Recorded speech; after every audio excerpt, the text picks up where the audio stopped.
Fun People's Happy Life in Marvel. Chapter 1: The Unspeakable Way of Time Travel. Traveled through. This was Sherlock's most direct thought when he was standing in front of the mirror, but thinking about the way he traveled through time, Sherlock still felt a little incredible. He even felt as if his mother had opened the door for him and that he was home. As a 996 social animal, after a week of being squeezed by capital, Sherlock finally ushered in the vacation he had longed for, although his freedom only lasted for one day. As a standard social animal, Sherlock's thoughts are all about sleeping until the sky is dark and living a life of waking up, sleeping and eating hungry all day long. In fact, Sherlock did the same thing. Others slept until they woke up naturally, but Sherlock woke up due to the living habits he had developed for a long time. Yes, Sherlock woke up due to hunger. In a daze, he ordered a takeaway at random.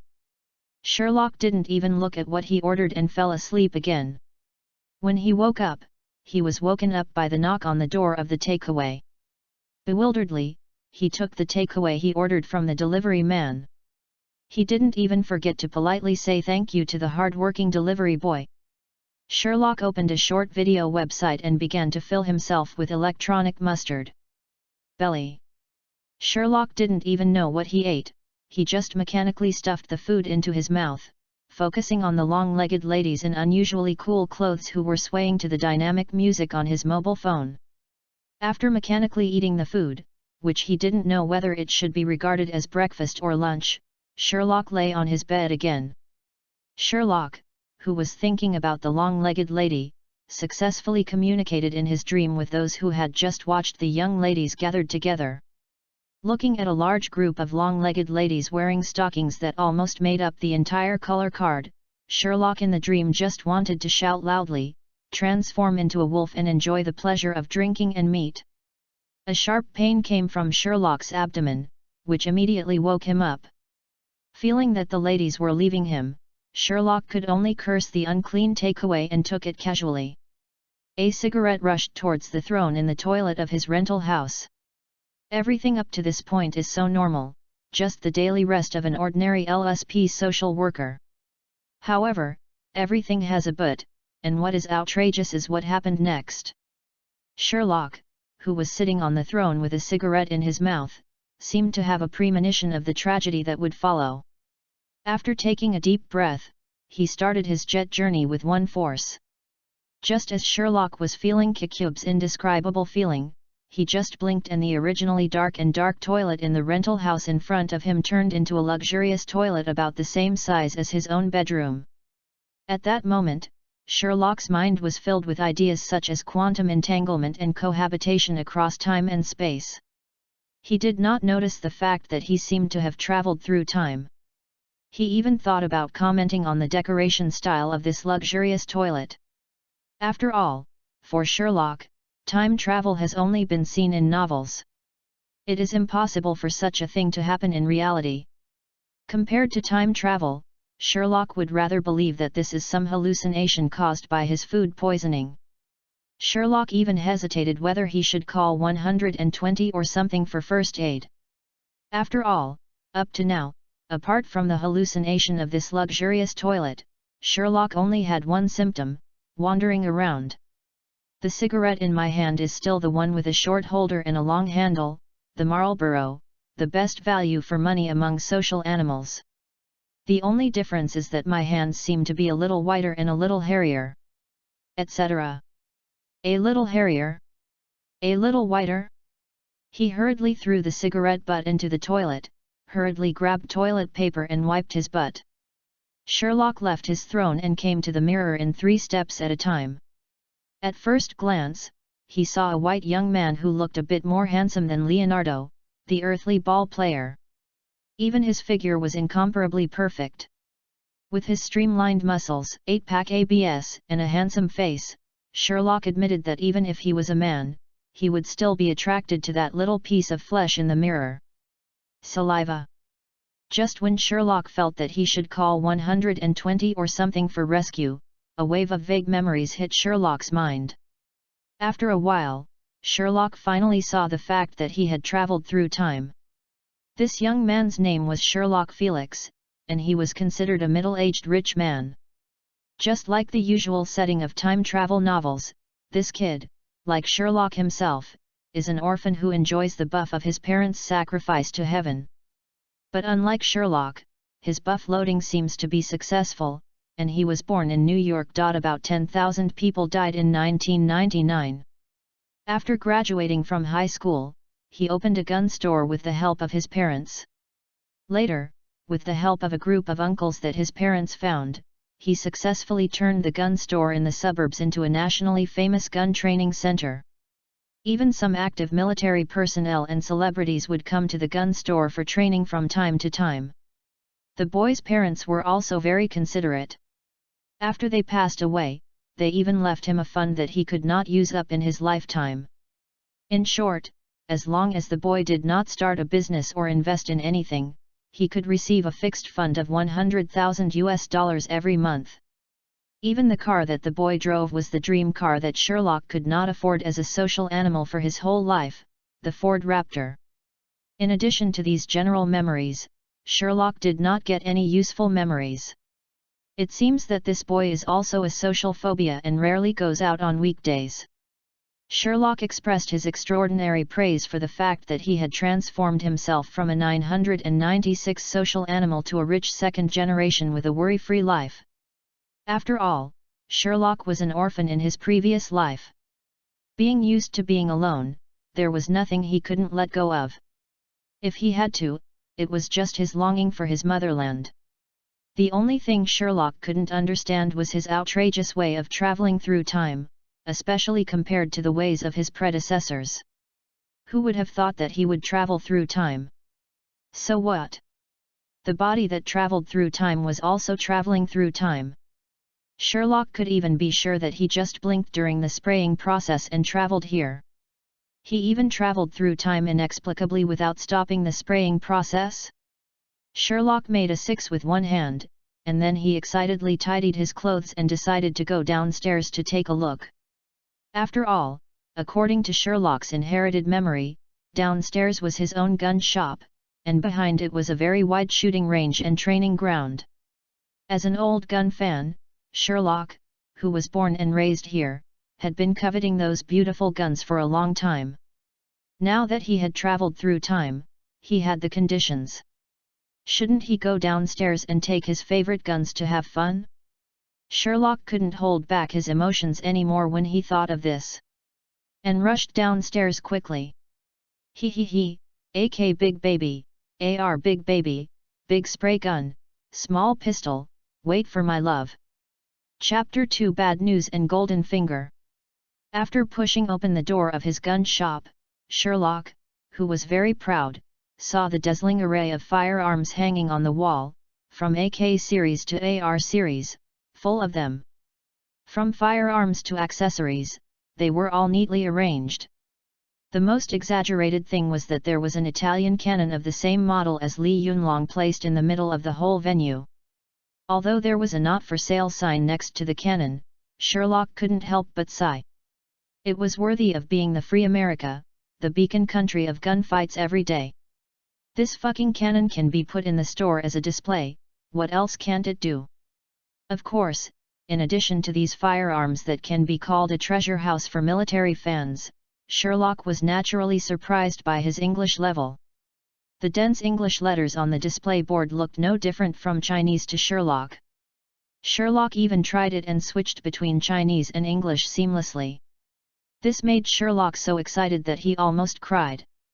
You know, Sherlock was among the top students in all professional courses in the 4 years of college, except English. It was as if he had a grudge against Sherlock. He failed every year, took makeup exams every year, and retook classes every year. If it weren't for the fact that the English teacher saw Sherlock was really pitiful and gave him a lot of money the next year, it would be difficult for Sherlock to get a diploma. A wave of time travel solved the two major problems in his life, poverty and English. Sherlock felt that his life seemed to have reached its peak. He happily took a fully modified rifle from the wall and held it in his arms. While enjoying the pleasure of pulling the bolt with his backhand, he found a big chair on his sales counter and turned on the TV with satisfaction. With a gun in hand, Sherlock wanted to see what interesting TV programs were on the TV on the other side of the big eye. It was just that the TV had just been turned on, and Sherlock's originally happy and satisfied mood fell to the bottom of the valley like a roller coaster. The reason was very simple. Sherlock was so familiar with the person who appeared on the TV, Iron Man Tony Stark. Seeing this man who looked exactly like Robert Downey Jr. hugging two incredibly beautiful models and making a yes sign to the camera, Sherlock felt that his three views were shattered. Not caring about the big AK baby in his arms, he casually threw the baby on the bar, and Sherlock picked up the computer at hand and started to Google frantically. After a long time, Sherlock stopped typing on the keyboard with tears in his eyes, and his mind was full of only one thought: I want to go home. The reason was very simple. After Sherlock went through a lot of searches on the internet, he realized very clearly that he seemed to have traveled to the world of Marvel. That's right, it's the Marvel world of Wakanda, where aliens invade all the time. There are purple potato spirits in the universe's family planning committee, and the technology is hundreds of years ahead of the world, but they like to fight with cold weapons. But the good news is that Sherlock did not find any genius school founded by the bald Charles who can read minds in his search. There are no weird cities like Gotham City or Metropolis. It can't be said that there is none at all. I don't know why, but these things all appear in the comics of the same company, and these things do not exist in reality. This makes Sherlock breathe a sigh of relief. Fortunately, it is not a comic book setting that is a fusion of DC and Marvel. Otherwise, with the dark style of DC, Sherlock feels that it is better to commit suicide as soon as possible. Although through a simple search, Sherlock roughly confirmed that he might be in the so-called movie world and not those weird comic settings, Sherlock still felt chills all over his body. After all, before traveling through time, he was born under a red flag, grew up in the spring breeze, and was well protected by the country.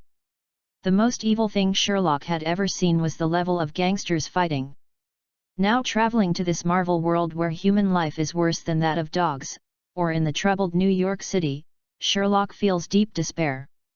Sherlock, who is an orphan himself, has never had a strong sense of security since he was a child. Now that he knows that he has traveled to the Marvel world, Sherlock has fallen into anxiety about his sense of security. In such a chaotic environment, Sherlock can't find anything that can protect him. Is it just relying on the firearms around you? This idea just came up and was directly rejected by Sherlock. Don't be kidding, if you really have to face those supervillains, let alone firearms, even if you hold that Italian cannon in your hand and use it as a gun, Sherlock feels that his firepower is insufficient. Just as Sherlock was holding his head and thinking about whether he could snatch the opportunity of one of the so-called protagonists, a pleasant tinkling sound suddenly appeared in Sherlock's ear. The voice was so clear and sweet. Based on Sherlock's previous routine of reading novels, Sherlock guessed that his golden finger must have arrived. System? System father? System mother? Ancestors? You are here after finishing your work. Sherlock cursed and kept making strange postures, trying to prove that it was not his auditory hallucination, and frantically trying to summon the system that had just been triggered.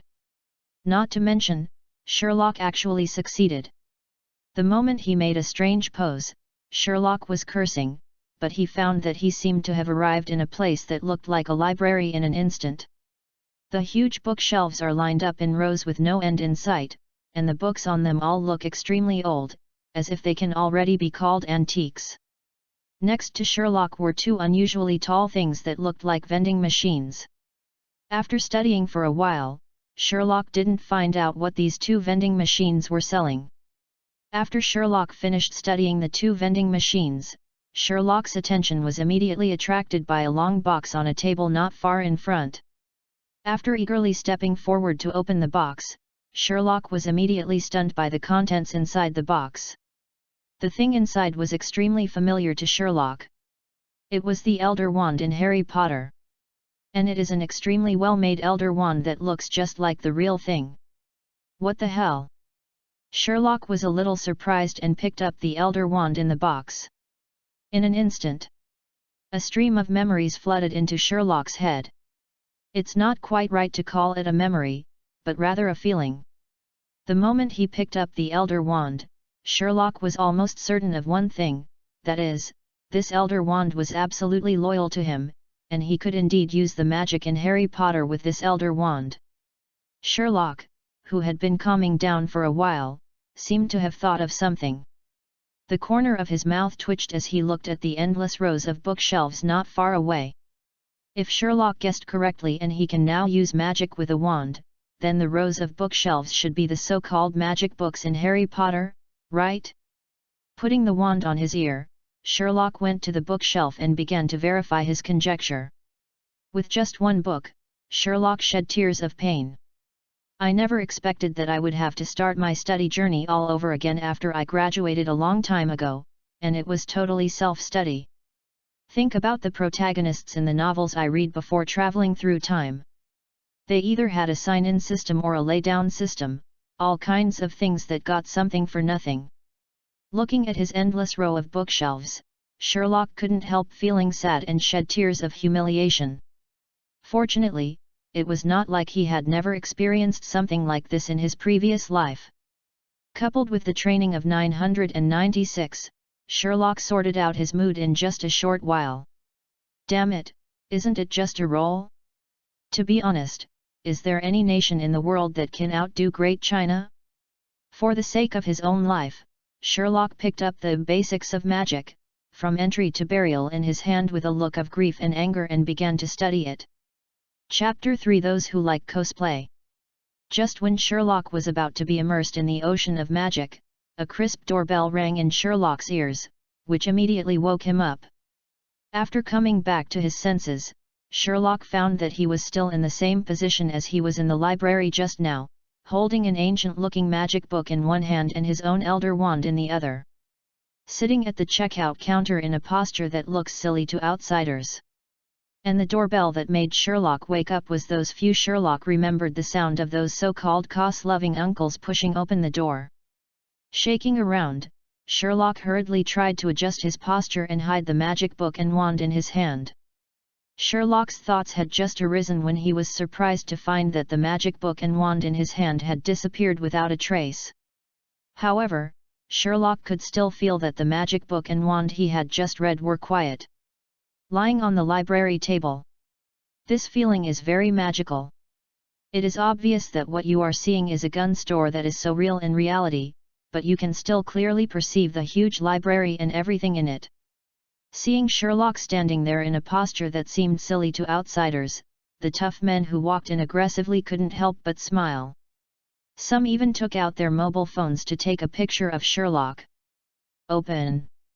The older man who was leading the charge, who looked like Price, slapped Sherlock on the head unhappily, which allowed Sherlock's somewhat short-circuited brain to reconnect. Looking at the 5 peerless hunks standing in front of him, Sherlock swallowed hard. Not to mention, the looks of these 5 were really not much different from the 5 hunks from the sky in Call of Duty. Looking at those arms that were almost as thick as girls' waists, Sherlock was even more envious. The excitement he had about his body when he just traveled through time suddenly disappeared without a trace. According to the memories of the few original owners that Sherlock inherited, these 5 tough men not only look like the 5 protagonists in Call of Duty. These 5 are veterans who are really similar to Task Force 141 in Call of Duty. Before Iron Man came out, these 5 people can definitely be said to be the ceiling level of force that ordinary humans can achieve. When Sherlock told his parents that he wanted to open a gun shop, his parents had to drag a lot of trouble to get them to join Sherlock's gun shop, and they gave 40% of the shares to 5 people. Facts have proved how correct the decision made by Sherlock's parents who have ascended to heaven is. In less than 2 years, with the help of these 5 names, Sherlock's gun shop has become almost the entire New York, and even it is a famous training base throughout the United States. As for the 5 protagonists in cosplay Call of Duty, it is purely because these 5 old men miss their previous battlefield experiences in this way, although there are rumors that Call of Duty is based on these 5 people. Thinking about the few memories in his mind, Sherlock could only show a slightly twitching smile to the 5 people in embarrassment, especially the leader who was holding a cigar and looked similar to Price. Say hello to similar people. Uncle Price, you came very early today. Yes, you heard it right. Until now, Sherlock has called these uncles by their names in the game. They also accepted this title happily. In their words, this way they can hide themselves very well. Identity: enemies will not come looking for you. In this regard, Sherlock can only follow these people. After all, he really can't beat him. If any of these 5 people are taken out, dealing with Sherlock is like dealing with chickens. Even under the supervision of these 5 uncles, Sherlock did not get into any bad habits that he shouldn't have like other young people in the Lighthouse Kingdom, and even vaguely looked like a new recruit. In response to Sherlock's greeting, Price, who was holding a cigar in his mouth, just rolled his eyes angrily, and then looked a little strangely at Sherlock, who was sitting at the cashier and smiling awkwardly. It's not so much that we came early, but why did you sit at the checkout counter so diligently today?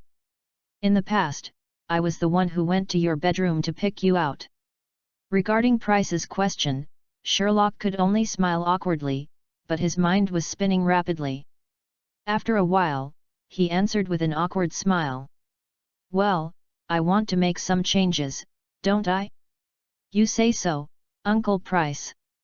Price didn't believe a word of Sherlock's sophistry.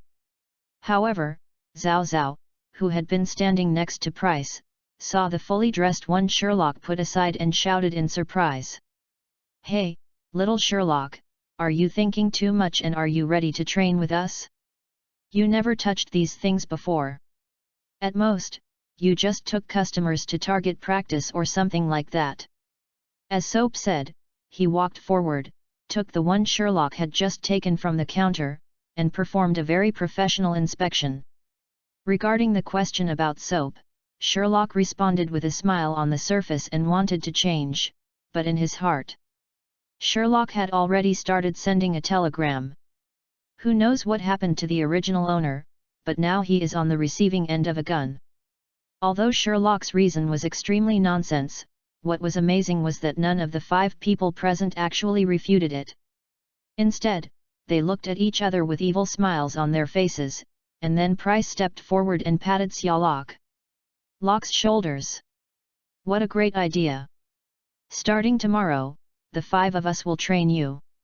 Soap will be in charge of physical fitness, Ghost will be in charge of shooting, I will be in charge of tactics, Xiaoqiang will be in charge of theory, and Gates will be in charge of blasting.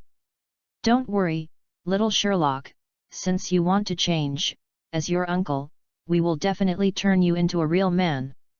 After saying that, without waiting for Sherlock's reaction, he patted Sherlock on the shoulder and walked towards his office at the back of the store. Not only Price, but even the 4 Shenxia people behind him patted Sherlock on the shoulder with evil smiles and followed Price towards the back office. Like in the game, the ghost always wears a mask, but what is different from the game is that the reason why this ghost wears a mask is because he suffered facial damage from an explosion when he was in the army, so he always wears a mask. Unlike the ghost in the game who is taciturn and looks like a cold male god, although this ghost doesn't like to talk either, there are a lot of scenes with the leaking eyes. Looking at the ghost's teasing eyes, Sherlock once again broke through his defense.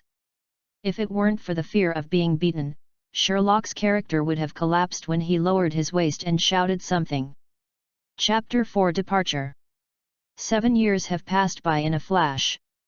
During these 7 years, Sherlock has been very busy, and it even feels like he has been in high school for 7 years. Of course, being busy is busy, and Sherlock has gained a lot. During these 7 years, Sherlock learned firearms and tactics from his 5 uncles during the day, and at night he studied the magic from Harry Potter alone in his room. Throughout the 7 years, Sherlock can be said to be extremely fulfilling. In this world where superheroes have not yet appeared, even without magic, Sherlock can be said to be the ceiling of strength among ordinary people. Not only did he complete the learning tasks assigned by Price, Sherlock's magic also made great progress. In military terms, to use Price's words, Sherlock has reached the point of becoming their teammate. What is missing now is to experience a real battle with them. In terms of magic, according to Sherlock's estimation, he should be able to completely defeat the ordinary Aurors in the original books. The reason why it has reached such a height is that Sherlock has completely understood the working principle of his library in these 7 years. In fact, it is very simple.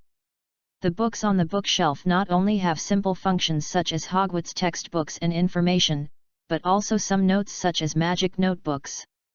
As long as Sherlock is in the library and thinks about it, the library can retrieve the books Sherlock needs. With this function, Sherlock's magic level can be said to have improved by leaps and bounds. After all, he was a player fed by the notes of Dumbledore, Grindelwald, Voldemort, Professor Snape, and other great masters. It would be difficult for him not to improve by leaps and bounds. Disaster. Not only that, Sherlock even discovered some other magical uses of this library, among which Sherlock thinks the two are the most useful. One is to treat this library as a storage space, and some inanimate gadgets can be put into this empty library. The other one is amazing. Sherlock can simulate the making of potions in this library. As long as Sherlock thinks about it, all the raw materials and crucibles that Sherlock needs will appear on the table in the library for Sherlock to study. The only thing that is not very beautiful is that Sherlock cannot use these simulated raw materials, refined potions, and alchemy items, and can only use them for learning. The simplified version of "my wishful things come true" belongs to Yes. Of course, aside from this, what troubled Sherlock the most was the use of the 2 automatic receiving machines. After Sherlock's research, the functions of the 2 vending machines are also very simple. One is responsible for selling potions and raw materials and other herbs. The other is a machine responsible for selling magical animals, alchemy items, and raw materials. Both machines use the same currency, gold. It was these 2 vending machines that made Sherlock feel an unusual pain in his balls. Maybe it's because these gadgets don't exist in the Marvel world. The whole world seems to have imposed rules on the things that come out of the vending machines. Take potions as an example. As long as Sherlock redeems the potions from the machine, one will be added to the user while ensuring the original efficacy of the potions. No, the name may not be very accurate. To be precise, it should be called superpowers. Moreover, these superpowers are completely random, and there is no regularity at all. How did Sherlock know? This has to do with the experience of Sherlock having a fever and cold after a heavy rain during training. Sherlock, who had a high fever, couldn't stand the uncomfortable feeling, so he bought a bottle of Harry Potter's cold medicine despite his discomfort. Facts have proved that the curative effect is very good. After just 1 bottle, Sherlock's ears began to steam, and his cold and fever symptoms were cured in less than half an hour. When Sherlock woke up, a piece of memory-like information suddenly appeared in his head. Wushan Yunyu, cursed by the world, forced to produce effects, cannot be eliminated. Effect: anyone within 2 meters of the user can feel the ultimate pleasure. Limitation of time. Feeling the information in his mind, Sherlock almost jumped up and cursed, "What is this, a walking aphrodisiac?" Sherlock doesn't want to come into the sight of Serpentine and Shield so early. If he went out for a walk, the whole New York would probably be in trouble. You know, in order to avoid those big guys, Sherlock got the golden finger, but he never used magic in the real world. The 2 bald guys, one white and one black, are not easy to mess with. Helplessly, Sherlock could only lie in the middle of the room, lock the door, and stay in the library for a whole day. This was the first time Sherlock knew that his golden finger existed. Sherlock, who was unwilling to give up, exchanged a bottle of the same potion again during another break, trying to find the law of this. The second effect made Sherlock feel more broken, because the name of the second effect was called superpower out of control. To put it simply, it was just like the movie of superpower out of control. After taking the potion, Sherlock had the superpower of telekinesis, which was so powerful that Sherlock could even feel that as long as he wanted, he could completely pull the whole city off the earth. And the point of Sherlock's breaking defense was that his magic couldn't do this. After saving money for a long time, Sherlock bought a bottle of Lucky Spirit Potion, thinking that this thing might have a good ability. Even if it didn't have a good ability, Sherlock could buy lottery tickets to recover his health with the effect of the Lucky Spirit Potion. But the third ability made Sherlock decide not to use these items unless it was an emergency. Because the third effect was very simple, it was called good fortune and misfortune. The simple explanation was that the more luck you had, the more bad luck you would suffer. It was a pure ineffective Lucky Spirit Potion. Under this effect and the blessing of the Lucky Spirit Potion, Sherlock would definitely win the first prize when buying lottery tickets, but the next second after knowing the winning, the lottery ticket in his hand would probably turn into ashes due to some force majeure. After these 3 attempts, Sherlock knew that he, a non-African, should give up the gambling mentality as soon as possible. Unless it was a life and death situation, Sherlock still felt that he was not blessed enough to enjoy these magical potions. Chapter 5: Tony Stark's Disappearance. Apart from these things that made him feel dazed, in these 7 years, Sherlock had 2 other gains.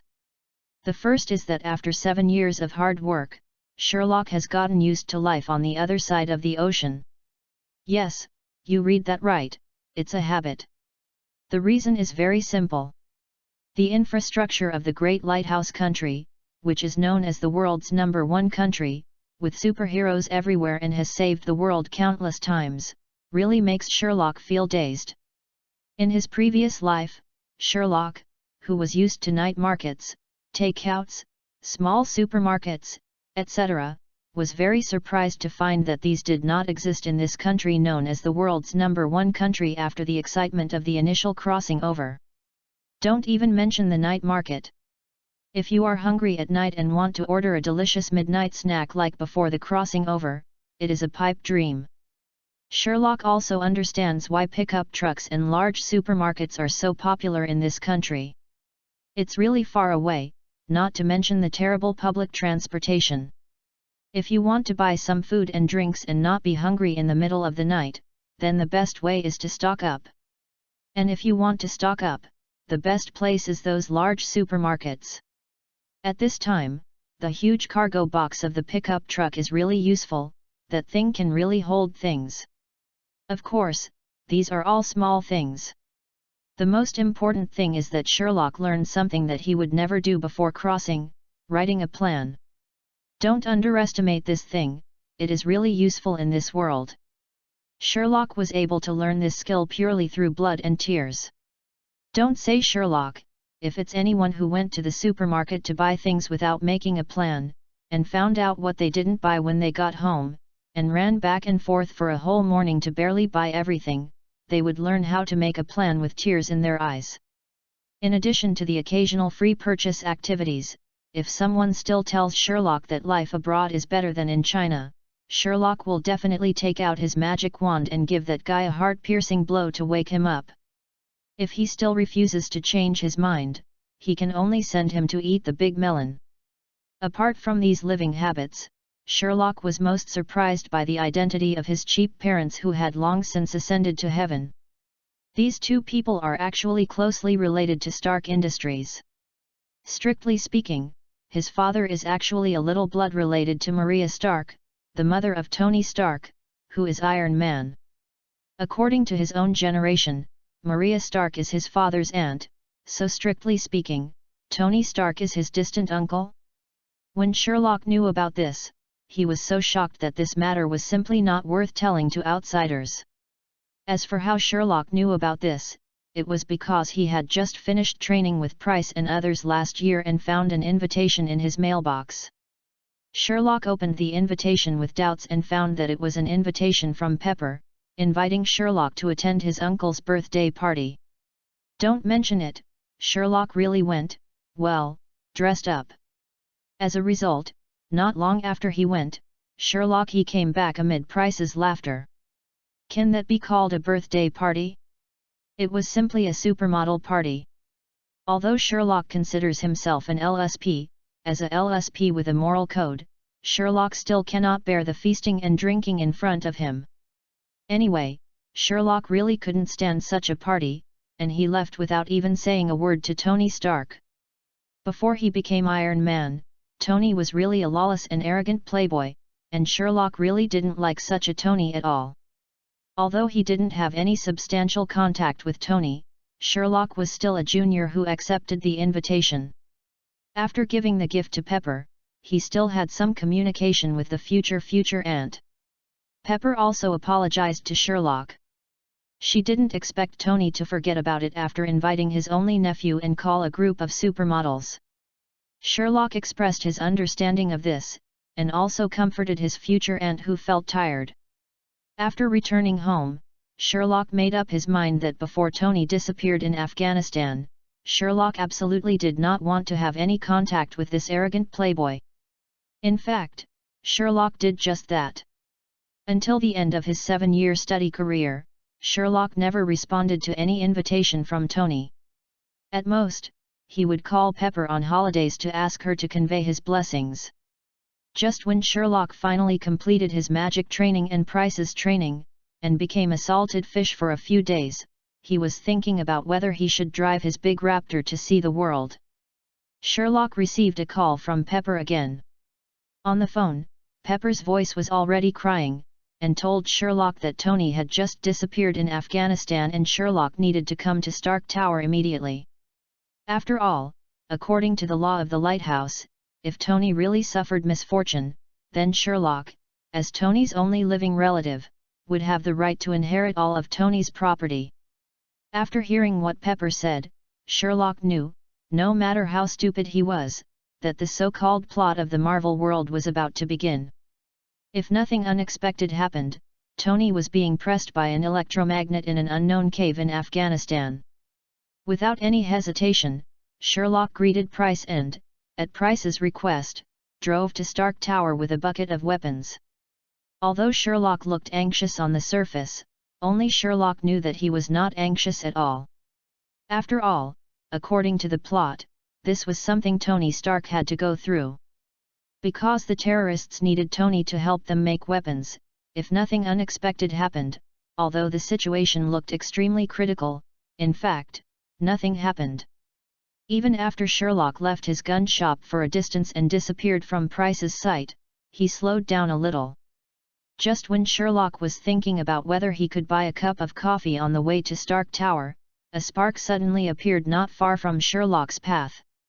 Before Sherlock could react, a portal suddenly opened in front of Sherlock's car, and a figure that Sherlock didn't want to see walked out of the portal. One of the two bald wizards, the Ancient One. Chapter 6 It's Broken, almost became a substitute for Benedict Cumberbatch. In Camartage, the exclusive temple of the Ancient One, Dormammu from the Dark Dimension who was like a pervert was defeated again. The exhausted Ancient One was planning to take a good rest. Sitting in his own temple, drinking a cup of top-grade green tea, which Marvel fans call infinite refill tea, the Ancient One felt that the recent fatigue seemed to disappear without a trace along with the tea fragrance.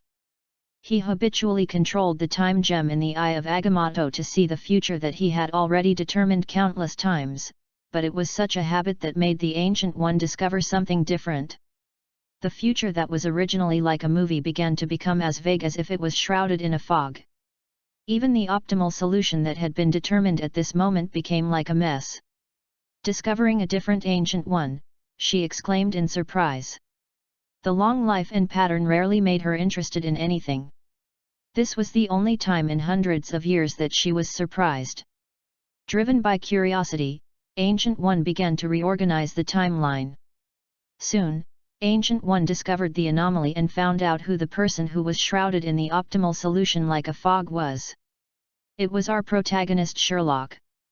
The moment he saw Sherlock, Ancient One was extremely surprised because this was someone who had never appeared before.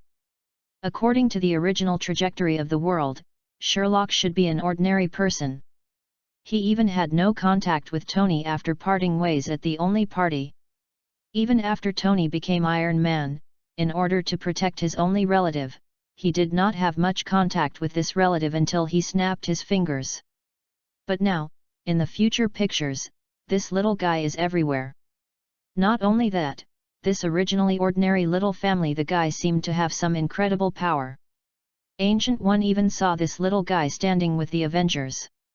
Surprised, a strong curiosity arose in Guyi's heart, and he no longer hesitated, and a portal opened directly.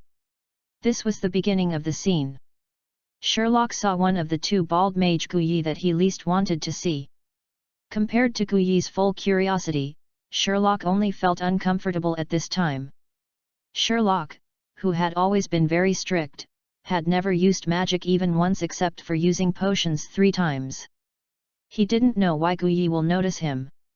Looking at the Ancient One with the Eye of Agamotto, and the time gem emitting green light in the Eye of Agamotto, Sherlock swallowed hard. In his mind, he even began to quickly simulate how he should deal with Guyi so as not to be discovered by this big devil. After all, he was pretending not to know, opening the car window like an ordinary person with a bad temper and cursing Guyi for being a transvestite lunatic.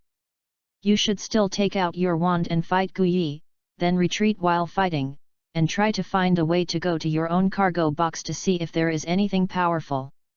If you can't fight, we will die together. Or should he just get out of the car, kneel on his knees and hold Guyi's thigh and call Dad directly? At that moment, Sherlock's mind was in turmoil, and countless strange thoughts kept popping up in Sherlock's mind. But looking at the green time stone, Sherlock finally gave up the immature ideas in his mind, parked the car and got out of the car, stood next to the car and looked at Guyi who was walking towards him. No way, the time stone thing is an absolute bug. It can't kill you, but it consumes you to death. The only time prop in Harry Potter is the time turner. But compared with the time stone, it can be said that a father meets his son. There is no comparison at all. Sherlock thinks that he is not as good as Dormammu. Looking at Ancient One walking over, Sherlock thought for a long time but finally didn't take out his wand. Seeing Ancient One getting closer and closer, Sherlock could only sigh and respectfully interact with this big man who could compete with Odin. The man bowed. "Hello, Master Guyi." Sherlock said hello to Guyi honestly. Guyi didn't seem surprised at all that Sherlock knew his name. He looked at Sherlock who was standing there a little uneasily with curious eyes. New magical power? Magical little guy. As Guyi saw through his trump card at a glance, Sherlock touched the cold sweat on his forehead and smiled awkwardly at Guyi, not knowing what to answer. The green light of the time stone in the Eye of Agamotto also became more intense when Ancient One looked at Sherlock. Just as Sherlock was thinking about what he should say to ease the awkward atmosphere, the Eye of Agamotto closed suddenly, and the dazzling green light suddenly disappeared without a trace. It was only then that Guyi looked at Sherlock standing in front of him in amazement. "My own magic and magic? Little guy, you are really amazing."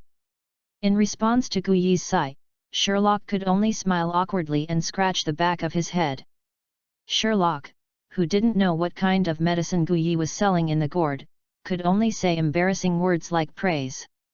Looking at the little guy opposite who was still being cute with him, Guyi just smiled calmly and watched Sherlock ask something that almost made Sherlock's jaw drop. "Want to become the Supreme Mage?" Regarding Guyi's sudden inquiry, Sherlock almost thought that he had misunderstood or something. He looked at Guyi standing opposite in horror, his mouth opening and closing, unable to say anything. Damn it, shouldn't the successor of the Master Supreme be Doctor Strange? When did you become yourself? And to be honest, Sherlock doesn't want to take over the position of Supreme Mage at all. Not to mention things like Thanos, just a dark dimension is enough to make Sherlock feel numb. After confirming that he had heard wrongly, Sherlock quickly waved his hand and rejected Guyi's proposal without any hesitation. Ancient Yi seemed to have expected Sherlock's rejection. He didn't say much. Instead, he took out a hanging ring and threw it to Sherlock, and told Sherlock to go to Carmitage to exchange magic when he had time.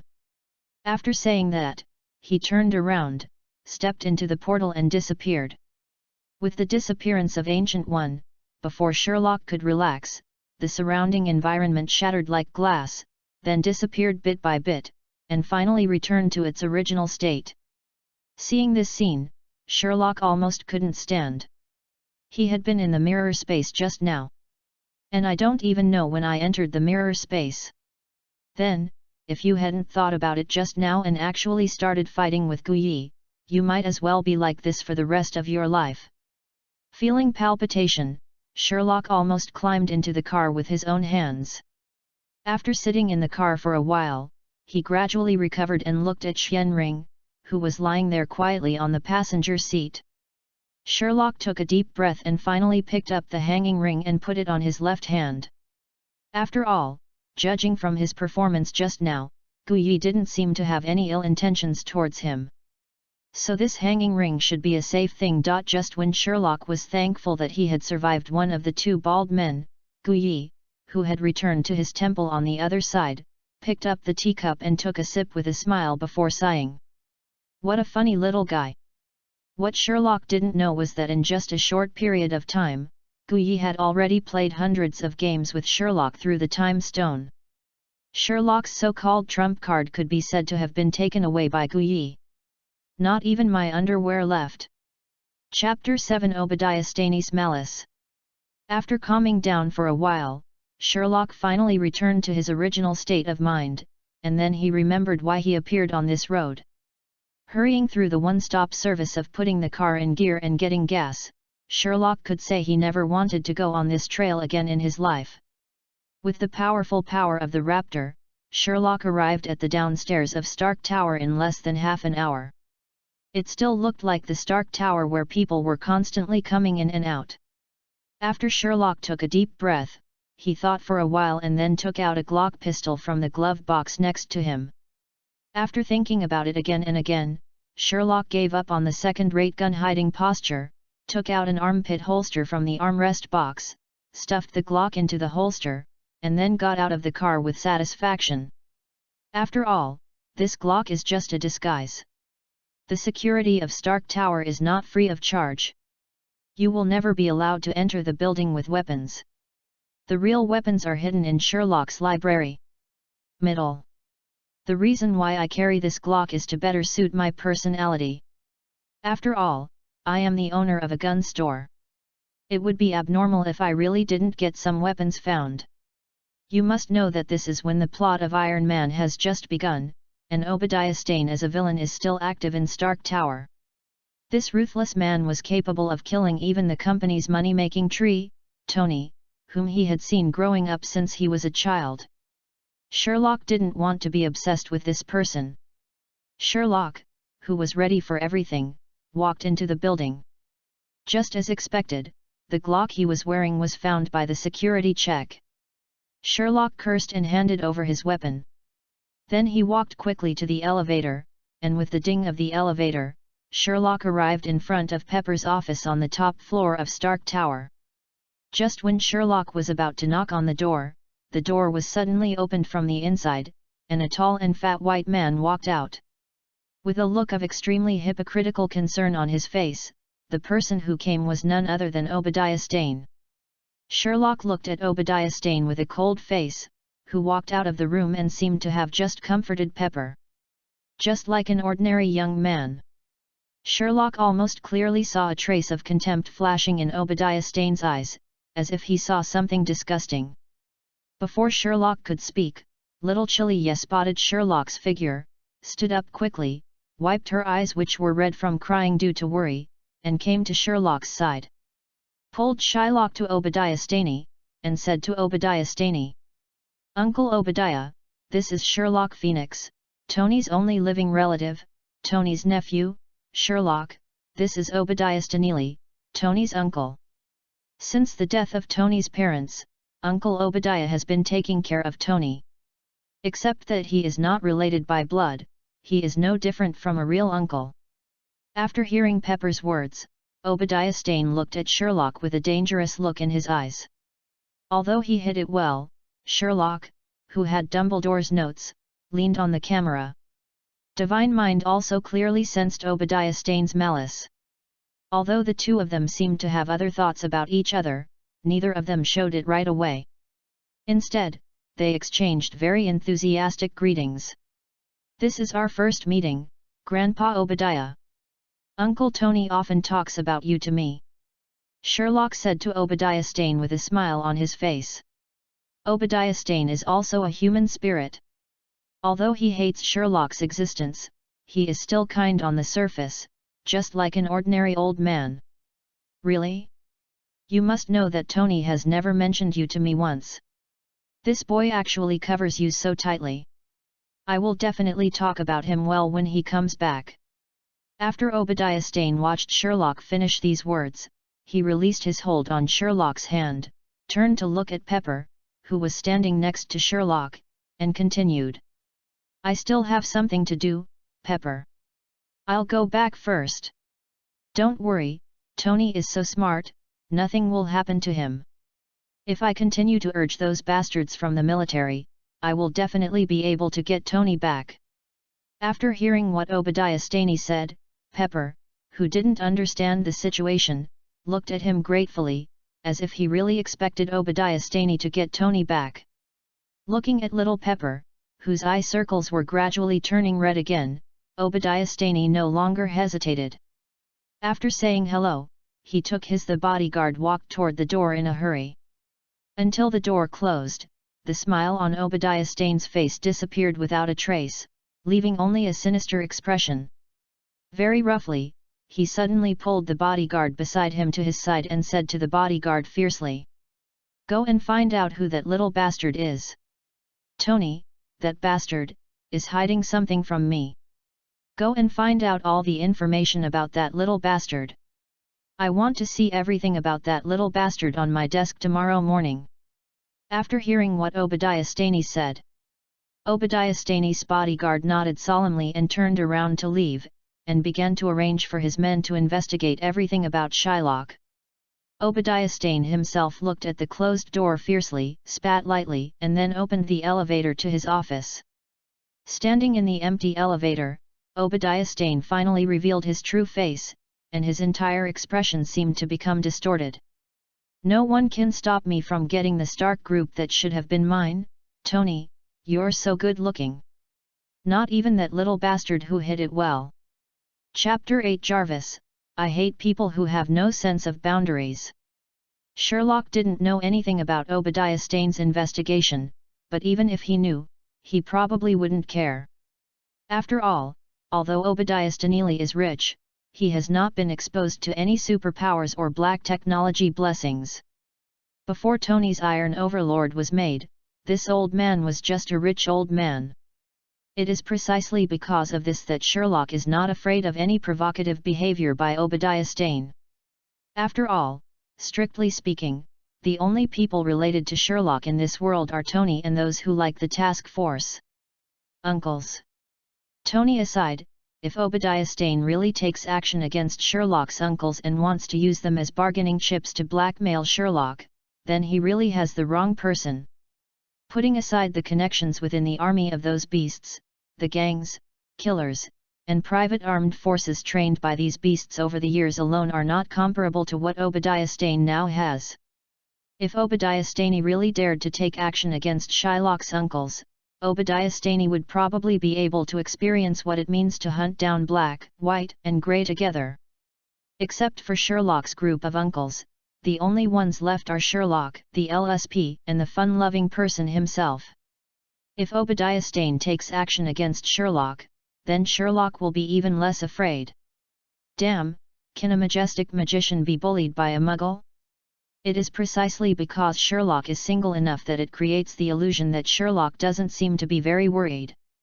Even when Pepper took Sherlock to temporarily live in Tony's beach house, Sherlock also discovered a bit of happiness that he had never experienced before, teasing Tony's artificial intelligence Jarvis. In fact, at the beginning, Sherlock just had the mentality of pranking Tony. After obtaining part of Jarvis's permissions, he ordered Jarvis to start frantically downloading Japanese specialties. That guy, from cavalry to infantry, from single combat to melee, from being fresh to challenging human limits, Sherlock encouraged Jarvis to start downloading for Tony according to 18 major categories and 36 subcategories. He also shamelessly changed the name of the general directory of the file to give Uncle Tony his favorite gift, and repeatedly asked Jarvis to find a scene with a lot of people as soon as Tony came back to tell him the final love, Uncle Tony. It even developed to the point where almost the entire internet began to search for one website after another. The ultimate goal was to have Jarvis's storage unit filled with gifts he gave to Tony. But following Sherlock's outrageous behavior, Sherlock quickly discovered the powerful retrieval and logical capabilities of Jarvis, a powerful artificial intelligence. With a sense of fun, Jarvis's Good Friday was born in Sherlock's hands. In fact, it sounds exaggerated. But in fact Sherlock didn't go too far. He just started training Jarvis in the same way as the old guys at the mentally retarded bar before time travel. Is peeing and wiping one's butt a capitalist scam? I can surf the internet in an internet cafe, why can't I be mentally retarded in a retarded bar? Use a rubber band to tie my fingers, and the fingers will become cold. Then I tie my neck, is that? Hasn't the fever gone down all over the body? Questions like this kept bombarding Jarvis's CPU. Gradually, as an artificial intelligence, Jarvis's program inexplicably gave birth to similar annoying emotions. This is to bully Jarvis because he is an artificial intelligence with no entity and cannot jump out and punch himself, so he is teasing Jarvis so unscrupulously. Sherlock completely forgot that Jarvis would turn into Vision in the future. Sherlock's behavior now also caused Jarvis's first impression of Sherlock to be extremely complicated when he turned into Vision. It is a kind of hatred mixed with a kind of care and sympathy for the mentally retarded LSP. In short, it is very complicated. Of course, Sherlock's behavior cannot escape little Pepper, who has always taken Sherlock with him. Locke's childish behavior made Pepper angry, funny, and helpless. What made her angry was that Sherlock didn't seem to worry about his uncle's safety at all, as if he knew Tony would definitely be able to escape danger. What was funny was Sherlock's very childish behavior of wanting to trick Tony by downloading Japanese specialties through Jarvis. What was helpless was Sherlock's harassment of Jarvis. Jarvis had asked him more than once whether he should ask Sherlock to get a psychiatrist and brain specialist to take a look. Of course, in addition to these, Pepper was horrified to find that her original worries seemed to have become a reality. As soon as Tony disappeared, Pepper asked Rhodes to strengthen the search for Tony while trying to contact private armed forces to enter Afghanistan to find clues about Tony. But the strange thing was that no matter how Pepper contacted, no team or individual took the order, and even the price was once offered to $10 million, but no one took the order. Pepper felt something was wrong, as if there was an invisible big hand behind the scenes controlling everything, and it was a big hand targeting Tony. Feeling something was wrong, Pepper immediately contacted Sherlock and made up a reason to bring Sherlock with him for protection. With Sherlock's arrival, the news of Tony's disappearance spread out somehow, causing Stark Industries shares to fall. With the decline in the price of Stark shares, Pepper also discovered that someone was secretly buying up Stark Industries shares. The overwhelmed Pepper was more and more certain that this was definitely a conspiracy against Tony, but as Tony's secretary, she had no way to do anything. She could only call Tony's friend Rod every few days to inquire about the situation and strengthen the security around herself and Sherlock. It was not until nearly a week later, when Obadiah Stane initiated a board of directors and wanted to elect herself as the new director of Stark Industries, that Pepper began to have a little doubt about Tony's uncle. She suspected that Obadiah Stane was the mastermind behind the scenes. However, there is no evidence, and Obadiah Stane's desire to be a director is also a normal behavior in business. After all, Stark Industries shares have been falling until now. As a member of the board of directors, it is normal for Obadiah Stane to not want to see the company go downhill. Although Obadiah Stane spoke a lot in the board of directors and painted a very beautiful prospect, the members of the board of directors obviously did not like Obadiah Stane's words, which also led to everyone's unhappy departure in the end. As Tony's successor, Sherlock, who sat behind Pepper and fully entrusted Pepper to handle affairs, even saw a hint of viciousness in Obadiah Stane's dark expression. Chapter 9: Snake Shield and Tony's Return. Sherlock could of course see Pepper's sorrow, although he had done his best to comfort his future aunt and repeatedly assured Tony that there would be no problem. But in reality, the effect was minimal. Pepper was visibly getting more and more haggard, and her voice in the company was also decreasing. On the contrary, although Obadiah Stane was frustrated in the board meeting, his power in the company was actually increasing. He even became equal to Pepper and even surpassed her. One day, half a month after that board meeting, a news came out on TV that an unusually large-scale explosion broke out in a valley in Afghanistan. After the military went to investigate, they found that this was the base of the rebels. After seeing this news, Sherlock felt more and more at ease. It seemed that his appearance did not trigger any butterfly effect. Tony still managed to escape from the cave by swinging a sledgehammer. It is estimated that in a few days, Colonel Rhodes will find Tony who escaped and bring the most famous genius in the Marvel world back to Pepper. However, Sherlock did not expect that the first person to find Pepper was not a military person, but Phil Coulson, a good guy in the S.H.I.E.L.D. Looking at this good guy who is almost famous in the Marvel movie world, the most famous agent under Black Egg, and the guide for novices in countless fan works, Sherlock almost couldn't help but go up to ask for an autograph or something.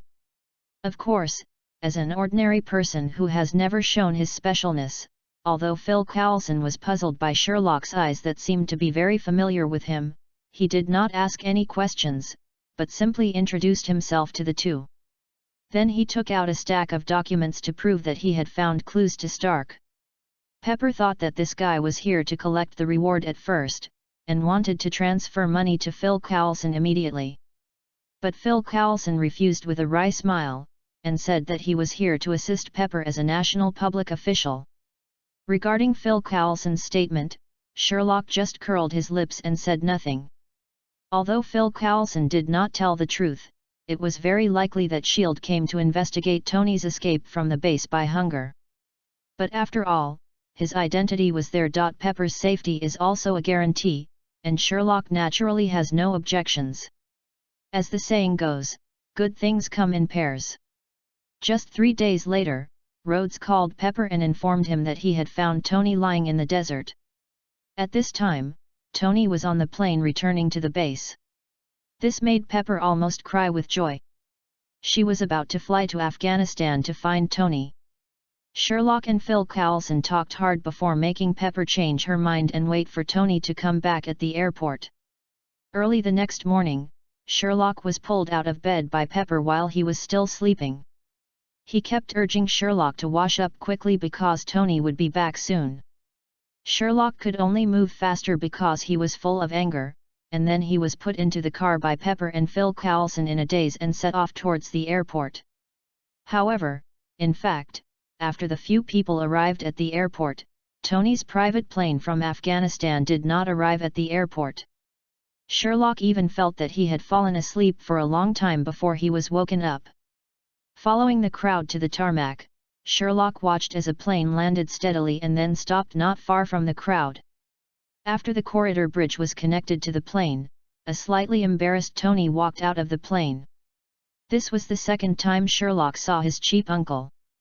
Compared to the conceited, narcissistic, and arrogant look in Sherlock's first meeting, Tony was more calm at this time, and the arrogance in his eyes disappeared completely. In addition, although he had obviously tidied up, he still looked a little embarrassed, which made Sherlock not feel as annoying as it was the first time they met.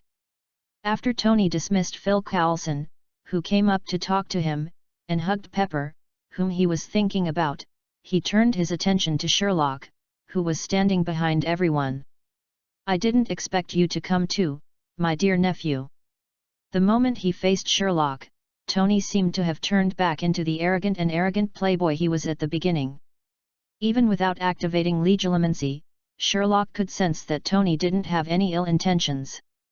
Although Tony pretended well enough, the plain look in his eyes directly betrayed Tony's thoughts. Just when Sherlock was about to say something, Pepper gently pulled Tony from behind, frowned at Tony and shook his head. Seeing Pepper's expression, Tony seemed to understand something all of a sudden. He turned to look at Pepper and asked in a low voice with some confusion. "Have you told others about my relationship with this kid?" In response to Tony's question, little Pepper could only nod and then answered Tony's question in a low voice. "There's nothing I can do about it. As your sole heir, I contacted him after you disappeared." Pepper was very smart and didn't tell Tony about the abnormality she noticed. She just explained the superficial situation. After hearing Pepper's admission, Tony's disguised playboy image suddenly disappeared without a trace, and then he looked at Sherlock and said seriously, "Okay, let me introduce you again, little guy, I am your uncle, Tony Stark." Looking at Tony's appearance, Sherlock rolled his eyes angrily and mercilessly complained about muggles. Then he looked at little Pepper standing behind Tony and said, "Okay, my dear Aunt Pepper, now that Tony is back, I'm going home. You know, I haven't been back to my gun shop for a long time." After saying that, he ignored the fuss made by little Pepper, turned around and walked out of the airport, intending to find a deserted corner to experiment with his apparition, and then drive his big raptor back to the place he longed for. In a gun shop. When he left, he didn't forget to pat Phil Coulson, who was frustrated, and signaled him to continue working hard. After hearing Sherlock's words, everyone present looked at Tony and Pepper, who were standing in the middle, with strange eyes. Surprisingly, as a playboy, Tony did not object to Sherlock. That joke. Until everyone got on the bus, everyone looked like they had eaten something big. The only exceptions are Pepper and Tony. Chapter 10: The Truth of That Year. It wasn't until Tony and Pepper were sitting alone in the car that Pepper gradually returned to normal. With a worried expression, she looked at Tony, who was sitting silently in the car. After thinking about this for a long time, then he spoke. "Tony, I don't think you need to continue pretending to be that playboy to make little Sherlock hate you and stay away from you. He is not a child anymore, and you can't protect him so much." Pepper felt that since Sherlock just called her aunt, she couldn't be ashamed of Sherlock's call just now. It was time to correct some of Tony's ideas. Listening to Pepper's words, Tony couldn't help but frown, and then he answered Pepper's words worriedly. "Well, I'm still worried, Pepper. You know, people around me who have a good relationship with me will not end well. My father and mother are like this. The same is true for the parents of Sherlock's child. I'm really worried that if Sherlock, it will also end tragically like my relatives." Regarding Tony's words, little Pepper felt distressed and quite helpless, so she could only hold Tony's hand and comfort her very seriously. "No, Tony, Sherlock is your only blood relative, and you shouldn't treat him like that, either emotionally or rationally. And this child has grown up. I investigated the experience of Sherlock during the time you were missing. To be honest, his uncles taught him very well. I think you may not be able to defeat that child in a head-on confrontation, and as the child of Jerry and Zhang, I think Sherlock has the right to know the truth about his parents, right?" After listening to what little Pepper said, Tony retorted with some dissatisfaction and jealousy. "What kind of ecstasy soup did that bastard give you? I can take care of that boy with one hand." Looking at Pepper's serious and caring expression, Tony, who finally wanted to fish in troubled waters, could only be defeated. After sighing helplessly, he said seriously, "Okay, you're right, I'll talk to the kid sometime, but it doesn't stop me from wanting to eat cheeseburgers right now. Pepper, help me before I talk to the kid prepare for a press conference and 2 cheeseburgers." After listening to Tony's words, Pepper, who originally wanted to take Tony to the hospital, could only give up the idea temporarily, sighed helplessly and agreed to Tony's request. Then, Pepper seemed to have thought of something, and then looked at Tony again, with a strange expression on his face and continued. "Oh, by the way, one more thing. Sherlock left you a gift in your villa. Trust me, don't open the gift Sherlock left for you in a crowded place." After finishing speaking, he ignored the question mark on Tony's forehead. No matter how much Tony pressed him, he didn't answer any of Tony's questions. He turned around to arrange Tony's press conference and cheeseburgers. Until the evening, after the press conference to end the Stark Group's weapons manufacturing and being dragged by Pepper to the hospital for a full-body checkup, Tony returned to his villa. Only then did Tony understand why Pepper told him not to open the gift left by Sherlock in a crowded place. According to Jarvis's recollection, Tony's cursing lasted for nearly half an hour that night. Early the next morning, Sherlock lazily got up as usual, opened the door of the gun shop, said hello to his uncles who liked cosplay as usual, and came to the store behind his cashier. When I casually pulled out a magic notebook from the recliner and started reading it. A harsh V8 roar began to sound from far to near, and along with the sound of brakes, the door of the gun shop was pushed open, and it was Tony holding a large box. Angrily, he threw the big box on the checkout counter. Sherlock glanced curiously at the big box Tony was holding. It was full of SSDs, which are solid-state drives. Looking at Sherlock's confused look, Tony said angrily, "Your gift will be returned to you.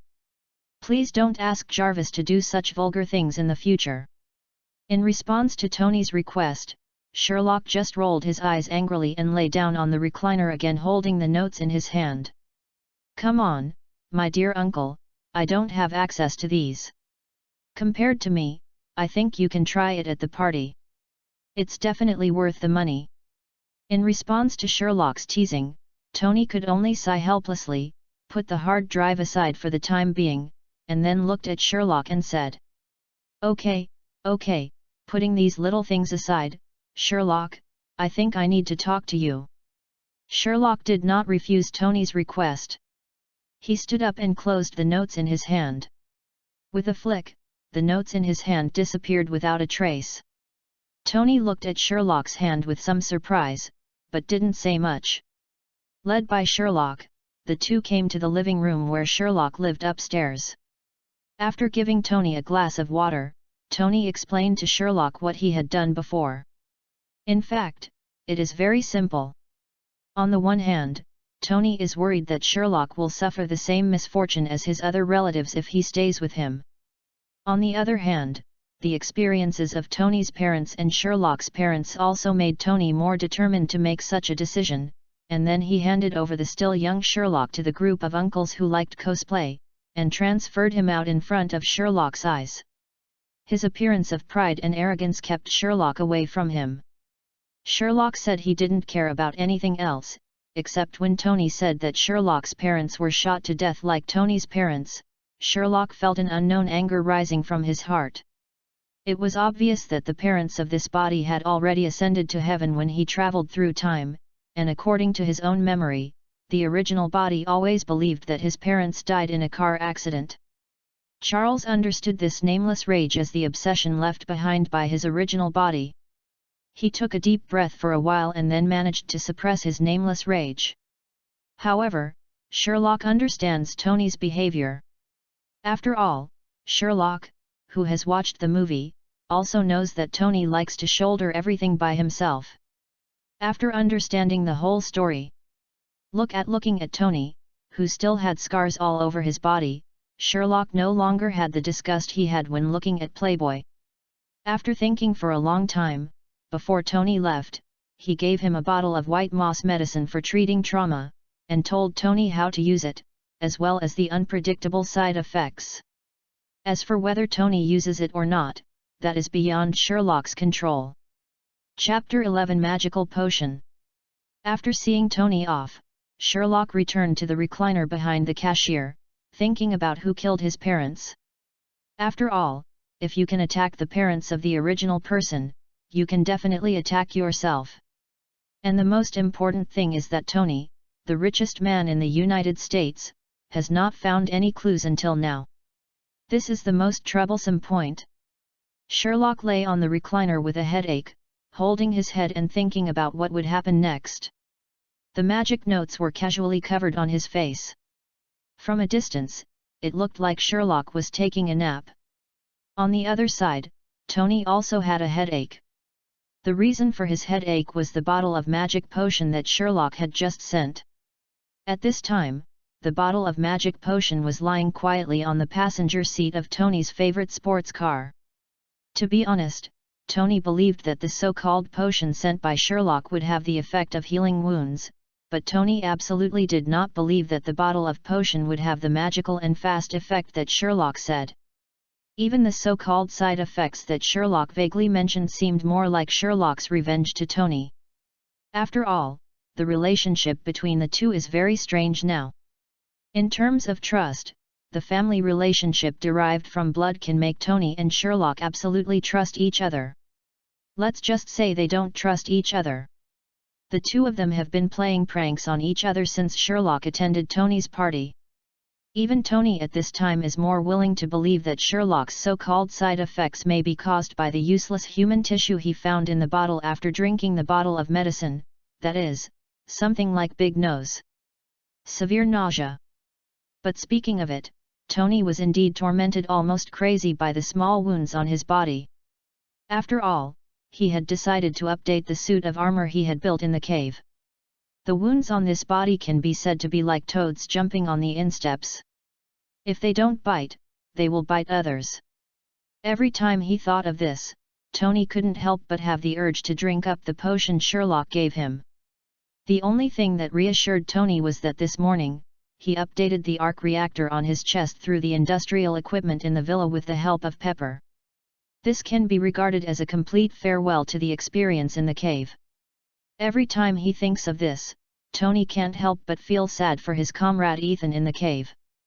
As a warrior, Ethan fell in the darkness before dawn. This alone was enough for Tony to remember the name Ethan for a lifetime. With the roar of the sports car, Tony finally returned to his big villa.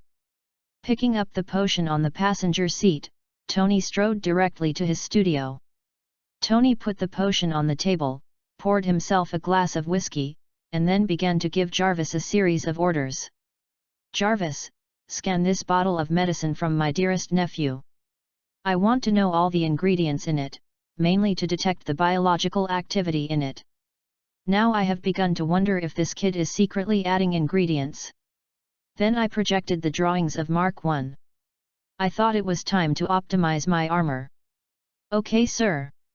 After hearing Tony's order, the originally spacious studio that looked like an ordinary garage began to look sci-fi in the next second. As Jarvis faithfully executed Tony's orders, 3D projections began to appear around Tony and the bottle of potion. Tony was surrounded by armor treatments, and around the potion were beams of light, constantly scanning the bottle of potion quietly placed on the table. After a short while, Jarvis interrupted Tony's thoughts about the armor again. "Sir, you'd better come and take a look," Jarvis said unhurriedly.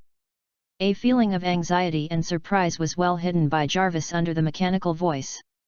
After hearing Jarvis's call, Tony also woke up from his thoughts, frowned with some dissatisfaction and looked at the bottle of potion that he casually placed on the table and asked, "What happened, Jarvis? You better give me a perfect explanation." Seemingly sensing the anger in Tony's tone that his train of thought was interrupted, Jarvis immediately answered Tony's question. "Sir, according to all my scanning methods, the bottle of potion your nephew gave you that you placed on the table is just an empty bottle made of silica. But according to my camera observation, there is liquid inside the bottle. I don't know why, but all my scanning methods show that there is nothing inside the bottle." Jarvis's package quickly aroused Tony's interest. He took the bottle of potion on the table and observed it. There were little stars in the silver-white liquid that looked like mercury. "Keep shining." The whole bottle of potion is viewed under the light. It looked so beautiful, it even gave Tony a feeling that this thing shouldn't exist in this world. "Jarvis, are you saying that all your scanning methods show that this should be an empty bottle?" Tony asked while looking at the potion in his hand. "Yes, sir, I have had more than one scan with this result." Jarvis's answer was still unhurried, as if he was answering an established fact. After hearing Jarvis's answer, Tony also showed a look of surprise on his face, and then he said to himself, "It seems that my dear nephew also has a little unknown secret." After that, Tony opened the cork of the bottle containing the potion and wanted to take a sip of the potion inside. Just when Tony was about to drink it, Jarvis stopped Tony's action. "Sir, I don't recommend that you drink this bottle of liquid of unknown origin directly. Since I can't scan it, I can't be sure what's in it." But it was obvious that Tony did not intend to adopt Jarvis's suggestion.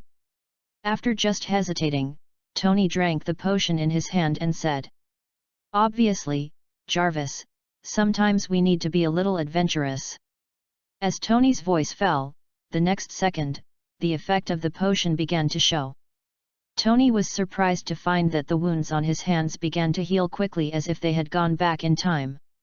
But as the potion takes effect, the side effects of this potion soon follow one after another. Chapter 12: The Dark History of Tony Stark. After sending away his cheap Uncle Tony, Sherlock only had a headache for a short while and then returned to his original salty fish state. Sherlock has finally figured it out. As a muggle, he is a wizard, so what does he have to worry about? Even if his parents were really killed by the Winter Soldier like Tony's parents. Sherlock also said that he was not weak at all. As a muggle, if James Buchanan Barnes, the future American teammate of the Winter Soldier, really dared to appear in front of him, Sherlock would not mind collecting a bunch of Barnes. Mr. C's original metal arm. After thinking about it, Sherlock naturally lost any worries and became more leisurely again. Throughout the whole day, Sherlock only occasionally got up to pay the bill, and spent most of the rest of the time lazily. He sat on his recliner and looked at the magic notes in his hand. It wasn't until the evening that Sherlock sent away his group of uncles who liked cosplay, and after pulling down the rolling shutter door of the gun shop, a harsh phone ringing sounded in Sherlock's ears. After looking at the caller information above, Virginia Pepper Potts, also known as Pepper, was calling, and Sherlock slowly picked up the phone. During the phone call, Pepper asked Sherlock in a kind but weird tone to come to Tony's villa as soon as possible, giving Sherlock the feeling that he was trying hard not to laugh. And there seemed to be a female voice in the background cursing constantly. Sherlock couldn't hear it very clearly, but the words starting with F were definitely very high in content. Sherlock, who didn't know what was going on, naturally didn't delay. He could only silently give up on his idea of watching the newly discovered American variety show My Dad Show Tonight for fun at night, and picked up his car keys. Just out the door. An hour later, powered by the powerful power of the Raptor, Sherlock appeared at the gate of Tony's impressive seaside villa. After saying hello to Jarvis, Sherlock pushed open the door and walked into the villa, but the scenery inside the villa made Sherlock pause. The reason is actually very simple. Sherlock just opened the door and saw little Pepper helping a gorgeous lady with an explosive figure to fasten her bra. And the face of the beautiful lady with an explosive figure was not only awkward, but also had a complex expression of anger, shame, regret and a series of mixed emotions. After Sherlock walked into the door of the villa, the three of them were obviously stunned. Sherlock didn't understand what happened, and the lady had a surprised expression. Just when the lady coughed slightly and wanted to say something to Sherlock, Sherlock took out his mobile phone very quickly, and then faced the beautiful lady. A burst of shooting. While taking pictures, I kept laughing, as if I had discovered something particularly interesting. The reason why Sherlock smiled like this was because he discovered the subtitles on the head of the royal sister at this time. Sexual transformation body, cursed by the world, forced to produce effects, cannot be eliminated. Effect, both men and women will perfectly change their gender during the period of effectiveness. Limitation of time. Let's move the time forward a little.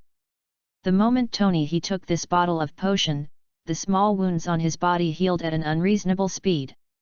Tony, who had nothing to do, even ignored the side effects that Sherlock said.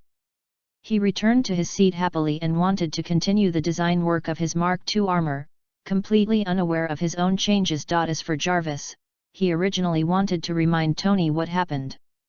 But there was no doubt that the side effects of the drug were too shocking. It was so shocking that Jarvis's CPU overheated a bit, and he couldn't find any theory to support the situation in front of him. He could only run in the direction of the crash. Tony, who was sitting on the chair, quickly noticed that Jarvis was getting more and more stuck. He seemed a little confused about what was wrong with Jarvis, and asked in confusion, "Jarvis, what happened?" As soon as the words came out of his mouth, Tony immediately felt something was wrong, because the voice he made was definitely not his original voice. Instead, it was a female voice that sounded extremely pleasant. Until now, Tony felt something was wrong and began to observe himself.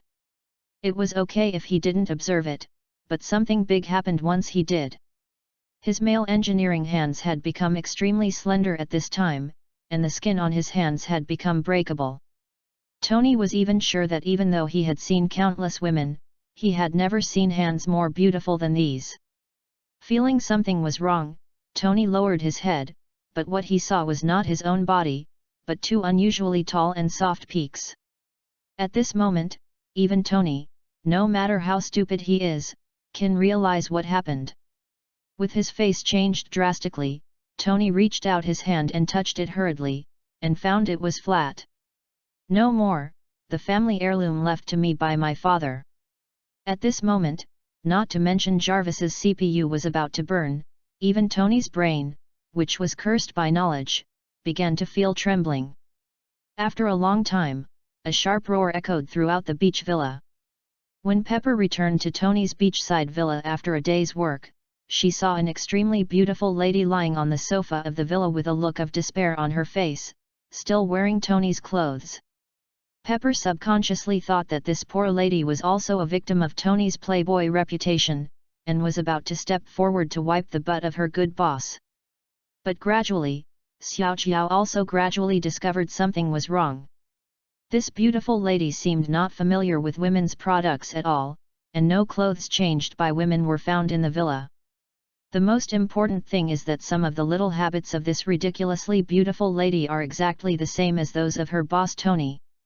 With a hint of doubt, Pepper called out Tony's name, but what little Pepper didn't expect was that the beautiful woman who made the excuse that she was just here to see Tony subconsciously responded to her. No matter how stupid Pepper is, she knows that this lady is Tony Stark himself. Pepper also asked Jarvis to perform a series of scans on the lady, and they were able to confirm that the lady was a 100% pure lady. Although this matter was outrageous, under Pepper's repeated questioning, Tony finally told the truth, and that's when Pepper called Sherlock. As for Tony's curse after breaking the defense, to be honest, Pepper doesn't care, and neither does Sherlock. After all, they are gone. It would be too inhumane not to let people curse him again. Chapter 13 Showdown, Stop Pretending. Seeing Sherlock's extremely arrogant and desperate look, Tony couldn't suppress his anger even if he turned into a woman. He jumped up and wanted to fight Sherlock to the death. Of course, Sherlock here is being honest at all. Just kidding, as a wizard himself, would he be afraid of a muggle woman who doesn't even know magic? Naturally, there was no restraint and he began to ridicule him to the fullest. After a snarl, a former man, was about to perform a full-scale martial arts show.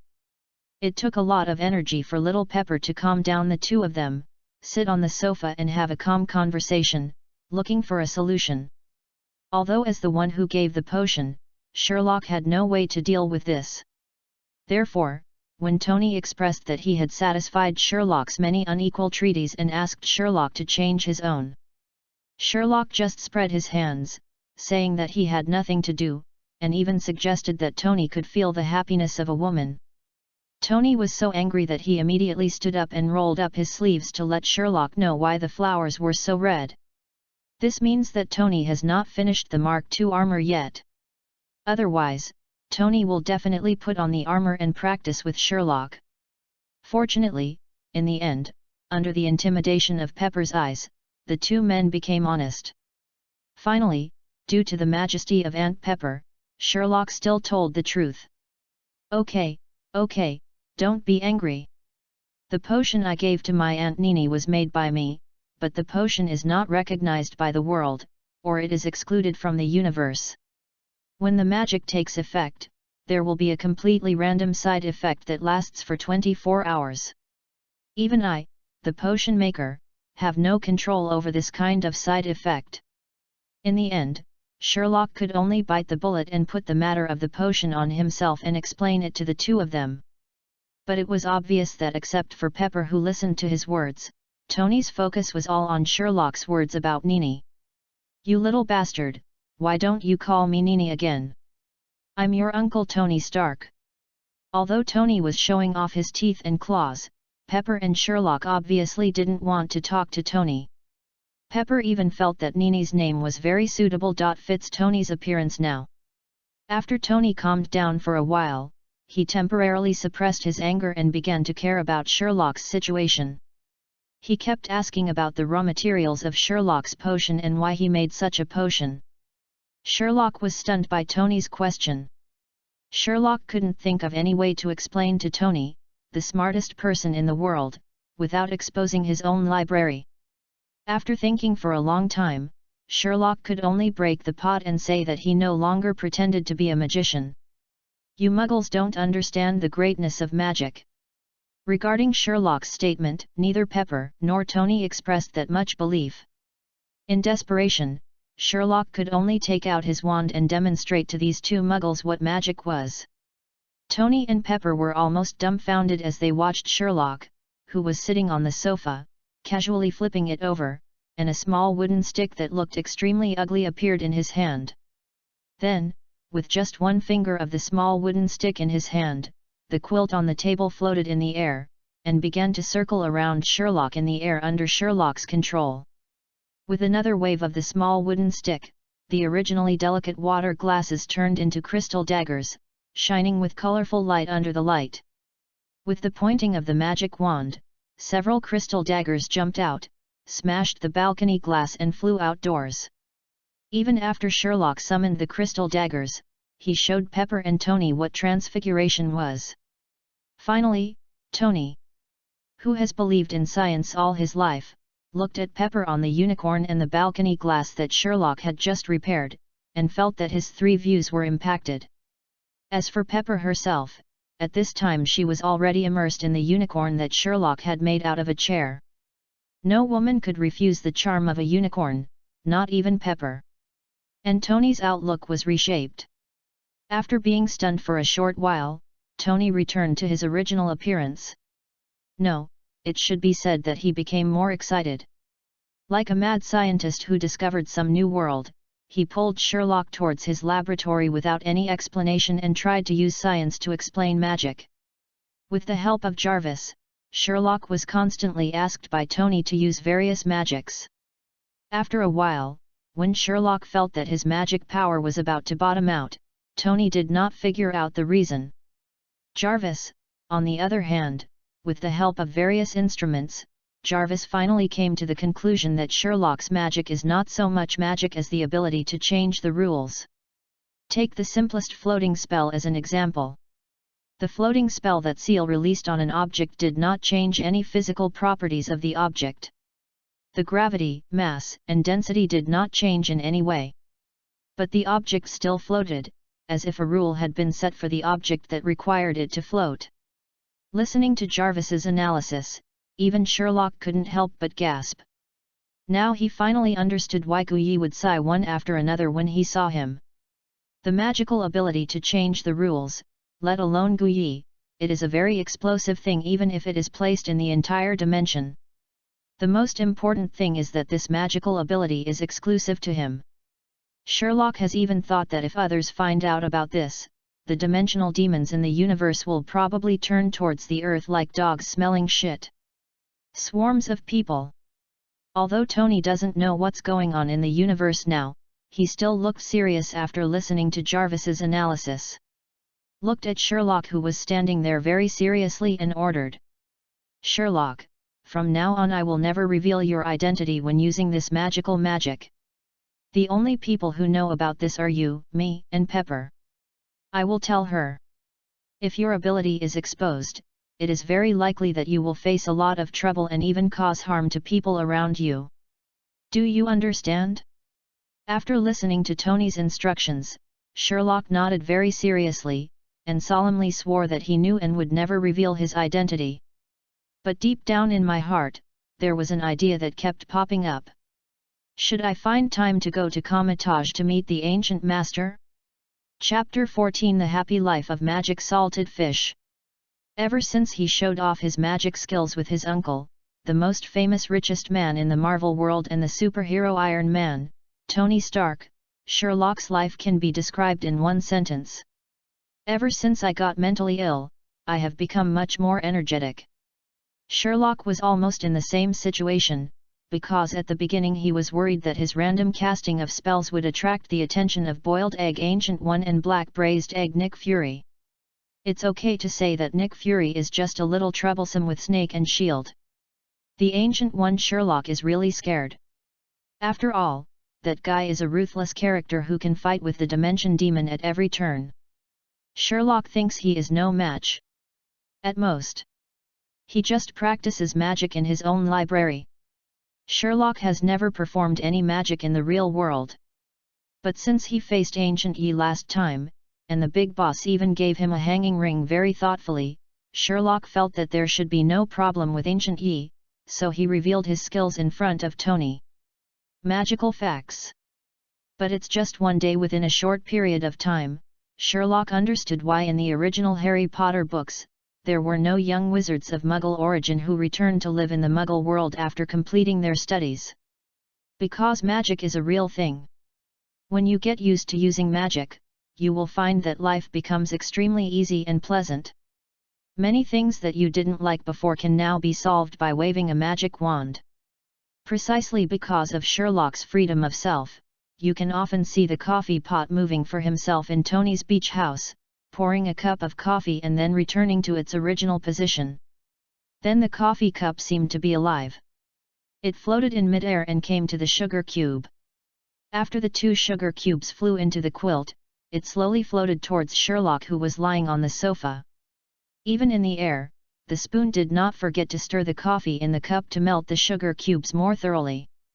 The reason why Sherlock still stays in Tony's mansion is very simple. On the one hand, Sherlock wants to witness the birth of Iron Man's first true armor, and on the other hand, Tony wants to protect him. As the only remaining relative, he wanted to make a mask or something like that for Sherlock to hide his identity. It's definitely not the reason why Sherlock covets the comfortable life in Tony's villa. Absolutely not. Okay, actually there is a little reason for this. After all, the equipment in Tony's villa is too high-tech. The inhumane Mr. Tony installed 3D stereoscopic projection in almost every inch of the villa, especially in the living room and the studio in his underground garage. Have you ever experienced a movie with 3D stereoscopic projection? Sherlock experienced it. Right in Tony's living room. Relying on Jarvis's powerful computing power, any two-dimensional plane picture can be turned into a 3D stereoscopic projection under Jarvis's calculations. The immersive movie experience, Sherlock, can only be said to be particularly delicious. Even in a studio with better stereoscopic projection, Sherlock also experienced what is called an immersive gaming experience. Relying on Jarvis's almost invincible ability in software, he magically modified the game's code, and combined it with the sensors and universal treadmill that Sherlock pestered Tony to make. Sherlock almost felt that his life had reached its peak.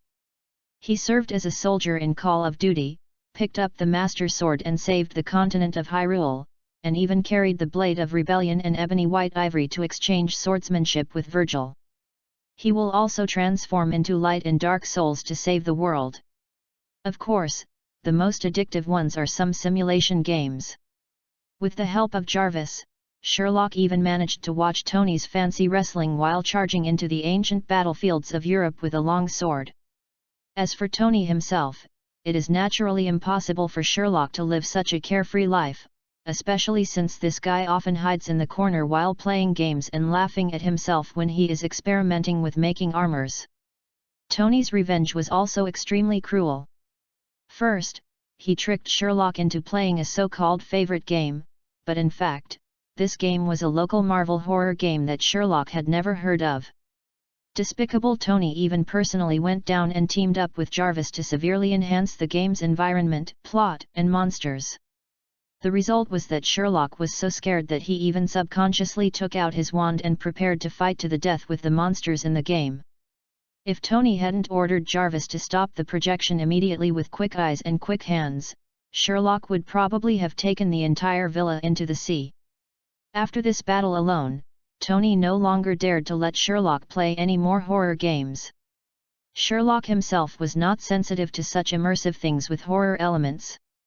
Of course, Sherlock didn't just have fun in Tony's villa without doing anything, especially after Tony knew that Sherlock's magical potions had all-encompassing functions.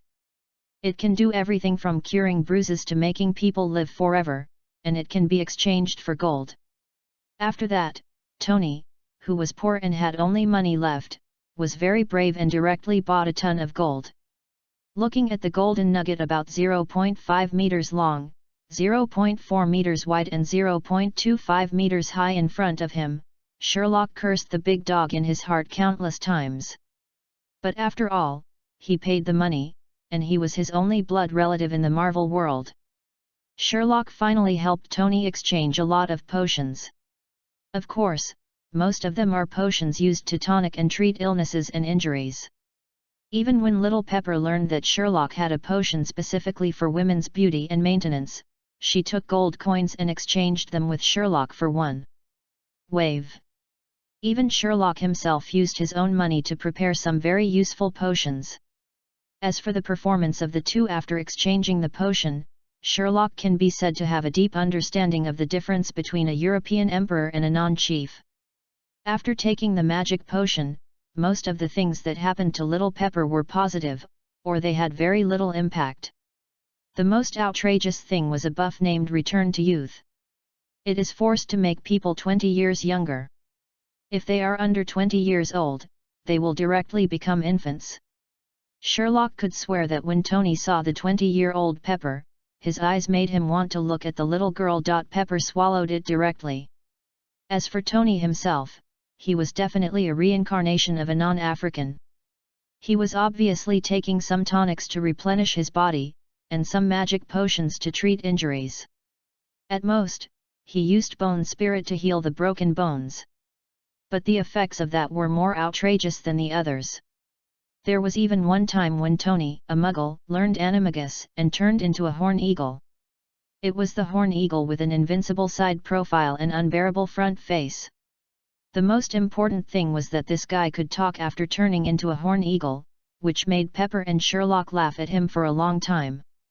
Of course, Tony himself also experienced the fun of flying, and even integrated such flying experience into the production of his own armor, which was a blessing in disguise.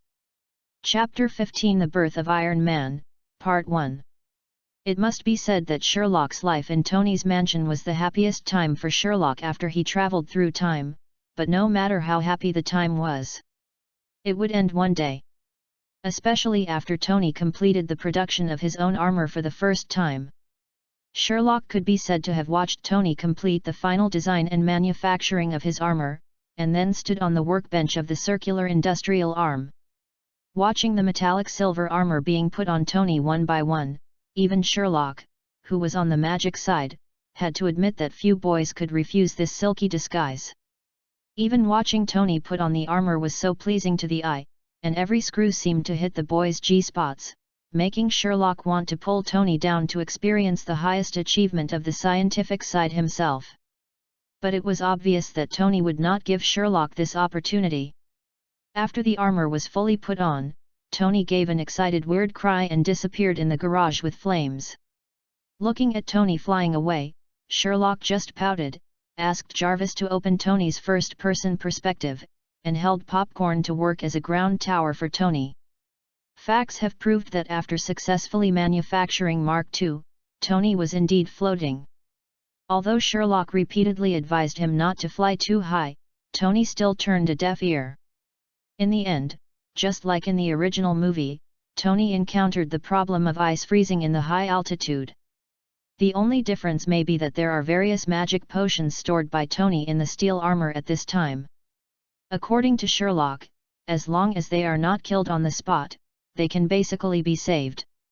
This gave Tony great confidence. He was not as panicked as in the movie.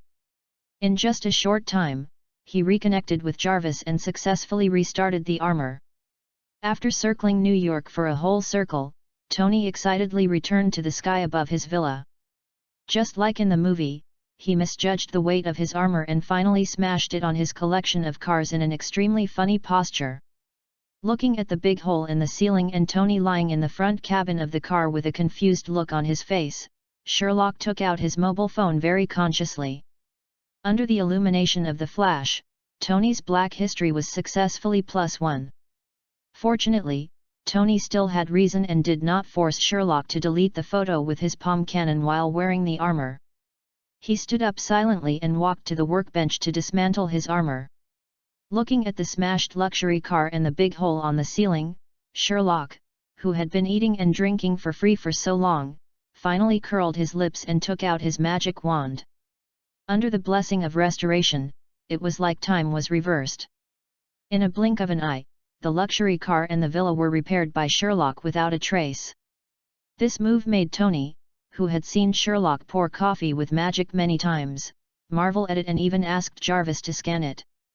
The final conclusion was that there was no trace of damage, which made Tony, an engineering man, only mutter weakly that repairing the car in this way was not in line with the national conditions and the pride of engineering men. But in fact, he was repeatedly sighing at the magic of Sherlock's magic in his heart. After completing the first flight, Sherlock was no longer in the mood to slack off in Tony's mansion, so he said goodbye to Tony tomorrow. To be honest, after leaving his gun shop for so long, Sherlock still missed his little nest. After all, gold and silver lumps can't catch up with grass lumps. Sherlock, like Brother Chiang, missed his recliner very much. For Sherlock's farewell, Tony, who was called uncle but actually more like a friend, naturally had no reason to stop him. He just told Sherlock that he would give Sherlock a gift tomorrow morning and asked Sherlock to go back to his room to rest. Although Sherlock was a little confused and even suspected that Tony didn't hold back his fart, it was too late now. Sherlock didn't say much. After saying hello, he returned to his room leisurely. After a dreamless night, Sherlock was pulled out of bed by Tony early the next morning. Looking at Tony's almost red eyes and the dark circles under his eyes, even if Sherlock was stupid, he knew that this guy definitely didn't sleep much last night. He threw a bottle of tranquilizer to Tony in a bad mood and told him to drink it before going to bed. At his age, Sherlock was really worried that Tony would die before Iron Man came out. However, Tony did not take Sherlock's instructions seriously. Instead, he threw a helmet to Sherlock with excitement. The appearance of the helmet looked unusually scientific. It looks like a cyberpunk illusion, with a smooth curved mirror-like thing covering the entire face. The back of the head is also made of the same metal as Iron Man's armor, plus some antennas for maintaining communication and a smaller version of the arc reactor as energy. The whole helmet does not look bloated, but rather fits very well. All the movements together look both sci-fi and mysterious. Sherlock tried it on the spot as if he had found a new toy. The moment Sherlock put it on, Sherlock was surprised to find that Tony had almost stuffed all the technology he had into this helmet. Jarvis's intelligent assistance is almost standard, with functions such as radio communication, phone dialing, noise reduction, and pickup. The whole perspective is almost richer than the things in the Mark II helmet I saw last night. Sherlock even found things like thermal imaging or night vision goggles. Tony even went so far as to stuff a whole encyclopedia into the helmet. As long as he put on the helmet, Sherlock could connect to Jarvis' database at any time to check all the people or things he saw. Tony's helmet surprised Sherlock so much that he stuffed it into his library without any hesitation for his future use. Sherlock even planned to ask Tony to upgrade the helmet after Tony mastered the technology of nano armor. After all, this thing is really practical. It can not only hide the identity, but also assist in combat. It is really a good thing. Of course, after all, Tony gave a gift, Sherlock had to return the gift. After breakfast, Sherlock drove back to his shop. After 3 days of hard work, Tony also received a return gift from Sherlock, a bag with a large space for permanent traceless expansion spell. The space in the bag is enough for Tony to put down his workbench for wearing armor and a set of mark armor. For such an unscientific bag, Tony's mind was full of ideas about space folding technology and subspace development technology, but after studying for a long time, there was no progress, which made Tony call it unscientific. Sherlock was not in the mansion, otherwise, he would inevitably tease Tony. Although this is unscientific, it is very magical. Chapter 16 The Birth of Iron Man, Part 2. After sending Sherlock away, both Pepper and Tony felt that the whole villa became empty and quiet in an instant. There was no longer the lively feeling when Sherlock was there. Obviously, there was only one person missing. In boredom, even Tony's excitement about successfully making the most advanced weapon in the world disappeared without a trace. Tony and Pepper's life gradually returned to normal. Perhaps the only change was that Tony no longer pursued the cover girl of Playboy. This matter even made the front page of the newspaper for a time, with bright headlines such as "The Prodigal Son Returns" and "Sherlock in the Store curled his lips in disdain." In fact, Tony can be called a prodigal son.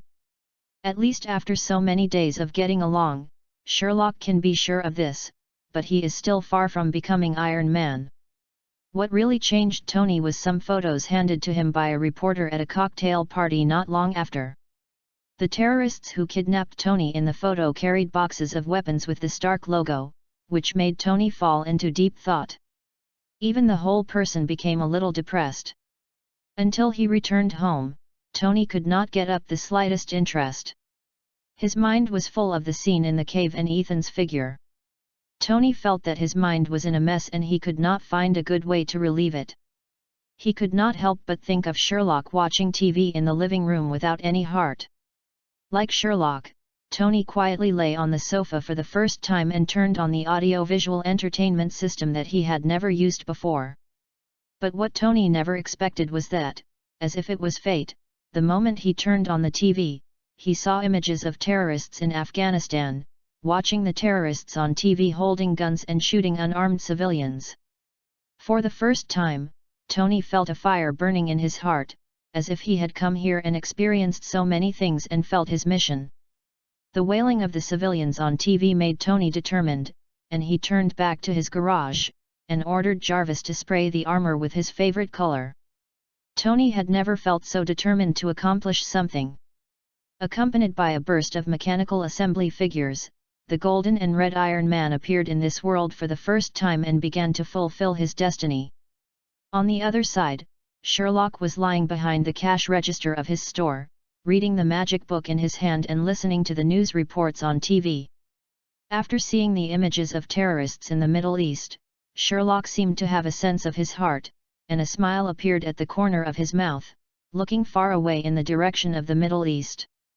Sherlock knew that after this battle, Iron Man officially stepped onto the world stage, and the originally peaceful life in the Marvel Universe would begin to go out of control. He turned off the sound of the TV and simply said, after saying hello to the uncles in his shop, he returned to his room upstairs. He took out the helmet that Tony gave him and put it on. After knowing Tony's whereabouts through Jarvis, Sherlock took out his wand without any hesitation. With the blessing of magic, a pure black cloak covered Sherlock's body, plus a pair of gloves. Sherlock repeatedly made sure that no skin was exposed in front of the mirror. Then he put the hanging ring that Guyi gave him on his hand. As Sherlock's arm kept drawing circles, a sparking portal appeared in front of Sherlock. On the other side of the door is Tony's destination, and Ethan's hometown in the Middle East.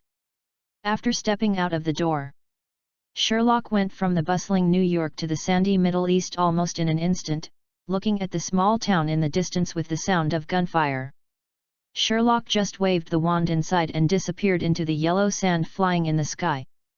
Looking for a high sand dune, Sherlock did not reveal his figure. He still maintained the phantom spell and stood there, as if waiting for something. In just a short while, Sherlock waited for the protagonist of this story, Iron Man Tony Stark. Even though Sherlock had seen the scene of Tony falling from the sky wearing his iconic battle armor countless times in movies, it was still so shocking to see it with his own eyes. After looking at Tony, like the devil from ancient times, cleaning up the terrorists one by one like chickens, for some reason, Sherlock actually felt like he was involved in the birth of Iron Man. The birth of a hero is often accompanied by suffering and a tragic past, isn't it? A pleasant female voice suddenly sounded in Sherlock's ears. Sherlock was so frightened that he subconsciously pointed the wand in his hand in the direction of the sound. But the next second, Sherlock honestly put down the wand in his hand, and respectfully greeted the owner of the voice. "Master Guyi? Why are you here?" After hearing what Sherlock said, Guyi glanced at Sherlock with a smile, who was standing there in embarrassment. Instead of answering Sherlock's question, he made a joke. "Very nice outfit." It was better that Guyi didn't say it. When he said it, Sherlock felt like he was suffering from a middle-aged disease and was being seen. For a moment, Sherlock even felt that he shouldn't be there. This place. Fortunately, as the Supreme Mage, Guyi did not dwell on Sherlock's outfit for too long. Instead, he turned to look at Tony, who was still fighting fiercely with the terrorists, and continued. "Every hero has his own experiences and difficulties, but what about you? Magical little guy, how will you choose your path when you have the power?" To be honest, Sherlock was a little confused about Guyi's confusing question. He even didn't know how to answer Guyi's question. After holding his head and thinking for a long time, he still couldn't figure out what Guyi, the old Riddler, wanted to express. He even subconsciously began to think about what kind of magic to use to escape. After all, he couldn't beat him again and again, and he couldn't beat this old guy who had lived for hundreds of years with his brain. Sherlock could only think about how to run away. Fortunately, Guyi seemed to have noticed Sherlock's embarrassment and did not dwell too much on this issue. Instead, he turned around and looked at Sherlock, who was standing aside without knowing where to put his hands. "Would you be interested in having a cup of tea at Kamal Taj?" As Guyi finished speaking, a portal slowly appeared behind Guyi. Chapter 17 Kamataj. Looking at the portal that was opened without any movement by Guyi, Sherlock looked behind him at Tony, who was currently facing off with a main battle tank, and couldn't help but swallow hard. "Can I refuse? Dare I say no? Will I really not get beaten if I refuse?" Three soul questions appeared in Sherlock's mind the moment Ancient One invited Sherlock. Fortunately, there was still a mask to block it. Otherwise, if Ancient One really saw Sherlock's expression, he would probably be hit a fat beating. Sherlock considers himself a responsible and courageous wizard. Even if he is placed in the Avengers, even if he cannot play damage, he is still an excellent support. Faced with such a strong invitation from Guyi, Sherlock, who was not afraid of the shadow and would never be beaten into submission, said to Guyi sternly, "My pleasure, respected Supreme Mage." Sherlock answered with unusual respect. As for whether he came to witness the birth of Iron Man in the first place, Sherlock now feels that it is not very important anyway. No one can refuse the invitation of Mr. Gu, no one. "I, Sherlock Phoenix," said it. Guyi didn't know that Sherlock was as full and rich in inner drama as a drama queen. After hearing Sherlock's agreement, a smile appeared on his face, and then he headed towards the portal. Naturally, Sherlock followed quickly to avoid upsetting the boss. After all, when people are under the eaves, they have to bow their heads. But what Sherlock didn't expect was that for some unknown reason, Guyi didn't act like Sherlock. As Locke thought, he opened the portal directly in his hall. Instead, he opened the teleportation gate at the gate of Kamataj. The moment he walked out of the teleportation gate, what Sherlock saw was the snow-capped mountain that he had been thinking about before traveling through. Before traveling through time, Sherlock's only thought was to buy a second-hand raptor and drive with him from the easternmost part of the motherland to the foot of this majestic snow-capped mountain to see the legendary highest mountain in the world. For this dream, I constantly search for information on the internet, plan routes, and learn about the various customs and local products of the places I pass through.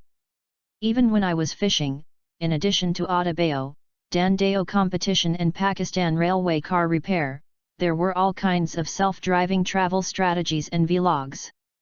You must know that as an LSP, self-driving travel guides are placed before sideline videos such as long legs. It can be seen that Sherlock really wants to take this trip at the drop of a hat. But what is helpless is that before time travel, Sherlock was dragged down by his embarrassment and meager wages. Just to support himself was already risking his life. The so-called dream can only be a dream. After traveling through time, Sherlock no longer had to worry about life. He even had a car that was out of reach even if it was a second-hand one in his previous life. However, he was held back by the feeling of being close to his hometown. Sherlock really didn't expect that he would see the mountain he had been thinking about before crossing over in this way.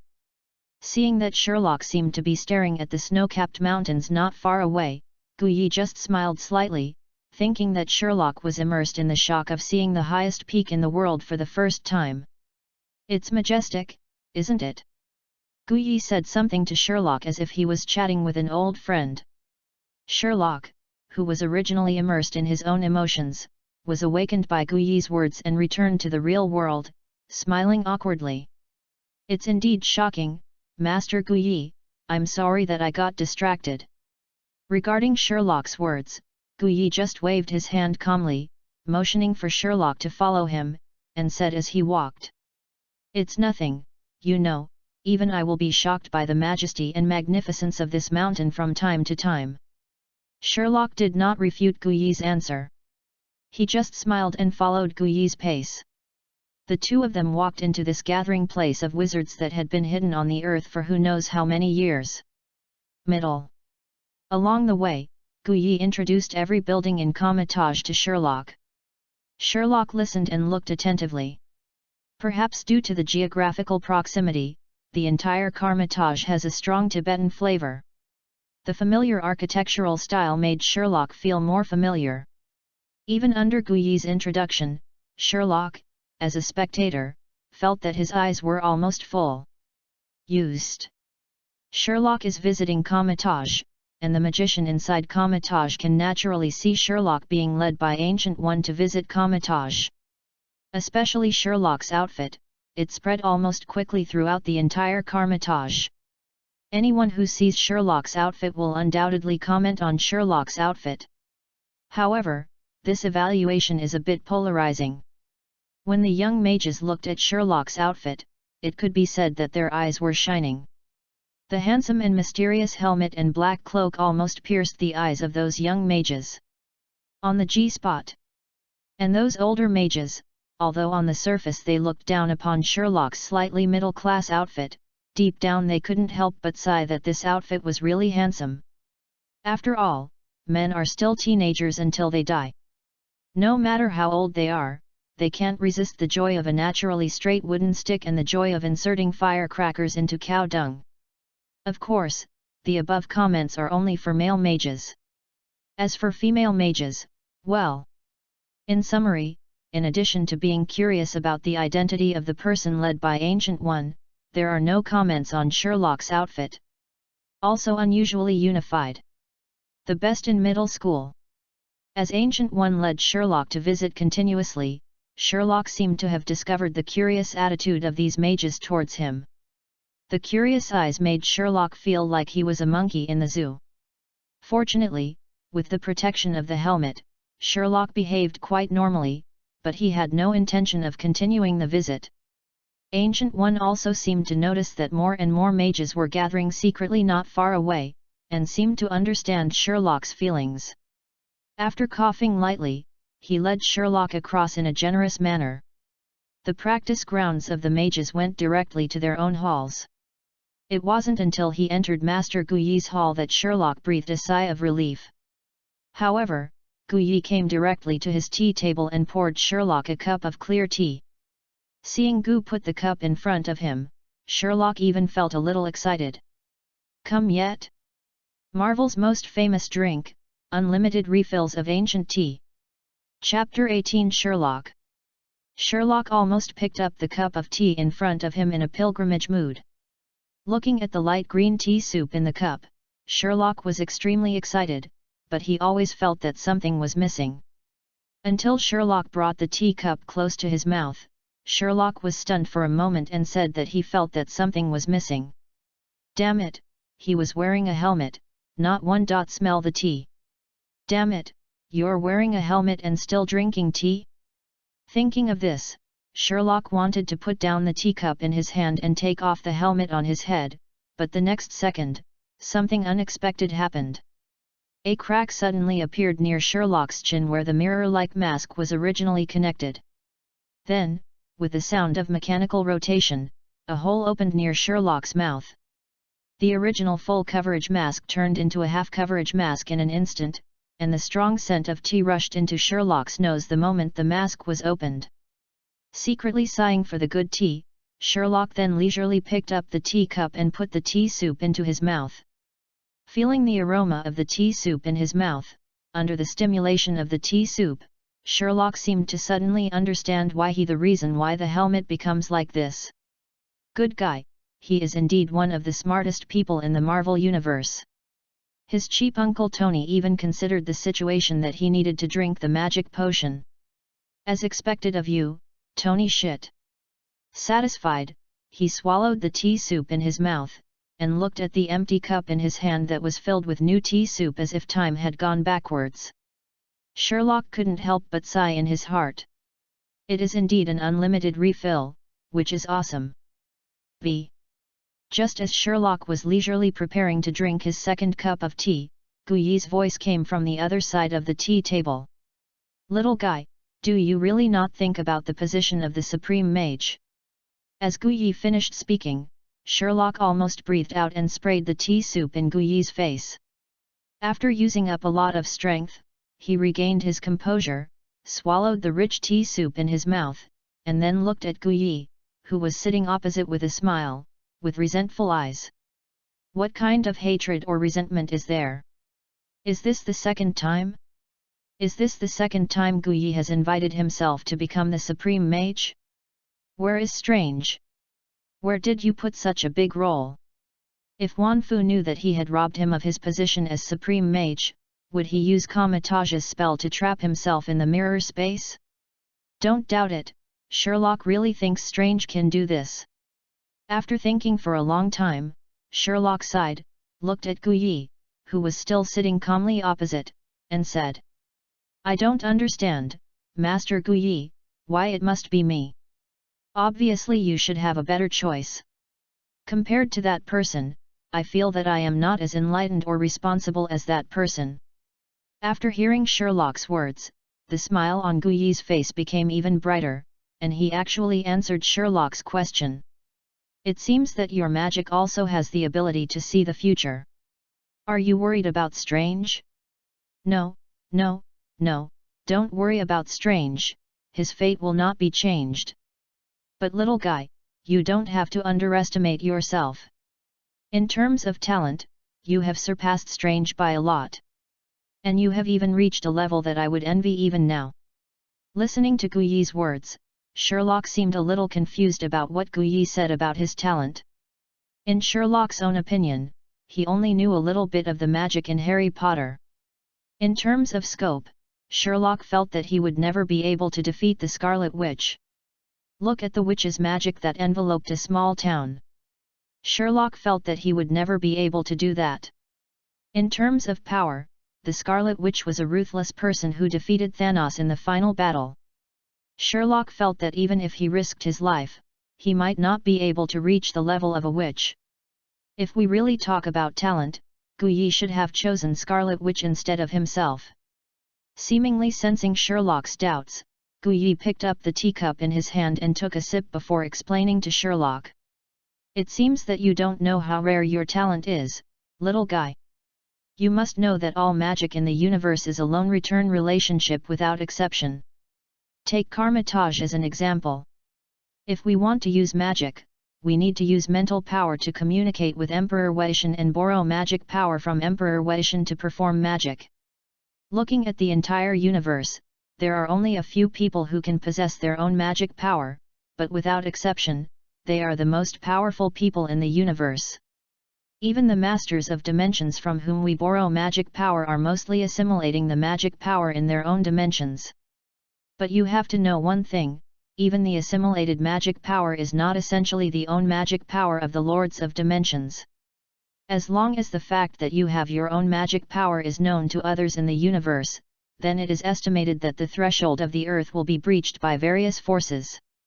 What's more, the nature of your magic is magical enough. Guyi said and stopped to take a sip of tea before continuing. I don't know if you have ever felt your own magic. Your magic is different from ours, and even different from the magic in the entire universe. Your magic is superior to our magic. It can even be exaggerated to say that the characteristic of your magic is that you can use your own will to rewrite, distort, or even rewrite the rules of the entire world. The idealistic characteristics of magic can almost be said to be perfectly reflected in your magic. To be honest, if your magic can be learned, even I can't help but worship you as my teacher. As Guyi's words fell, Sherlock felt that his jaw was about to drop to the ground.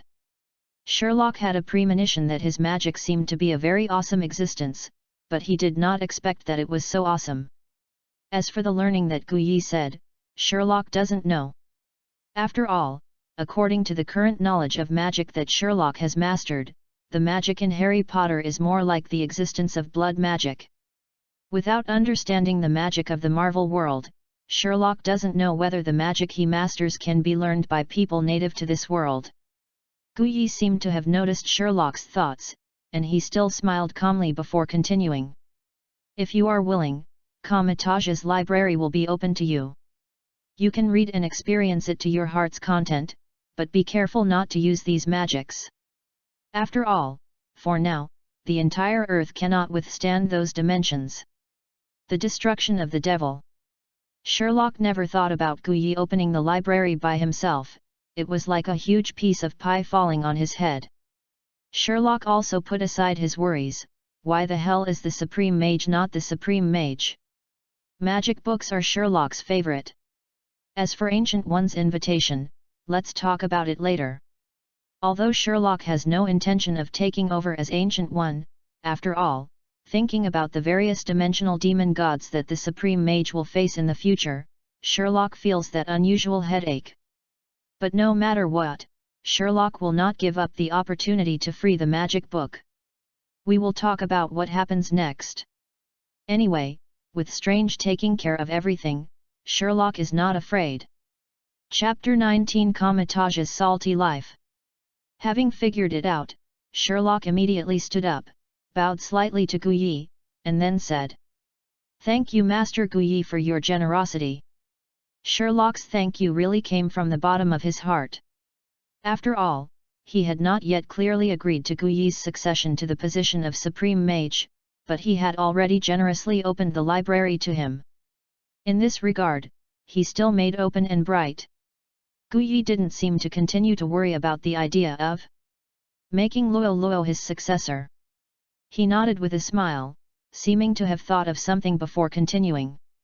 Personal suggestion: if you haven't accepted my idea yet, then I suggest you don't take off your helmet. After hearing what Guyi said, the hand that was originally thinking about taking off the helmet froze in place. Then he suddenly remembered that during this time period, Casillas and Mordo, played by Uncle Ba, were still in coma.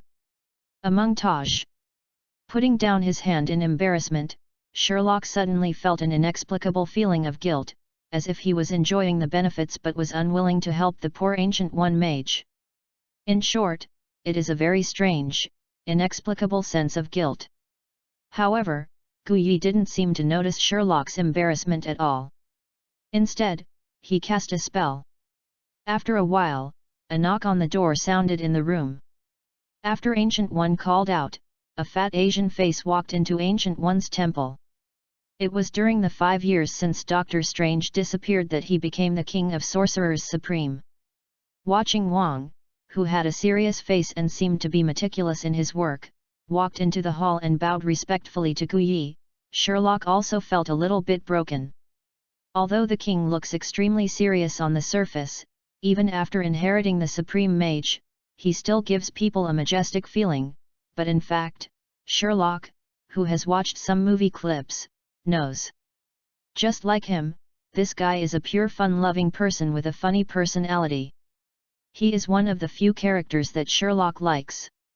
Sherlock will never forget that this guy learned magic to show off in front of She-Hulk. Matter. Guyi briefly introduced Sherlock to Wang, without even revealing Sherlock's name, and ordered Wang to take Sherlock to find a place to live and open the entire library to Sherlock. Wang also carried out Guyi's orders very well. One thing is that although Comitage already has Wi-Fi, the overall environment is incomparable to Tony's mansion. But as long as you get used to the environment here, there is no doubt that life here is much more interesting than Tony's mansion, especially after Wang and Sherlock get familiar with this guy. This guy's funny personality couldn't be hidden anymore. And he even made all sorts of insinuations to find out how Sherlock got this helmet, because he wanted one too. The most important thing is that Sherlock, who lives in Comitage, overheard Wang dissing his own outfit in front of his junior brothers and sisters more than once, and asking those junior brothers and sisters on the training ground to practice magic seriously. Don't always think about committing the second disease. Shylock expressed deep contempt for Wang's behavior of doing one thing before others and another after another. During a meal, he bluntly said that Wang's big head would never fit his helmet. Even if it is worn, it will enlarge the outline of the head and increase the risk of being shot in the head during combat. Sherlock's ridicule made the king furious, and he challenged Sherlock for a duel without any explanation. Can that guy Sherlock spoil him? The decisive transformation skill disguised as sheep transformation made Wang lose his temper at all. But new problems also appeared.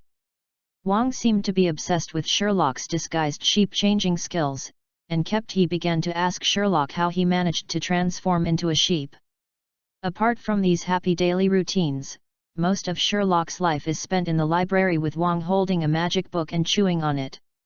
Occasionally, he will ask Wang to go to the temple in Hong Kong to get some delicious food together secretly. Have a drink in the library. Sherlock, who often hangs out with the king, has never seen the two villains Cassilis and Mordo, but he probably won't care even if he does. After all, apart from teasing the idiot Wang every day, most of Sherlock's thoughts were on the magic books in the library. Compared with the magic books in Harry Potter, Marvel's local magic gives Sherlock a more scientific feel. In Sherlock's opinion, the magic in Harry Potter is more idealistic, and most of it is driven by emotions. Even emotions can greatly affect the power of magic. But the magic in Comitage is activated more by the magic array composed of magic runes and lines. It is like a permutation and combination. Different runes constitute different magics, and the runes are connected by each other. The lines are connected. As time went by, Sherlock sometimes wanted to try Comitage's magic, but he held back. After all, Sherlock didn't want to face some dimensional masters who had nothing to do. But things often don't develop as Sherlock thinks. During a sparring match with the king, Sherlock almost unconsciously used Comitage's basic shield magic. It's just that Sherlock's shield seems a little different from the shields of the others in Comitage. It is a pure white shield. This incident also alarmed Guyi, but under Guyi's research, the reason why Sherlock's shield is white can only be attributed to Sherlock's own magic power. After learning that his own magic power seemed to be able to drive Comitage's magic, Sherlock became visibly excited, and began to practice Comitage's magic with the help of the king. But it is a pity that, except for some very basic magic, such as small shields, magic chains, portals and other small magics, Sherlock cannot use most of the magic. The only exception may be the mirror space. This magic unexpectedly works in the same way as the traceless expansion spell. Unwilling to give up, Sherlock began to study the combination of the two magics based on Carmitage's magic book and the many notes of wizards in Harry Potter. Don't tell me, Sherlock actually developed a kind of magic. When this magic is used, a black mist will wrap around Sherlock's body, making it difficult to see Sherlock's body and face, and even his voice will be changed by the black mist. But apart from that, it has no other function, but at least Sherlock no longer has to wear his helmet all the time. This incident made Shylock confused for a long time, and was laughed at by the king for a long time. Finally, under the warning of Shylock's sheep-changing skill, the king turned over this article. Of course, when Sherlock was studying magic, Wang also read Sherlock's magic book, and the result was very simple. In Wang's words, this damn thing is more metaphysics than metaphysics. Sherlock also made sure of one thing. His magic was unique to him and he could not let others learn it. Apart from these small things, Sherlock's life in Carmitage can be said to be extremely beautiful. Even in the later period, Wang was led by Sherlock and had begun to develop into the shape of Sherlock, laughing people. But in the exciting world of Marvel, where American blockbusters are all the time, happy days are often short-lived. Just when Sherlock was immersed in the ocean of magic, a phone call successfully brought Sherlock to life. Locke was brought back to reality. Chapter 20: A Cry for Help from Jarvis. It was a pleasant evening. In Carmitage's library, Sherlock and Wang did not rest. They were reading carefully in the library with a magic book and coffee each. What the king held in his hand was the first-grade textbook on transfiguration that Sherlock had given him, and what Sherlock had in his hand was the legendary Carmitage's most powerful attack magic that the king had found for him. The two of them were like enlightened monks, reading their respective magic books in their hands, drinking coffee and chatting. On the surface, they seemed to be in unusual harmony. But in fact, both Wang and Sherlock had a classic expression of Wang Baoqiang looking at his cell phone. What? What? What? What the hell is this? Although the two of them looked at the magic book in their hands as if they knew every word, but they didn't recognize each word when they were put together, but due to their feelings, the strange desire to win between boys, neither of them said anything. I can't understand it myself. When the two of them couldn't understand the magic book in their hands, the remaining two people naturally became more interested in talking about it, especially with that strange desire to win. Whether it was the king or Sherlock, neither of them had any intention of stopping. Sherlock kept tricking the king into ordering midnight snacks at the temple in Hong Kong, such as skewers, beer, barbecued pork, crayfish, fish eggs, grilled seafood and the like. The reason is also very simple. After getting acquainted with Wang, Wang invited Sherlock to have a meal once. Sherlock couldn't forget the familiar taste and would fool Wang into having a meal from time to time. Faced with Sherlock's CPU, Wang naturally refused. Especially after Wang knew that Sherlock was much richer than him, he refused Sherlock's CPU. After all, according to Sherlock's deception, Sherlock already owed Wang a 125mm howitzer, 2 double-shot anti-aircraft guns, 2 AR series rifles, 1 HK series rifle, 3 AK series rifles, and several pistols. 1 box of defensive grenades and 1 box of 9-link flash bombs. At first, Wang was still immersed in Sherlock's so-called CPU, which is much easier to use than magic. After all, Wang's background has determined that he must rarely come into contact with Sherlock's Muggle weapons. But as time passed, Wang gradually came around. Damn it, I am a magician from Carmitage, but damn it, everyone else is a magician with 2 hands, extremely cool special effects, and can be called a budget killer. Why is it that when it's my turn, it's like firing cannons and guns, with firepower supreme? What's more, if this thing is really easy to use, then Carmitage's leader Guyi would definitely be in the state of a weapon angel long ago. The first thing he would do when facing the enemy would be a volley of fire. Then various gun barrels and cannon barrels formed a steel wing behind Guyi. He looked at the various intruders with a smile and asked, "Do you know that you are wrong?" Just thinking about this situation is enough for Wang Yi to break out in cold sweat and cry out that he is guilty. What's more, Sherlock, a wealthy businessman with $1 in his hand, and his uncle, the richest man in the world, actually come to squeeze out his small monthly pocket money. Just thinking about it, Wang felt that his uncle and aunt couldn't bear this matter. Along with Sherlock's CPU, Wang also developed a very good trick. Every time Sherlock wanted to have a midnight snack, Wang used his trick to fool him. Today was no exception. Although under the influence of the desire to win, neither of them revealed whether the other party had found a fake magic book to fool them. But in fact, both of them were convinced that the nonsense-looking book in their hands was definitely the result of the other party's mischief. Naturally, the skills on the lips never stop. Just as the two of them were going back and forth and fighting fiercely, Sherlock's cell phone rang very suddenly. Looking at the phone in his hand with some confusion, Sherlock found that there was no incoming call information on the screen of his phone. Generally speaking, this situation is either a call from a secret government department such as CIA or FOBO, or it is a pure scammer. Sherlock believed that he had absolutely no ability to get the secret department to call, so he was very sure that this was a scam call that would smell like curry after being answered. Faced with such a scam call that interrupted his thoughts, Sherlock naturally pressed the phone down in anger and had no intention of answering it. Just as Sherlock put down the phone, sorted out his thoughts and planned to continue confronting Wang, the phone rang again.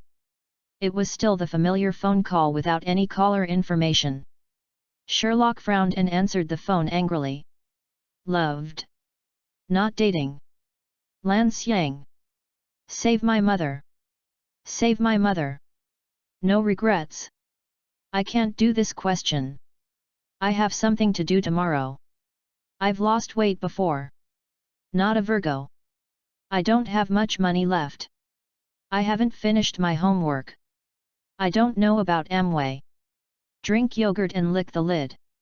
Eat potato chips without licking your fingers. I don't know why pigeons are so big.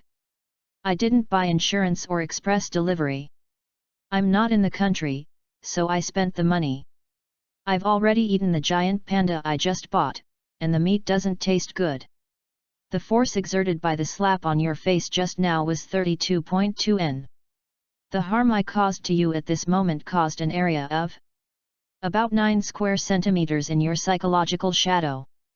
It only takes 2.7 seconds to jump from here. The probability of falling to death is 10%, and the probability of being disabled is 10%. The miraculous solutions to being safe include but are not limited to, someone below will support you and a strong wind will blow you away. Excuse me, do you have anything else? Listening to Sherlock's remarks, which were like announcing the name of a dish, Wang, who was sitting opposite Sherlock, was a little unable to react for a moment, especially to Sherlock's words. It took Wang a long time to react before he knew what they were. Faced with Sherlock's fluent oral delivery without giving the other party a chance to speak, it was not just Wang who was silent, it seemed that the person on the other side of the phone was also silent for a moment. After a long time, Jarvis's electronic voice came out from the receiver.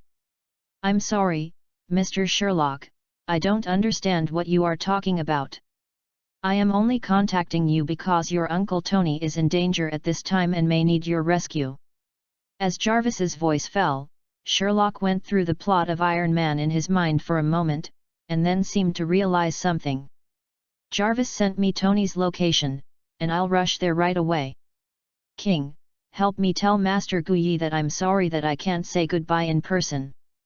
Like a cat whose tail was stepped on, Sherlock jumped up from his chair. After seeing the location sent by Jarvis in his hand, he just said hello to Wang and made a mark. The portal disappeared into the library. Seeing Sherlock leave in a hurry, Wang put down the Transfiguration textbook in his hand, rubbed his chubby cheeks, and sighed that the young man could really endure it, then stood up and walked towards Guyi's main hall. After all, Sherlock looked very anxious. No matter what, he should talk to Master Guyi about this matter. Chapter 21 Operation to Save Pepper. The place where Sherlock appeared was in Tony's villa. At this time, Tony no longer had the pride and complacency he had at the beginning. At this time, he was just like an ordinary mortal, lying on the ground powerlessly. His face was covered with patterns that looked like blood vessels, and his face was pale. The arc reactor that was supposed to emit a faint blue light on his chest had disappeared. Looking at the weak Tony, Sherlock didn't hesitate at all. With a wave of his wand, the crude arc reactor that Tony had built in the cave flew towards Sherlock. After smashing the glass cover outside the reactor, Sherlock gave the crudely made equipment a shot and restored it to its original state. Then, under Tony's command, he endured his nausea and helped Tony stuff the arc reactor into the big hole in Tony's chest. After doing all this, Sherlock's face was even paler than Tony's. After all, the large hole in Tony's chest was full of sticky liquid, which was enough to make Sherlock think of something bad. After the arc reactor was placed into the big hole in Tony's chest, Tony quickly returned to his normal appearance almost at a speed visible to the naked eye. In just a short while, Tony was able to stand up holding on to the table. Looking at Sherlock, whose face was still pale and seemed a little nauseous, and he was constantly applying cleansing skills to his hands. He rolled his eyes angrily. "Do you have any recovery magic? Give it to me quickly." In response to Tony's request, Sherlock just rolled his eyes and angrily threw Tony a bottle of white moss potion and a bezoar for detoxification. After all, these things were originally bought with Tony's gold, so throwing them to him now can be regarded as returning them to their original owners. Looking at the dark stone with an indescribable smell in his hand, and the bottle of potion that he was extremely familiar with, Tony's face turned dark. Tony casually placed the potion stone on the table, and then Tony became anxious as if he remembered something. "Sherlock, go to Stark Industrial Park quickly. I asked Pepper to investigate Obadiah Staney's computer. Now Obadiah Staney appeared in my villa unscrupulously and took away my arc reactor means that Pepper is in danger. Use your magic to save Pepper. Leave Obadiah Stane to me, I'll be there shortly, hurry, hurry, act." Tony seemed really panicked. After he finished explaining, he ran towards the basement as fast as he could. Looking at Tony disappearing, Sherlock could only sigh helplessly. If nothing else happened, his future aunt, Comrade Pepper, should be with Cowlson, the village chief of Novice Village. If possible, Sherlock really doesn't want to appear in front of the people from S.H.I.E.L.D. After all, the black braised eggs dogskin plaster properties are a bit annoying. But that was his future aunt after all, and to be honest, Sherlock had a really good impression of Pepper Potts. In the end, he only sighed and put on the helmet Tony gave him. After putting on the helmet, Sherlock waved the wand inside, and a black cloak with a hood and a pure black combat uniform appeared on Sherlock. Compared with the previous set at Kamal Taj, it is a little less middle class, but a little more mysterious. Gently wiping the helmet with his hand, a thick black mist appeared in Sherlock's hood, covering the sci-fi looking helmet that Tony had given to Sherlock. After being fully prepared, Sherlock ordered Jarvis to locate Pepper. As a huge 3D projection appeared in Sherlock's helmet, Sherlock also clearly saw what was happening to Stark. The fast-moving red dot in the industrial park. Without the slightest hesitation, Sherlock just waved the wand in his hand, and his entire figure disappeared into Tony's villa with a sound of spatial distortion. When Sherlock appeared again, he was already standing in a passage full of pipes. Sherlock could even hear the huge noise coming from the Iron Overlord not far away when it was destroying it. Without the slightest hesitation, Sherlock started running towards the red dot representing Pepper. After just a few turns, Sherlock saw a panicked Pepper wearing an OL suit. Next to little Pepper was the village head of the Novice Village with a worrying hairline, who was trying his best to pull little Pepper to escape. Behind the two of them was an Iron Overlord made entirely of steel that looked like a giant steel rhinoceros, chasing the two of them. Pepper Potts and Coulson also spotted Sherlock running towards them at high speed in front of them. Before Coulson could raise his pistol, a red light hit Coulson.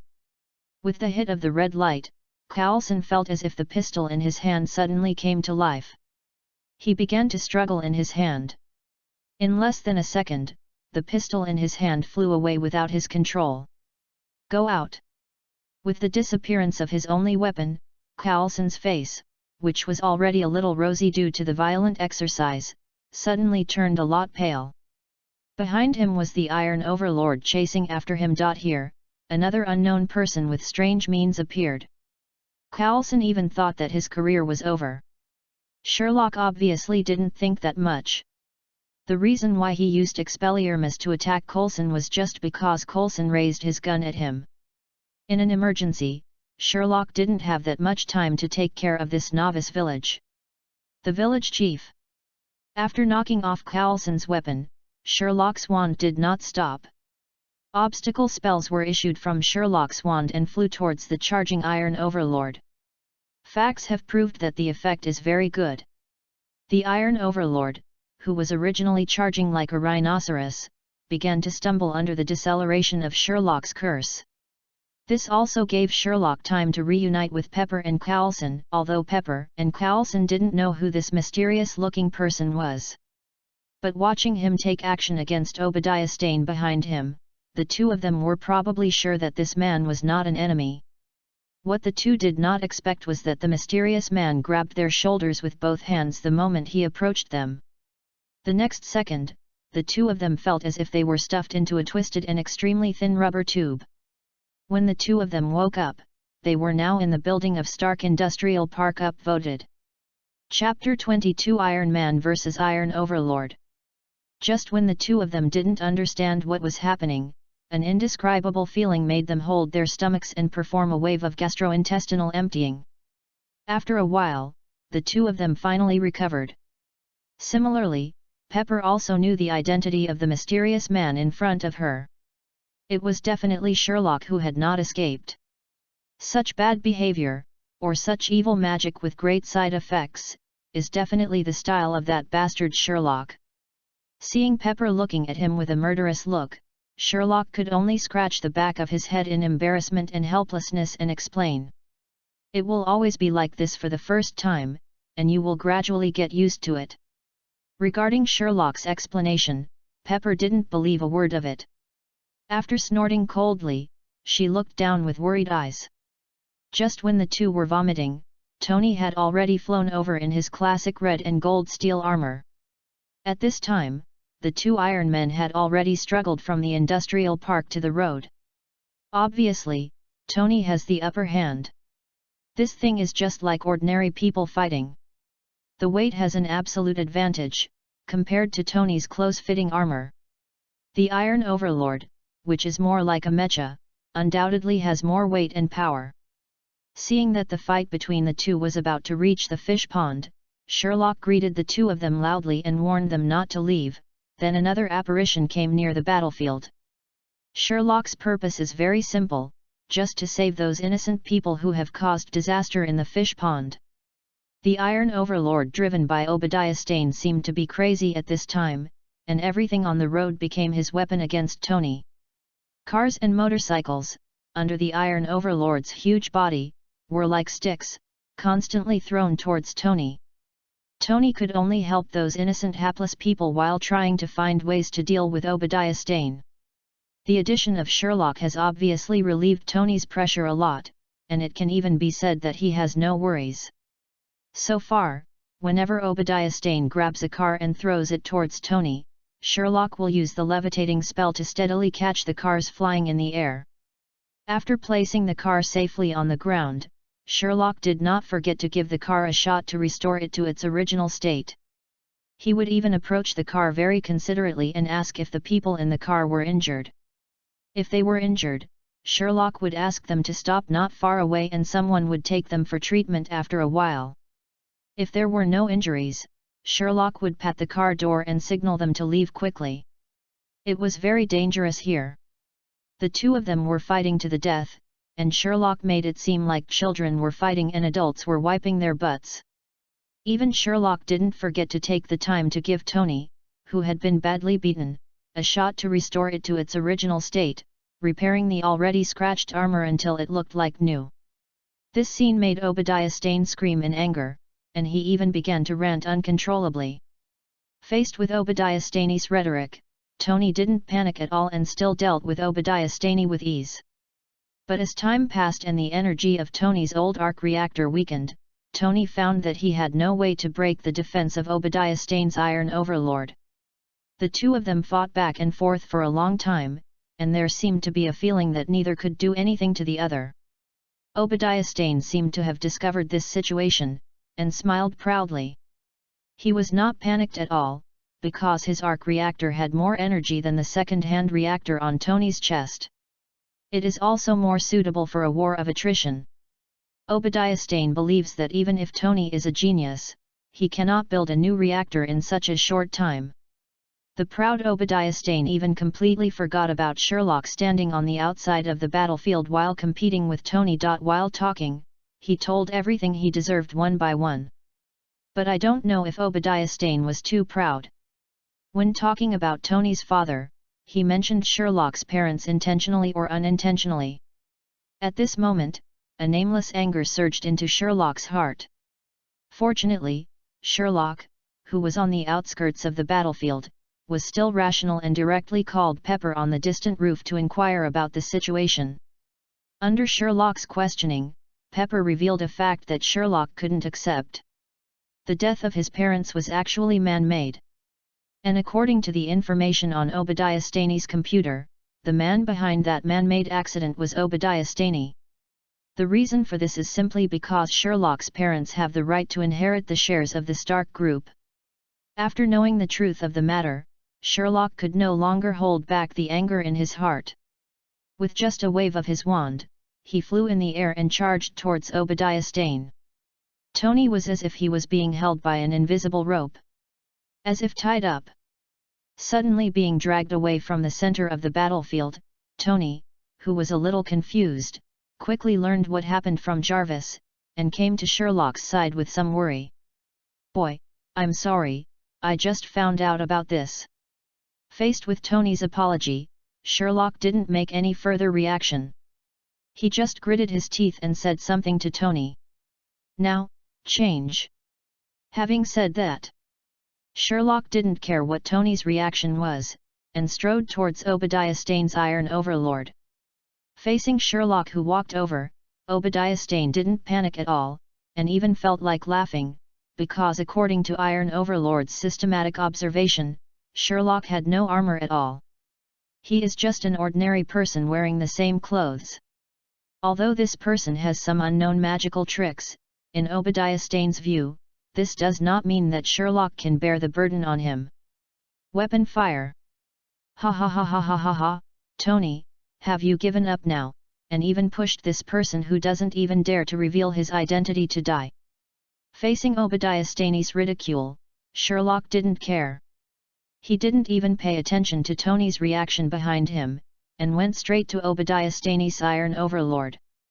"Introduce yourself, Sherlock Phoenix, Tony Stark's nephew, and the child of Cornell Phoenix and Yuffie Phoenix who were killed by you. Obadiah Stane, now it is no longer a dispute between you and Tony Stark Group ownership. It is now a problem between you and me. Believe me, I will make you experience 10,000 times more miserable than my parents." Manner of death.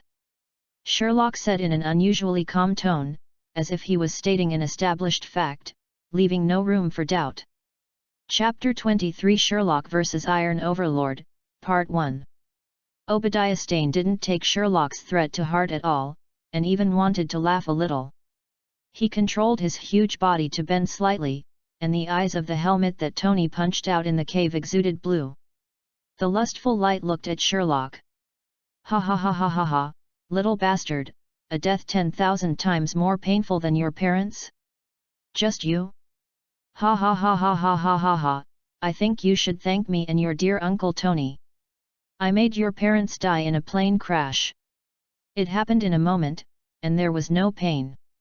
Tony hid you very well, even so well that even me, his favorite uncle, didn't know you existed. As for you wanting revenge? Ha ha ha ha ha ha ha ha, what your genius uncle couldn't do wearing his latest armor, can you do it? Why?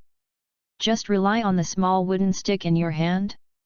Are you going to stab me to death with the small wooden stick in your hand? Ha ha ha ha ha ha ha ha ha ha ha. Obadiah Stane's arrogant laughter sounded extremely dull under the cover of the Iron Overlord's thick armor. Fortunately, the sound was not very loud, and only a few people in the middle of the battlefield could hear him clearly. What did Obadiah Stane say? Faced with Obadiah Stane's ridicule, Sherlock, who was originally furious, seemed to have sobered up a lot. A cold smile appeared on his face unconsciously, and he raised his head to look at the Iron Overlord, who was almost twice his height. Said slowly. "Congratulations, Obadiah Stane, you guessed it right, I will stab you to death with a small wooden stick. You will be shattered to pieces." As Sherlock's words fell, the wand in Sherlock's hand suddenly emitted a burst of white light, and a majestic impact flew out from the wand, directly hitting the Iron Overlord's abdomen. The huge Iron Overlord was directly knocked back more than 10 meters by the impact of this drama. But Obadiah Stane, who was inside the Iron Overlord, didn't know what Sherlock had done, but Obadiah Stane was horrified to find out. With that huge impact, the defensive armor on the abdomen of his Iron Overlord, which was as thick as the front armor of a tank, turned into iron powder in an instant and disappeared without a trace. Even the internal machinery and circuits, all exposed. After this blow, Sherlock also showed a confident smile. This was the first time that Sherlock used magic in actual combat. It was just the blow just now, Sherlock was sure of one thing. Even if my own combat power cannot defeat those top combat powers in Marvel, I can still crush a little column Sherlock like Iron Overlord. Just from the crushing spell just now, Sherlock had a feeling that as long as he wanted to, he could even turn the Iron Overlord and Obadiah Stane inside the Iron Overlord into fly ash in an instant. However, this situation is obviously not in line with Sherlock's threat just now. As an honest and trustworthy person, Sherlock is naturally spitting out a nail. If he said that Obadiah Stane cannot die in peace, he must not let Obadiah Stane die. Damn it, Obadiah Stane! Compared to Sherlock's calmness, Obadiah Stane on the other side lost his initial arrogance and confidence. He didn't understand how Sherlock managed to completely shatter the armor on his abdomen. Looking at Shylock walking towards him step by step, Obadiah Stane felt for the first time that he seemed to be a little overconfident. Shylock walked towards him, and every step seemed to be on his heart, making Obadiah Stane even more frightened. Without too much hesitation, Obadiah Stane directly controlled Iron Overlord to open all his weapon systems. Along with a mechanical friction sound, countless missiles and guns locked on Sherlock in an instant. Obadiah Stane didn't even give any warning, and directly attacked Shylock, who was advancing steadily. Naturally, Sherlock had long been prepared for Obadiah Stane's sneak attack. Seeing Obadiah Stane open fire, Sherlock did not panic at all. He waved his wand gently, and in an instant, a magic wand was formed in front of him. A yellow light film. This is an advanced application of transfiguration recorded in Dumbledore's notes. The first thing to hit the light curtain transformed by Sherlock was the fastest large-caliber bullet, followed closely by various missiles with different calibers and powers. Obadiah Stane seemed to have seen the scene where Shylock was first torn into pieces by large-caliber bullets, and then blown into ashes by those missiles. It's just that the proud smile just hung on the corner of Obadiah Stane's mouth, and before it could fully bloom, it froze directly on Obadiah Stane's face. I saw that whether it was a cannonball, a missile, or a bullet, as long as it touched the ridiculously thin light curtain in front of Sherlock, it would turn into various petals. Under the influence of inertia, petals of various colors floated around Sherlock for a while, including pink cherry blossoms, white magnolias, fiery red roses, and orange jasmine. The colors were really beautiful. But such a beautiful sight was like a death-inducing sight to Obadiah Stane. None of his weapons could pose a threat to the man who was not wearing any armor, and he could not even stop Sherlock. No forward steps can be done. For a moment, huge fear suddenly took over Obadiah Staney's whole body and mind. He didn't know how to defeat this superb young man. Even for a moment, Obadiah Staney didn't know what to do. I began to regret messing with this young man. Without any hesitation, Obadiah Stane wanted to escape after seeing that his weapons were ineffective. Seeing that Sherlock was getting closer and closer to him, Obadiah Stane, with the idea of leaving a green mountain without fear of running out of firewood, activated the booster on his feet without any hesitation and wanted to escape from here. But he forgot that the boosters on Iron Overlord's feet were obviously weaker than the boosters on Tony's suit. The most fatal flaw was that it started very slowly. Just when black smoke began to emit from the feet of Obadiah Staney's Iron Overlord, Sherlock almost understood what Obadiah Staney wanted to do. The wand was waved gently, and in an instant, the land on the ground transformed into a huge hand made of rock under the control of Sherlock's magic. But the Iron Overlord, who had just taken off, was suddenly caught in the hand of a giant hand made of rocks like a toy. Looking at the Iron Overlord struggling in the giant rock hand, Sherlock had a cruel smile on his face. "Obadiah Stane," I said, "I will let you experience a death that is 10,000 times more painful than my parents'. Before I fulfill my promise, as the protagonist, you cannot escape." Chapter 24: The Death of Obadiah Stane. Sherlock didn't say anything, but it was okay. After he finished speaking, Obadiah Stane struggled even more fiercely. The giant hand made of rocks kept falling stones along with Obadiah Stane's struggle. But with the supply of Sherlock's magic power, stones were constantly added to replace the parts destroyed by the Iron Overlord.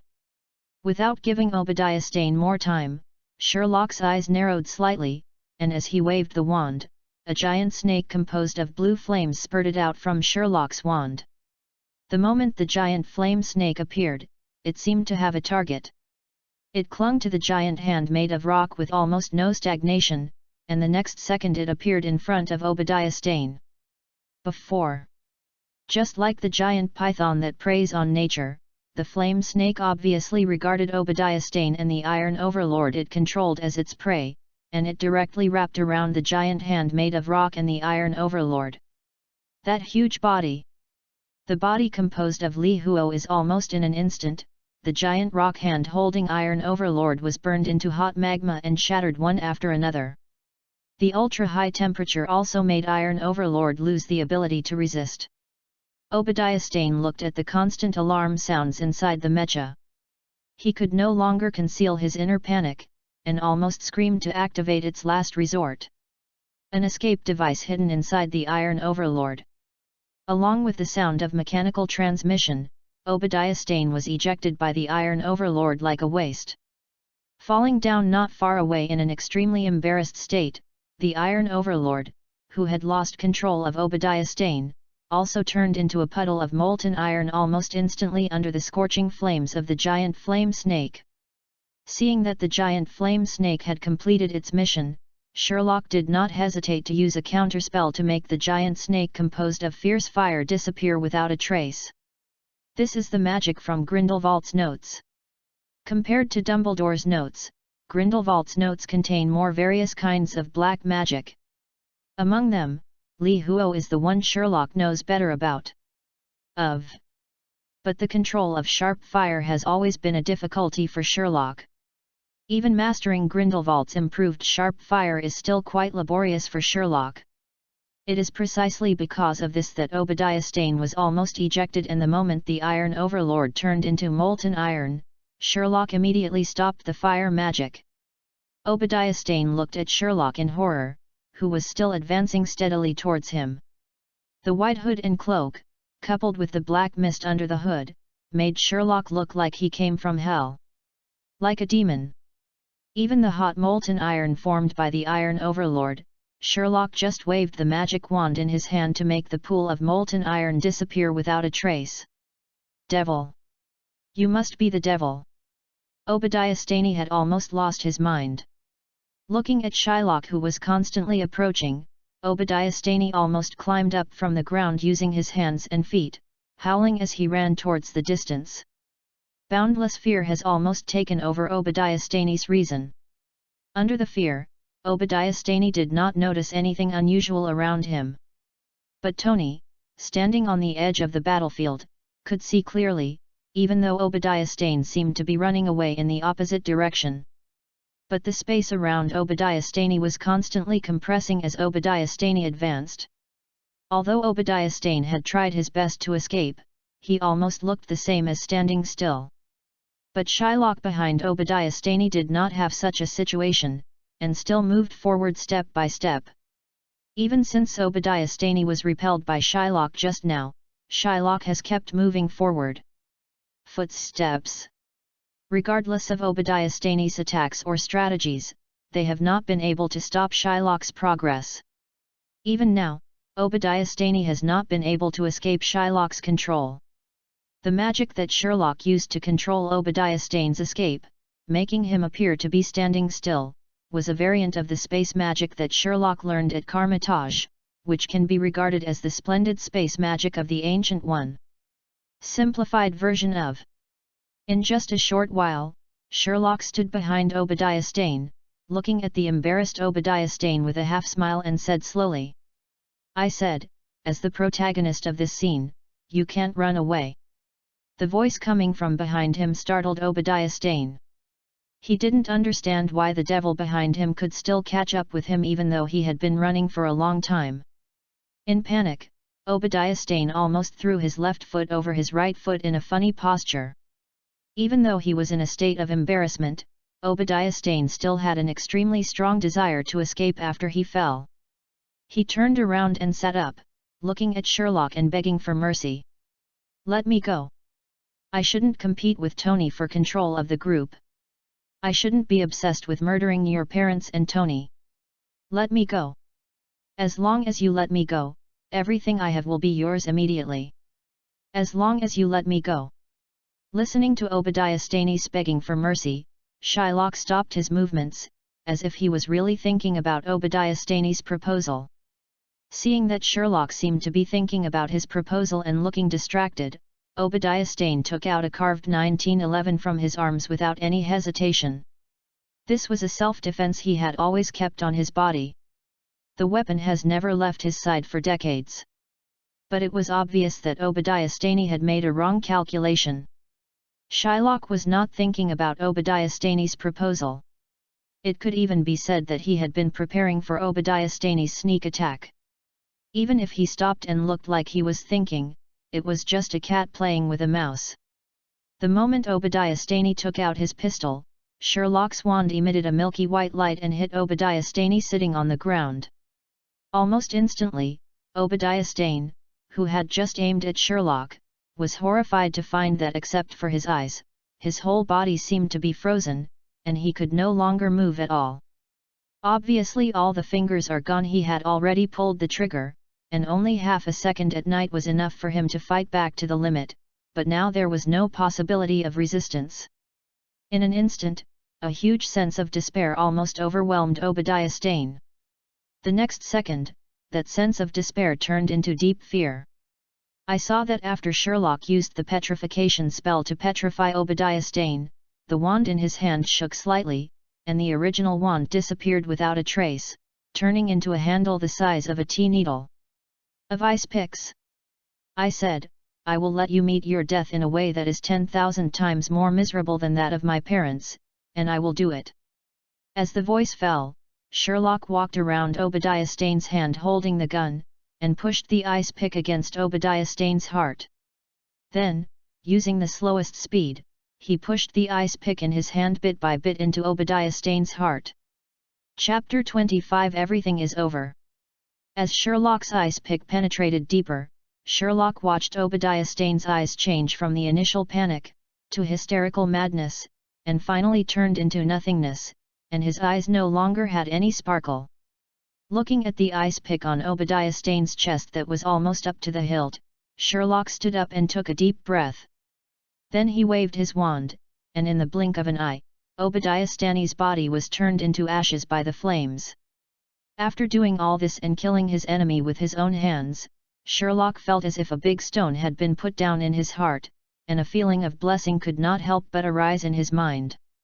Even Sherlock felt that all the magic problems he had not figured out before became extremely clear at this moment, as if a big stone in his heart was suddenly put down.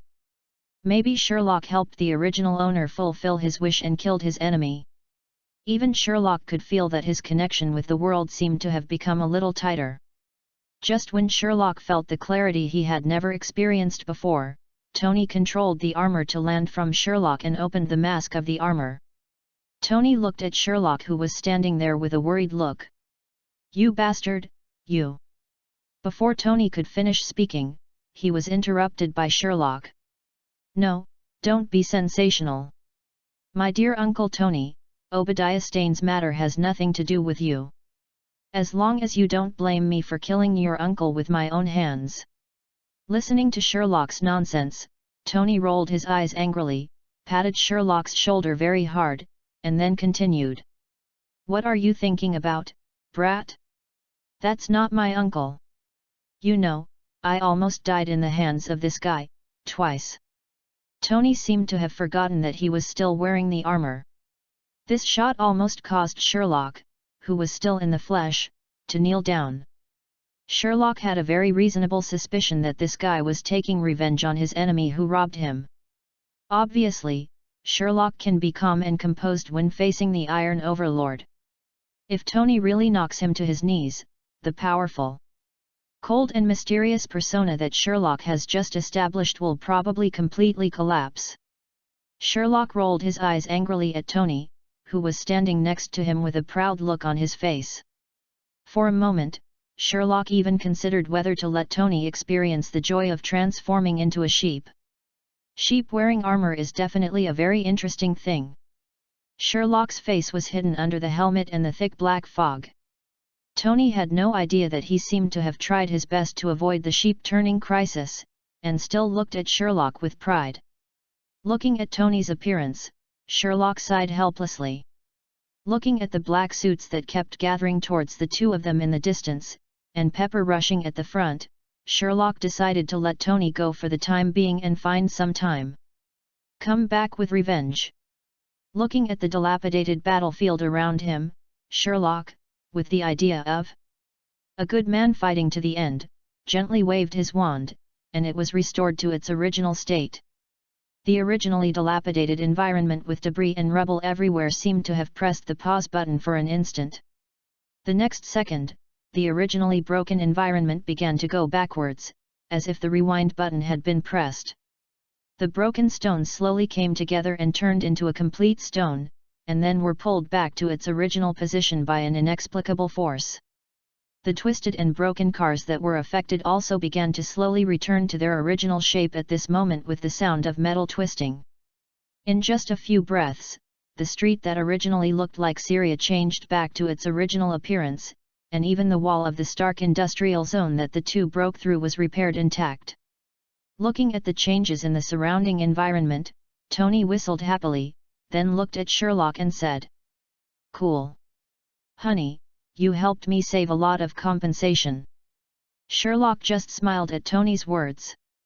After all, what Tony didn't know was that Sherlock only restored the street to its normal state.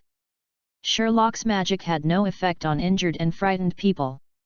And the most important thing is that Sherlock was a thief and did not repair the damage caused by the fight between the two people in Stark Industrial Park, so Tony still has to pay compensation, and it may even be a lot.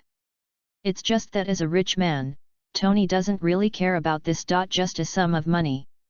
Seeing the SHIELD agents getting closer and closer to him and Pepper running in front of the SHIELD agents, Sherlock, who didn't want to reveal his identity yet, felt more and more headache. Looking at Tony beside him, Sherlock suddenly felt blessed and said quickly, "Dear Uncle Tony, I'll leave the rest to you. After all, I've solved the most troublesome part, right?" After finishing speaking about himself, regardless of Tony's reaction, he disappeared in place with a crackling sound of space distortion, leaving only Tony, who had not yet reacted.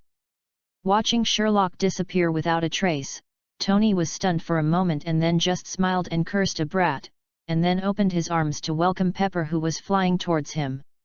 When Pepper came over, she didn't give herself a hug as Tony thought. Instead, she started to look at Tony's whole body repeatedly. Under Sherlock's magic, Tony's armor didn't even have a single scratch at this time. It was considered to be on the battlefield. But it was ineffective and still maintained its factory new look. After seeing that nothing happened to Tony, Pepper breathed a sigh of relief. When she was about to ask about Sherlock's situation, she was stopped by Tony's eyes. The extremely smart Pepper immediately swallowed the words that were on her lips and followed Tony's eyes to look at Coulson, who was standing not far from the two of them. Facing the gazes of Tony and Pepper, Coulson didn't panic at all, still maintaining a professional smile, and asked Tony. "Hello, Mr. Stark, I think this is not the first time we have met. May I ask about your relationship with Mr. Fantastic, who just showed his power?" Faced with Coulson's temptation, Tony responded, "Well.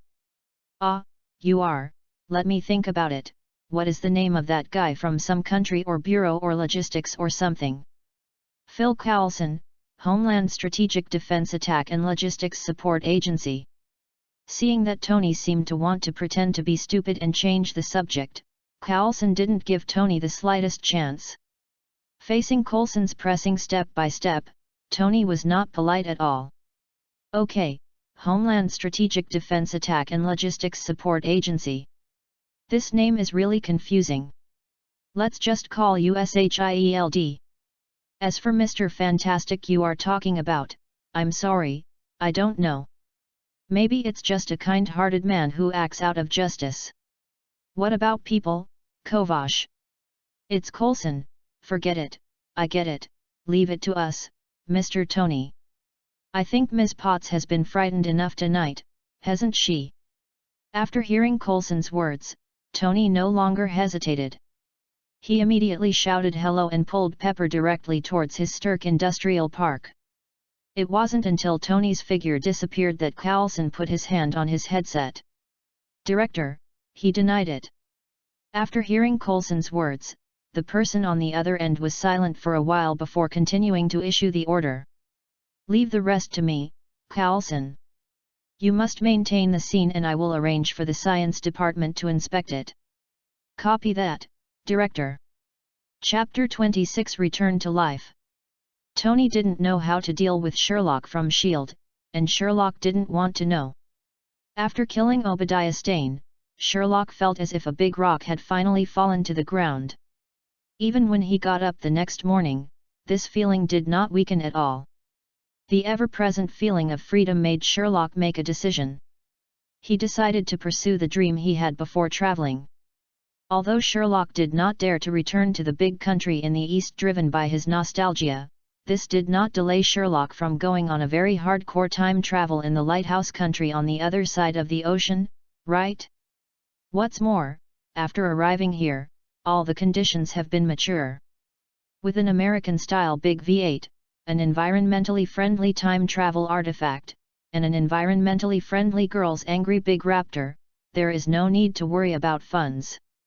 Coupled with his own magic and the portal authorized by the ancient master, Sherlock can even drive through various scenic roads in the United States during the day, lock the car at night and go home to sleep, and continue driving through the next day. Of course, if you do this, it would be too inexperienced.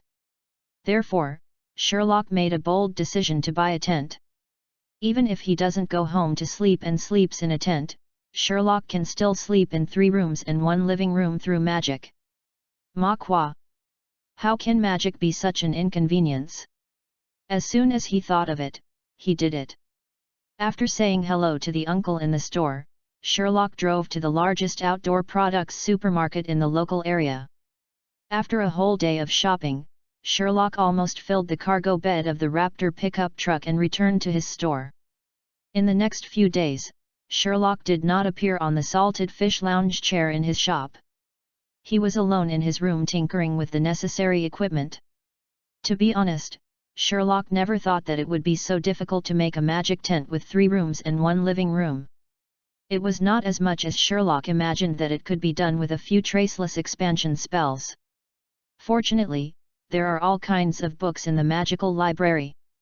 After experiencing a failure, Sherlock successfully found a book how to make a magic tent in the library. Sherlock almost looked at the secretary and made it by himself, praising the greatness. After completing the production of magic, Sherlock was full of a sense of accomplishment. Of course, there is no way to save worry. This thing is regarded as an alchemy product in Sherlock's library, and it is sold in another vending machine, but at that price. Sherlock can only say, I have that spare money, it would be great to buy some potions, and I can also have the joy of opening blind boxes, and besides other things, the wizard's aesthetic towards these items from the Muggle world, well, how should I put it? It's hard to describe in a word. Sherlock even suspected that if he really bought a tent produced by the wizarding world, he would probably be laughed to death if he met the same travel companions while traveling through the night. Think about the grand occasion of the Quidditch World Cup in the 4th grade in the original Harry Potter books. If you pick any one at random, it would be an extremely explosive existence in the Muggle world. And in line with the mentality of riding a bicycle to the bar and saving money, Sherlock also feels that it is reliable to make this thing by himself. After all, the various consumables are about twice as cheap as those in the vending machine. After completing all the preparations, Sherlock confidently moved the various equipment he had prepared downstairs one by one and began to load them into the back of his pickup truck. Having just installed all his equipment and checked the status of his car, Sherlock had just sat in the driver's seat and was about to set off when the roar of an engine came from the distance. At first Sherlock didn't pay attention, but soon, an Audi R8 sports car appeared in Sherlock's field of vision and stopped Sherlock, who was just about to set off. Soon, Sherlock knew who could do such a dangerous thing, his good uncle, Tony Stark.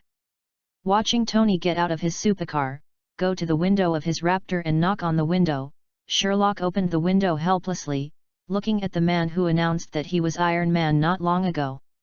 A slutty man. Dear Uncle Tony, what's the matter with you? If there's nothing else, I'd like to leave as soon as possible. Faced with Sherlock's sinister tone, Tony didn't panic at all. He raised his eyebrows slightly, looked at Sherlock with a half-smile and said, It seems that I just helped my dear nephew escape from the investigation of some troublesome people, and now I am about to be abandoned by my dear nephew. By the way, Sherlock, do you think I should go find someone who looks bad? How about provoking the one-eyed dragon to talk about the magician's great power that night? Faced with Tony's naked and undisguised threat, is Sherlock the kind of person who can be threatened? Unfortunately, Sherlock is. After hearing Tony's threat, Sherlock put on a shameless smile without any hesitation, carefully got out of the car, and asked Tony to get into the passenger seat. During the process, humility was taken to the extreme. He opened the door and held the roof of the car, fearing that Tony Lafayette would be a little bit unhappy. My dear uncle, what are you talking about? Come on, be careful of the steps. Sit down first. I will be back soon. Sherlock, who was extremely clumsy, didn't forget to go to the shop to pour a cup of coffee after helping Tony to the passenger seat, and respectfully handed it to Tony, who was sitting in the passenger seat, before returning to his seat as the main driver. Looking at Sherlock's appearance, Tony nodded with satisfaction. After taking a sip of coffee, he put away his playful expression and looked at Sherlock and said, Okay, I've already taken care of the SHIELD side. I just want to say that you are a magical person I met accidentally, but I don't know your true identity. That side seems to be extremely interested in your magic. You should be more careful recently. If you don't want to be entangled by those dogskin plasters, you'd better restrain yourself. Especially their one-eyed director, you must be careful. He is not an easy person to deal with. And I have a hunch, the water in S.H.I.E.L.D. is very deep, try to stay away from them, you know? After hearing Tony's instructions, Sherlock was extremely happy. After all, with the help of Tony, an insider, Sherlock could be said to have saved countless troubles, especially now that it was still the time of Snake and Shield. Seeing that Sherlock seemed to want to express his admiration and gratitude to him, Tony quickly waved his hand to interrupt Sherlock, and then asked the question he had always wanted to ask. "Where do you want to go after packing so much?" Chapter 27 Return Too Far. In the vast Gobi Desert, a raptor was speeding on the road. It was Sherlock who was about to set off to experience the self-driving crossing. However, Sherlock's expression at this time was not the excited one at the beginning. As for the reason, it is very simple.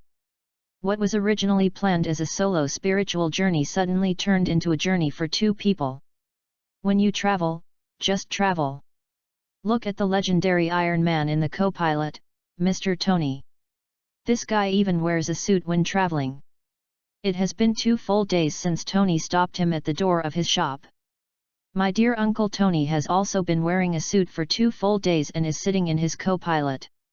Sherlock looked at Tony, who was currently using the projection in his suit to handle the group's official business, with disgust. His eyes were filled with confusion. Finally, Sherlock couldn't help but complain. "I said, dear Uncle Tony, if you can't let go of work, why don't you go back? Lie at home and watch the American Daddy show and drink some ice. Kilo, isn't it much better than you wearing a battle armor and sitting in my co-pilot?" Tony was stunned for a moment by Sherlock's complaints, and then he opened the mask of his armor angrily, gave Sherlock a big eye roll, and then said, "My dear nephew, you insist on experiencing some kind of self-driving trip. I have no objection to your traveling. I also mentioned taking a plane, but you refused. Then I took the next step and said I wanted to buy an RV so that we could watch the American Daddy show together in the evening, but you refused. Now I am worth hundreds of billions and sit in the passenger seat of your broken pickup truck. What else is there to be dissatisfied with?" Listening to Tony's words, Sherlock really had an old story that he was holding back in his mouth. He became more and more angry after thinking about it for a while. After taking a step back, Sherlock couldn't stand Tony anymore. "Tony, you bastard! Do you even know what self-driving travel is? Look at the RV you proposed. Can that thing be called an RV? Have you ever seen an RV that has 18 wheels and is bomb-proof? Also, we are traveling, why are you wearing your armor? Damn it, I don't even dare to take you to the town. Damn it, I just wanted to go to the town and experience the local customs, but I was welcomed by the mayor himself. Damn it, for a moment I didn't even know whether I was traveling or looking at investments with you. And the most important thing is, it's been 2 whole days. I've never seen you take off your armor before. Don't you want to go to the toilet? Aren't you hot in such a hot weather? Who would be a good person who would travel by car wearing a battle armor?" Sherlock complained as fiercely as a machine gun. "I, Sherlock, have a sentence MMP that I must say, and not only do I say it, I also say it in person." But it was obvious that Tony didn't care at all about Sherlock's complaints. Instead, he rubbed his chin and thought for a while before speaking. "Well, what you said makes sense. I should really develop a more portable armor. The current armor is a bit inconvenient. Jarvis, record this idea and start researching it when I get back. As for the toilet problem you mentioned, as a genius, I had already thought of this when I was designing the armor." After saying that, Tony pointed to the iron pants of his steel armor and continued. "At the beginning of the design, I had already thought about long-term combat. This place can be folded for my convenience, and because I have to consider extreme environments, there is a purification device in my armor. If I really can't hold it in, it can be solved directly in the armor. The armor can automatically filter and turn it into pure water for drinking.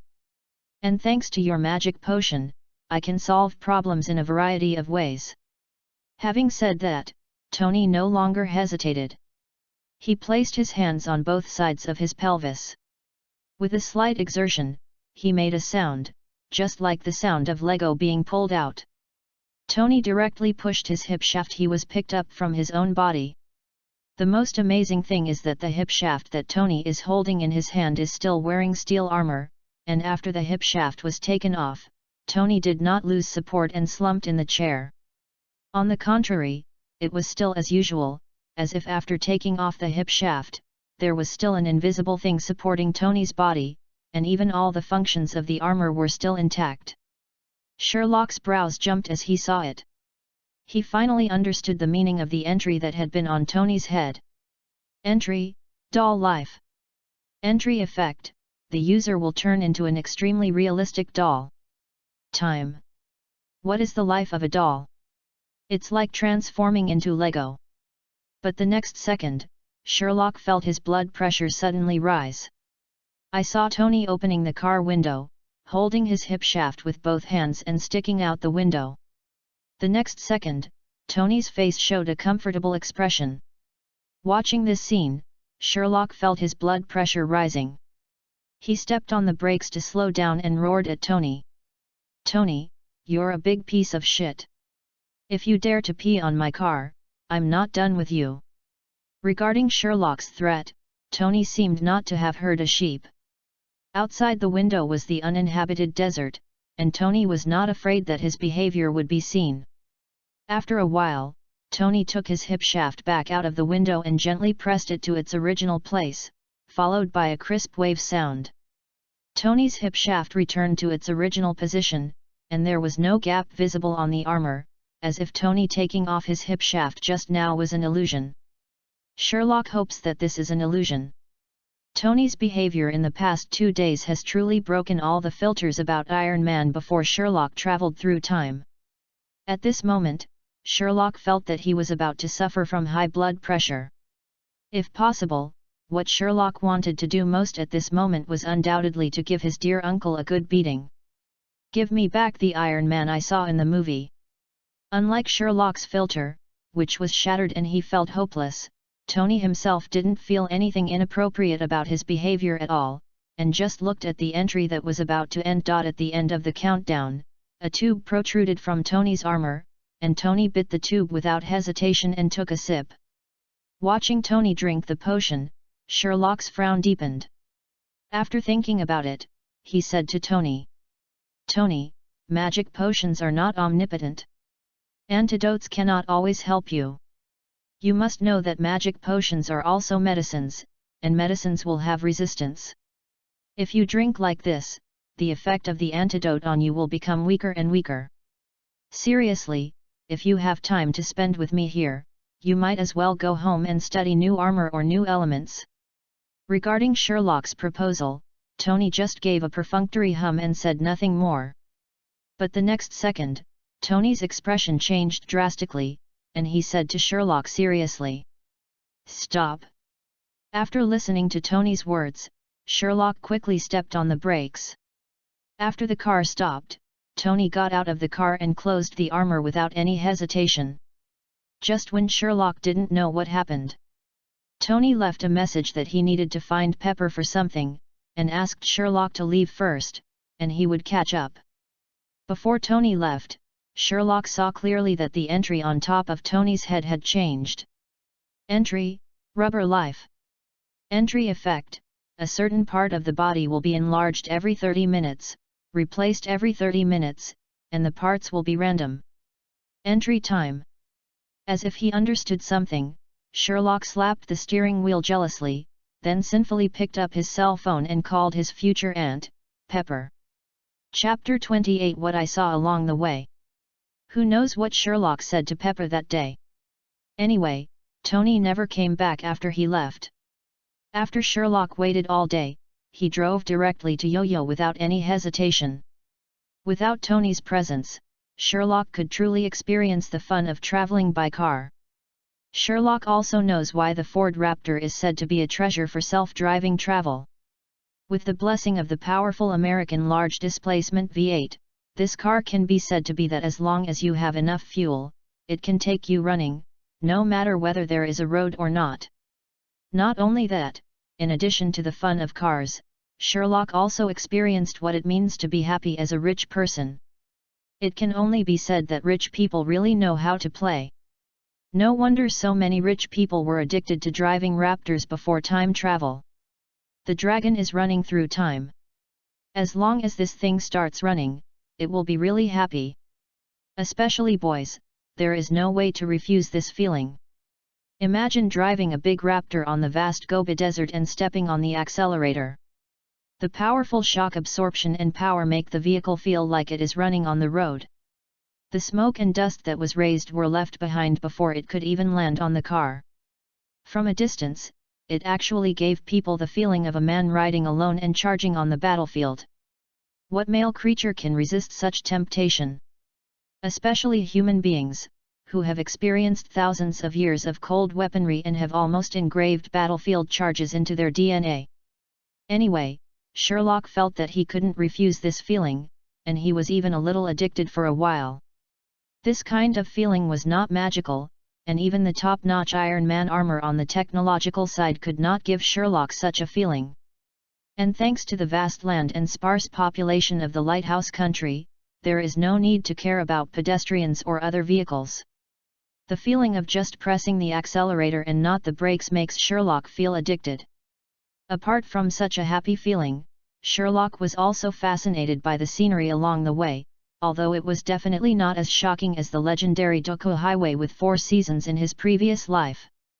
It is not as magnificent as the Sichuan-Tibet line, but thanks to the small number of people and more uninhabited areas, the forests, peaks, deserts, and next door along the way can be regarded as giving Sherlock a serious addiction to driving through. Sherlock even concluded that if you want to go camping, the forest is definitely your first choice. The fresh air and the materials you can find everywhere make you forget to leave. Especially when I woke up the next morning, the thin mist in the forest and the fresh earthy smell were really unforgettable. If you want to step on the accelerator and experience the joy of traveling, then the next door is the best choice. The vast plains, smoke, and dust form a long queue behind you, and opening the car window makes the boys even more excited. As for the desert, it is purely about enjoying the conquering feeling of climbing up the mountains and dunes. Compared to the desert, Sherlock still prefers the feeling that the forest and the Gobi give him. Of course, apart from the beautiful scenery, Sherlock was also deeply impressed by the people he met along the way. Especially the people in Florida, which protrudes from the Great Lighthouse, profoundly implemented the words Sherlock saw before crossing. In Florida, you can have no money, but you can never have no life. That guy, the people and things Sherlock saw along the way, his big ideas and weird actions, Sherlock didn't even dare to talk about it, but whenever he talked about it, it would either be 404, or it wouldn't look like him. It's something that normal humans can do. Breaking into a house in the middle of the night, giving the kitten a Mediterranean haircut, smearing his hands with peanut butter enchantment, and fighting a neighbor with a peanut allergy was nothing more than a trivial matter after Sherlock understood the customs of this place. Even some criminals are weird among the weird. Sherlock once saw an old guy stripping down to his clothes in front of a convenience store. A pair of underpants, and then went to rob a convenience store and call the police. After the police arrived, this guy would just lie down on the ground and wait for someone to arrest him. Sherlock, who was extremely curious, really couldn't understand why this man took off his clothes before going to rob him, so he used a confusion spell to become a reporter and interviewed this man. The reason given by the brother is also very strong. He has food and shelter in Jai. He doesn't want to go to work and wants to have a bite of national food. The reason why he took off his clothes and robbed a convenience store is very simple. It just proves that he has no weapons. It can be said that Sherlock listened to the self-narration of this powerful man with the expression of an old man on the subway, and then decisively left and got on the bus to run away. Who knows, if he keeps wandering around here, he will become weird. In line with the principle of guarding against it, Sherlock went straight to Yo-Yo without any hesitation. In addition to Florida, which has simple folk customs, the second place that impressed Sherlock the most was Texas, known as the Lone Star Republic. If Florida is simple, then Texas is wild. That guy would literally pull out a gun and do it if he disagreed, especially in rural areas. Of course, as wild as it is, Sherlock still prefers the strong cowboy culture. After all, the American drama Yellowstone in his previous life impressed Sherlock deeply. When it comes to the lighthouse country, the most famous cultural symbol is the cowboy. It can be said that cowboy culture is blooming everywhere in Texas, and the various rodeos have also opened Sherlock's eyes. Among other things, the American style of the cowboys in the competition is enough to shock Sherlock. Damn it, 2 shots fired in a fraction of a second still hit the target, and even the sound sounded like a single shot. To Sherlock, this matter is no different from magic. There is also the magical lasso. Sherlock learned how to throw it at a gathering for a long time but still couldn't figure it out. When others threw it, it made a circle, but when it was Sherlock's turn, it turned out to be a stick every time. This also caused Sherlock to be laughed at by those old cowboys for a long time. Of course, they didn't have any ill intentions, and even bought Sherlock a drink at the end. Of course, there are those who are not good at it, and there are those who are good at it. Sherlock's rapid-fire marksmanship with a spear also impressed the old cowboys. After all, such speed and accuracy showed that Sherlock had gone through a lot of training. The cowboys never laughed at it. Hard-working person. Apart from these, the ones that made Sherlock feel the most uncomfortable were those wild cowgirls. Sherlock is really not good at dealing with these wild women. Every time he can only run away with a red face amidst the laughter of everyone. Texas can also be regarded as the place where Sherlock stayed the longest so far on his journey through time. Next, Sherlock has planned to cross from Mexico to Yellowstone Park in Ohio, then drive all the way to Hollywood on the West Coast to check out, and then return home to end the long journey. Chapter 29 The Hammer Falling from the Sky. In a gobi desert in New Mexico, Sherlock played violent rock music and howled with the car windows open while experiencing the joy of pushing the accelerator to the bottom. This feeling made Sherlock so lingering that he almost forgot that he could do magic for a while. He was going so fast along the way. If he could avoid a small town, he would definitely avoid it unless he ran out of supplies. Sherlock will never take the so-called path. Sherlock, who had just replenished gasoline and food and drink from a small town behind him, was now getting angry.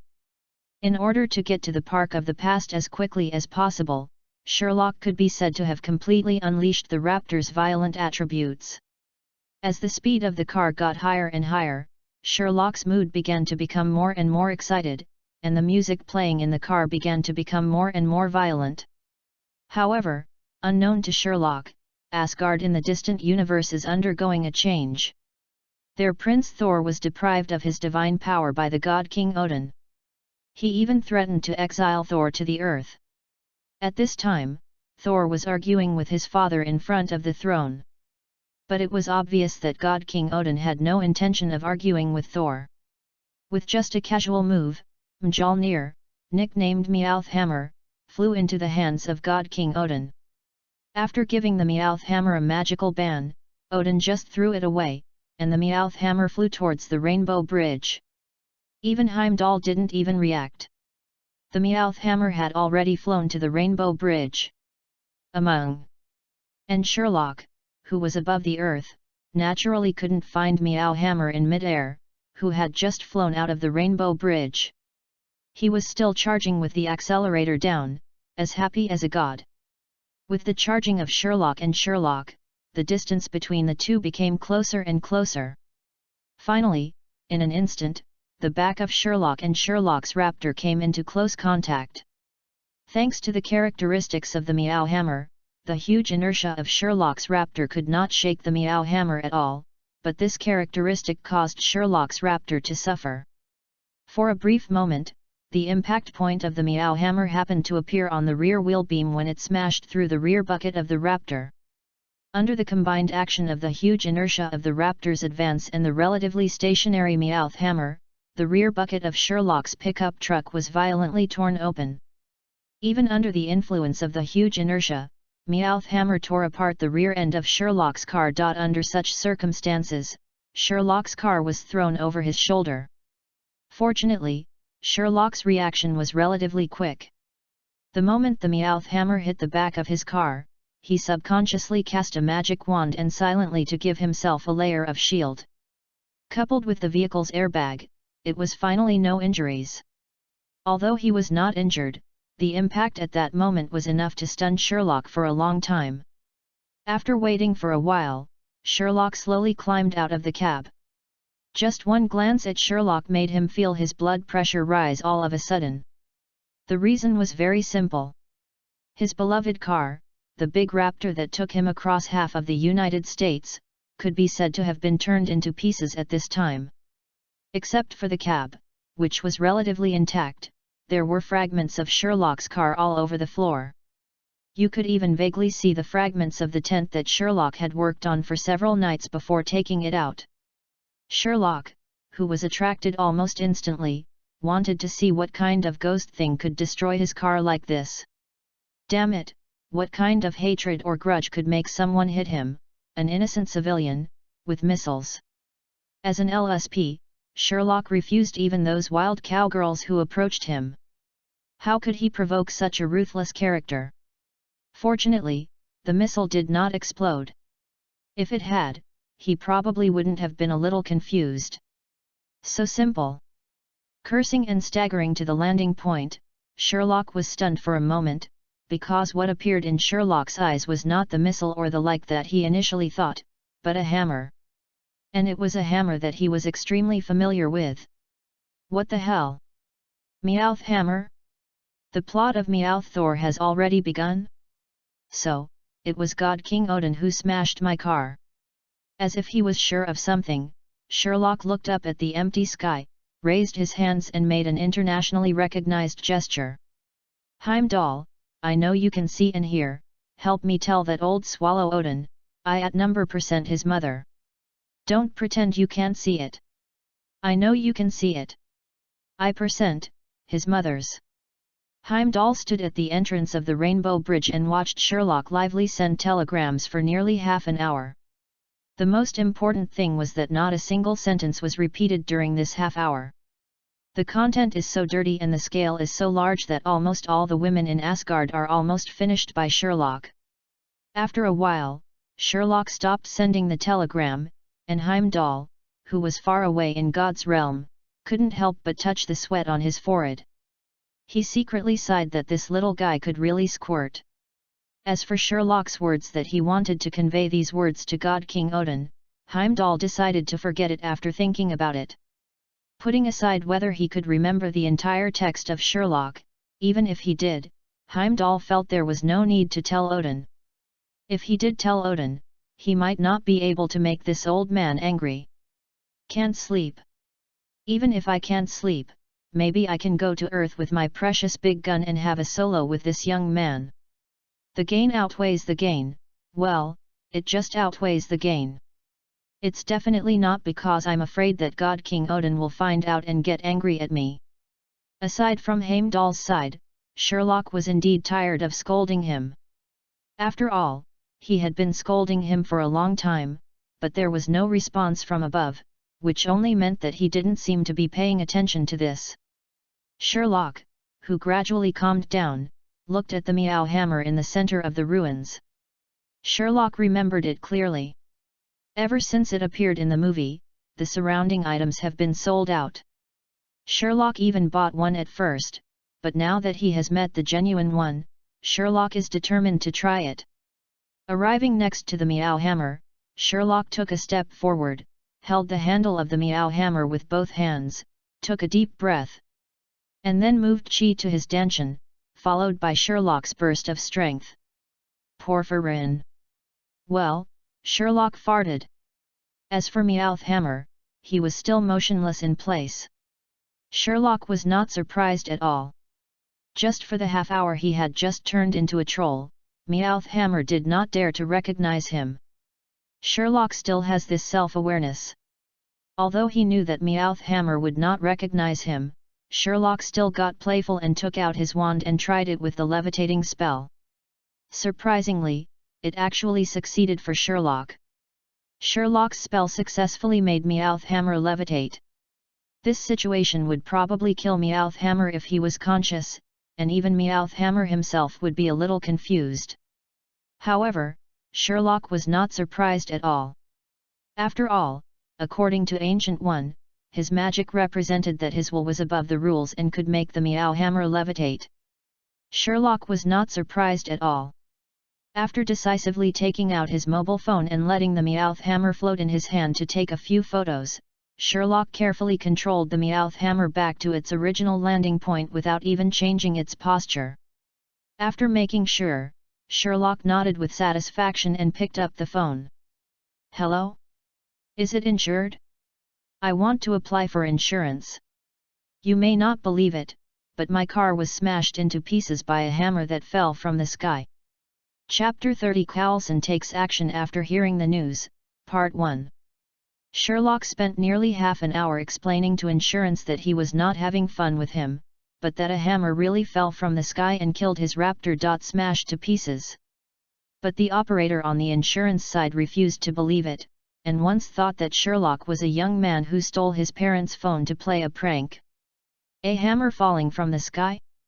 This operator would believe it if it was a misfiring missile dropped from a BD experiment. Even if Sherlock said that Iron Man fell and smashed his car, this operator would believe Sherlock's words. Hammer? Haha, if I believe it, then I'm really a hammer. This is the truest thought in the operator's heart. Sherlock tried to persuade the operator and argued with him for a long time before he agreed to come and take a look. After all, no matter what was smashed or whether Sherlock deliberately destroyed it, as a member of the insurance industry, as long as Sherlock reported it, it was necessary to go out to confirm whether it was insurance fraud. Sherlock was relieved to hear that the man on the other end of the phone still didn't believe what happened to him, but agreed to send an investigator to investigate. He reported his position quickly, and even put on a helmet for accuracy, and reported the longitude and latitude through Jarvis, and then hung up the phone with satisfaction. Then it was a boring wait. As long as the insurance came and saw his beloved car that had been broken into pieces, Sherlock would definitely get the insurance. Although he was a little reluctant to part with his beloved car, when he thought that he could replace it with a new model of Raptor through insurance, Sherlock still felt that it was not a loss, and even a little happy. As for the time waiting for the insurance to come, Sherlock said that it was impossible to be bored. Didn't he still have the Meow Meow Hammer to accompany him? Although he couldn't pick up the authentic Meow Meow Hammer in front of him, it didn't prevent Sherlock from experimenting with his magic on the Meow Meow Hammer. After a series of operations, Sherlock was surprised to find that some of his magic was not all applicable to the Meow Meow Hammer. Conceptual magic such as floating spell and clean up, even the Meow Meow Hammer had no room to resist him.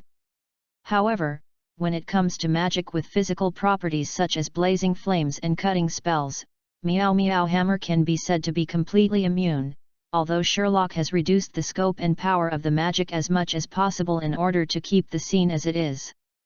After all, the group of insurance investigators in the Lighthouse Country can be said to be comparable to the existence of Ferber. If there is any trace that is wrong, they will refuse to pay compensation. Sherlock does not want to let the latest Raptor say goodbye to him just because of his boredom. Of course, Sherlock does not have the courage to test the more powerful black magic on Meow Meow Hammer. After all, there is only one of this thing. According to the plot, Thor still needs Meow Meow Hammer to regain his divine power and restore his essence as a club god. Sherlock dare not guarantee that if Meow Meow Hammer really can't withstand his black magic and is broken, Thor, who is still a club god, can still defeat the destroyer sent by Loki like in the original book. Except for these two types of magic, Sherlock is not without gains. The biggest gain is that Sherlock's library has a replica of Meow Meow Hammer that was transformed by copying into two. Although this replica is just a high-end imitation of the appearance of Meow Meow Hammer, Sherlock touched it carefully and even felt that it didn't feel right, but as a collection, Sherlock was still very satisfied. In addition to this collection, what surprised Sherlock the most was that Meow Meow Hammer could not resist his own transformation. Although Meow Meow Hammer would turn into the object Sherlock wanted according to his own transformation, compared with other objects, Meow Meow Hammer's transformation time was undoubtedly more than half shorter. Moreover, for some unknown reason, Meow Meow Hammer could not transform into a living object. Every time Sherlock wanted to turn Meow Meow Hammer into a real Meow Meow Hammer, it ended in failure. Not only that, Sherlock also found that even if Meow Meow Hammer was changed in appearance by transfiguration, some of its own characteristics were still retained. Just like Sherlock still couldn't lift Meow Meow Hammer that turned into feathers. Despite this, Sherlock felt very satisfied. Just imagine that when Thor was fighting, Sherlock suddenly turned the Meow Meow Hammer in Thor's hand into a small red flower.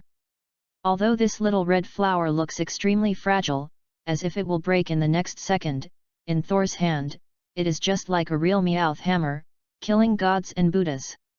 For his own people, it is just a little funny, but for the enemy, it can be said to be extremely harmful and even more insulting. As long as Thor really makes Sherlock transform, the Meowth hammer will not only maintain its original attack power, but also add 100% mental damage, which is comparable to the torture of being sunk by the shrimp in the jokes of netizens before crossing. After experimenting with magic, Sherlock lay on the ground bored, sunbathing, and imagining in his mind the appearance of Thor holding a little red flower and killing people in the New York War. Just thinking about it makes me feel that the picture is too beautiful, a little bit hot. Just when Sherlock felt that he was about to fall asleep because of the warm sunbathing, Sherlock heard a very weak roar of the engine. After confirming that he had heard correctly, Sherlock sighed for his lost nap, sat up, and looked in the direction where the figure came from. A small-looking vehicle appeared not far from the ground. The cream-colored body looked unusually mini, and the engine was roaring continuously. After looking at it for a while, Sherlock confirmed that the car that came was a beetle that could be called an antique car. It was probably the insurance he had called just now. The beetle was not very fast. After waiting for a long time, it arrived in front of Sherlock. It staggered to a stop, and a fat man comparable to Happy emerged from the beetle's small compartment. Sherlock was even afraid that when the big fat man got out, the beetle would not be able to bear it and fall apart on the spot. After a while, the big fat man came to Sherlock's side and stretched out his chubby hand to Sherlock while wiping the sweat from his forehead. "Hello, I'm Frankie Bork, your insurance investigator. Here's my business card. I heard your car was damaged by a hammer." After Sherlock took the other party's business card, he pointed at the scene behind him one after another. Only then did Frankie Bork look over. Just one glance at Frankie Bork's mouth made him twitch crazily. "Damn it, I originally thought Sherlock was making an outrageous joke, but I never expected that the outrageous thing turned out to be reality." However, what is even more outrageous is that Frankie Bork failed to pick up the Meow hammer from the ground after experimenting for a long time.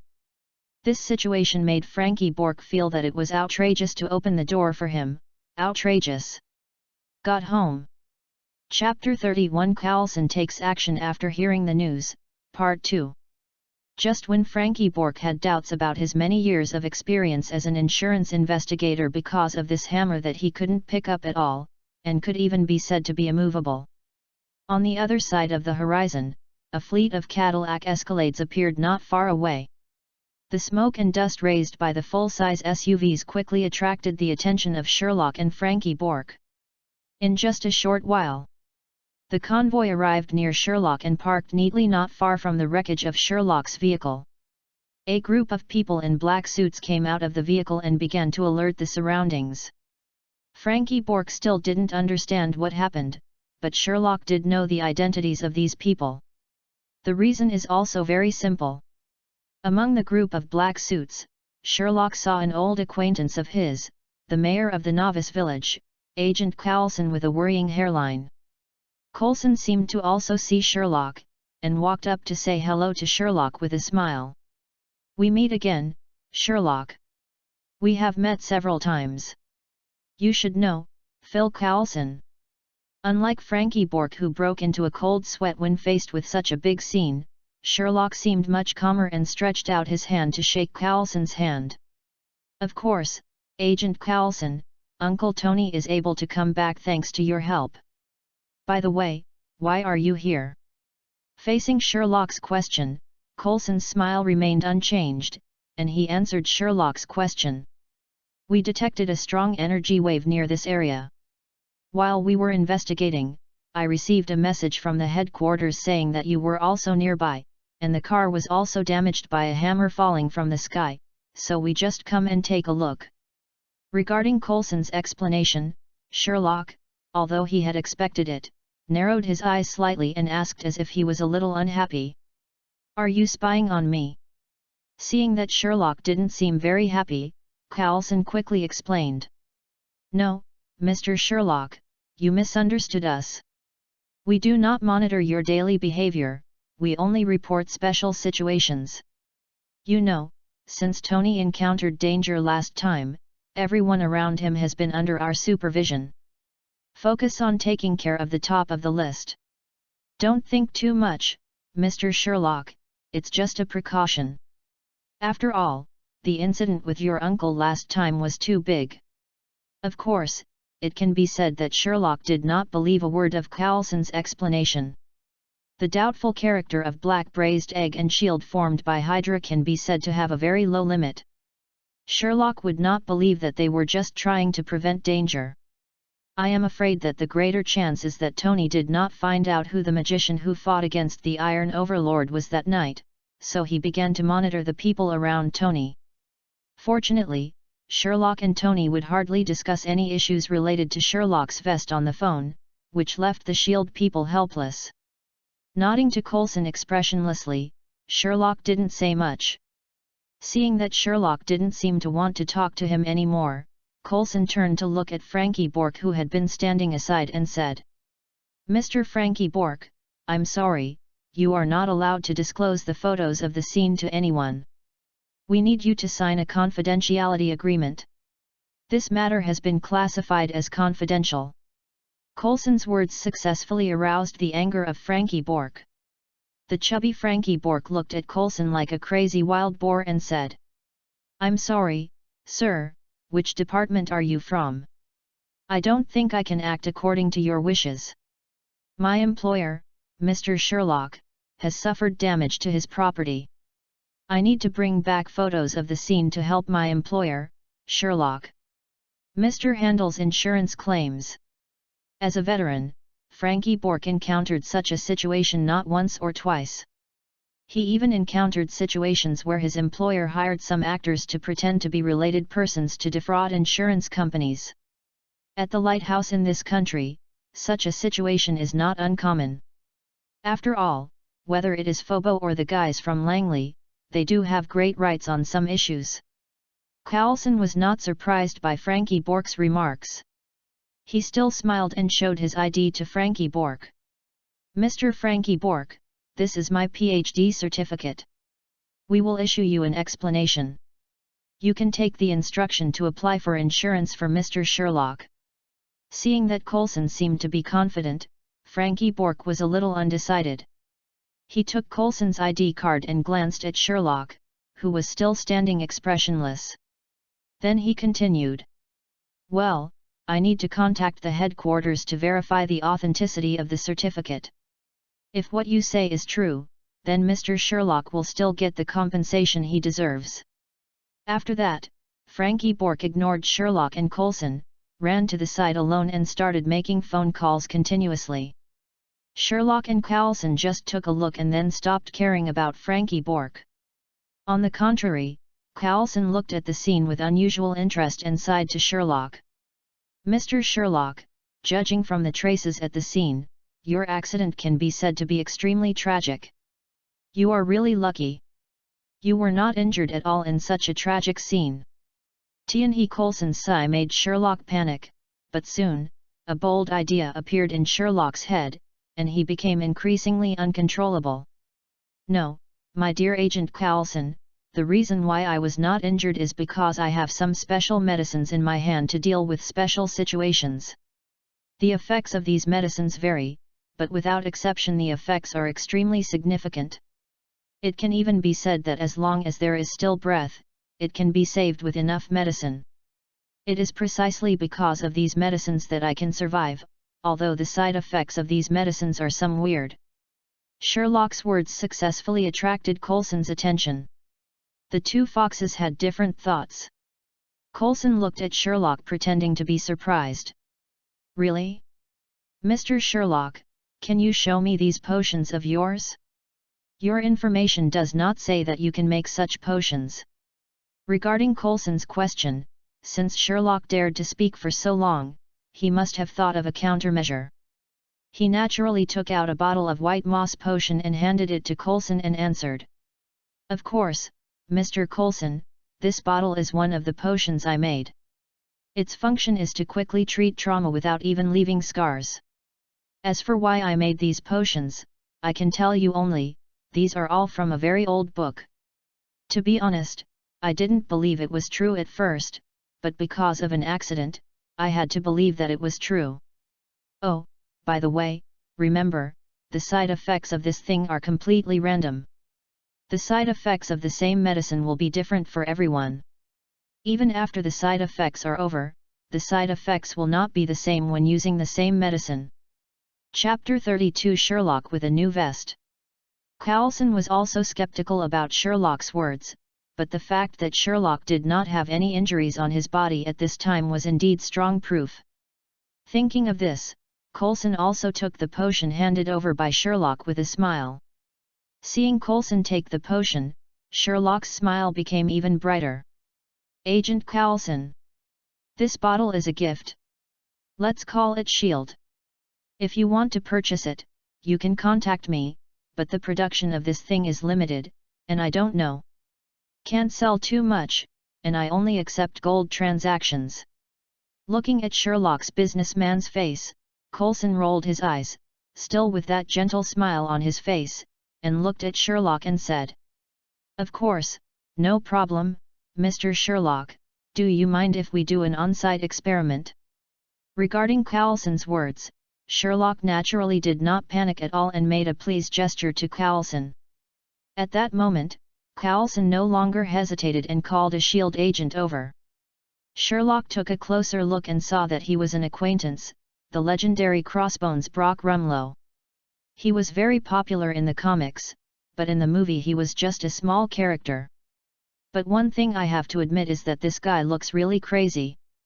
After Coulson explained the function of Sherlock's potion to Rumlow, this guy is also a ruthless person.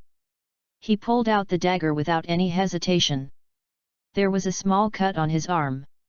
Seeing such a cruel style made Sherlock's brows jump, and even Coulson looked surprised. Rumlow obviously saw their expressions and smiled at them before saying, Don't be surprised. As field workers who have to face danger all the time, Mr. Sherlock's medicine can be said to be a life-saving miracle medicine for us. I'm just too excited. By the way, Mr. Sherlock, how should this potion be used? In response to Rumlow's explanation, Sherlock just twitched the corner of his mouth, secretly sighing in his heart that he was indeed the most ruthless person in Hydra who dared to confront the captain, but on the surface he still looked normal. Said Rumlow. It's very simple. Mr. Cruel, just pour a little bit of the medicine on the wound. By the way, this bottle of medicine has side effects. Although it won't harm the body, the side effects of the medicine, how should I put it? Well, it will be a little weird, and it will be different every time you use it. Rumlow obviously didn't care about Sherlock's statement. He opened the bottle cap and poured the medicine on the wound. Seeing that Rumlow didn't even frown the whole time, Sherlock's eyelids jumped. Looking at Coulson next to him. Are all you shield people so cruel? Don't look at me, this is the first time I know this guy is so cruel. After the two people quickly made eye contact, they turned their attention to Rumlow, who was testing the medicine. When the medicine came into contact with Rumlow's wound, a small bubble quickly appeared. Soon, the knife wound that Rumlow had just made by himself disappeared without a trace under the influence of the medicine. But soon the side effects also appeared, and the expression on Rumlow's face became extremely strange, and he seemed to be looking at Sherlock thoughtfully. Sherlock was a little embarrassed by Rumlow's look, and then he looked at the top of Rumlow's head, and his current state also appeared on the top of Rumlow's head.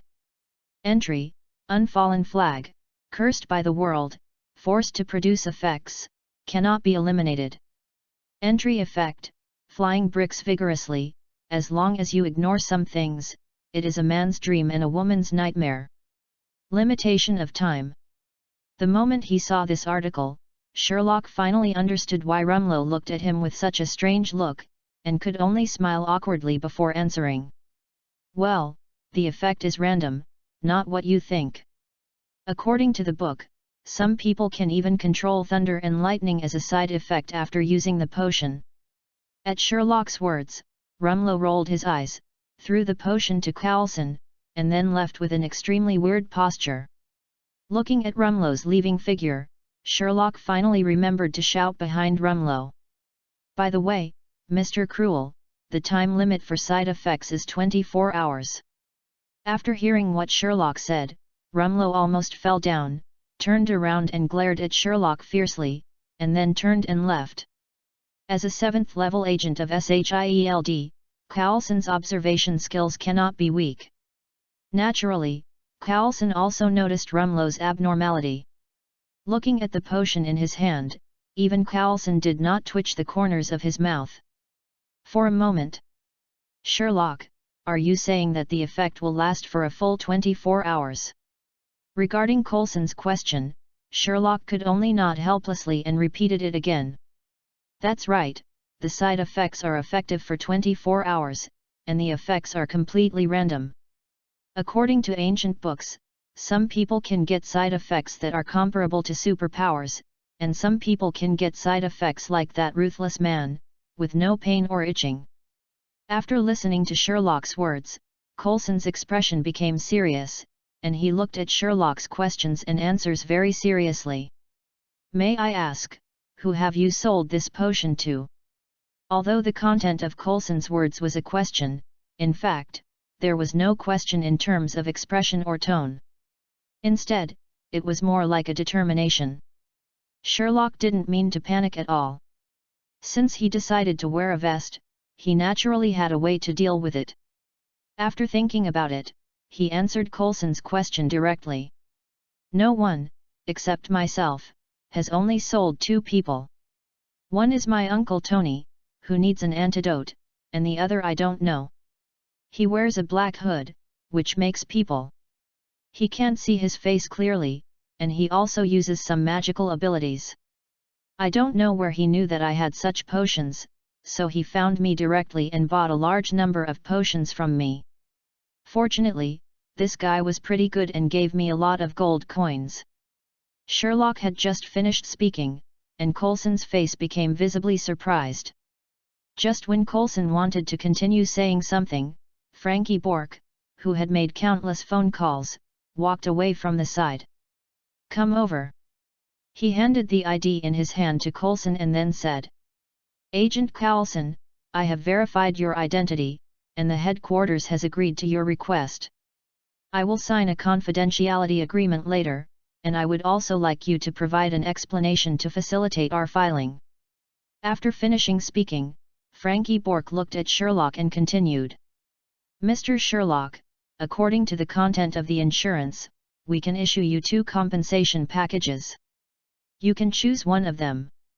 The first compensation is to compensate you for the same value as the vehicle, which is enough for you to buy a new model Raptor.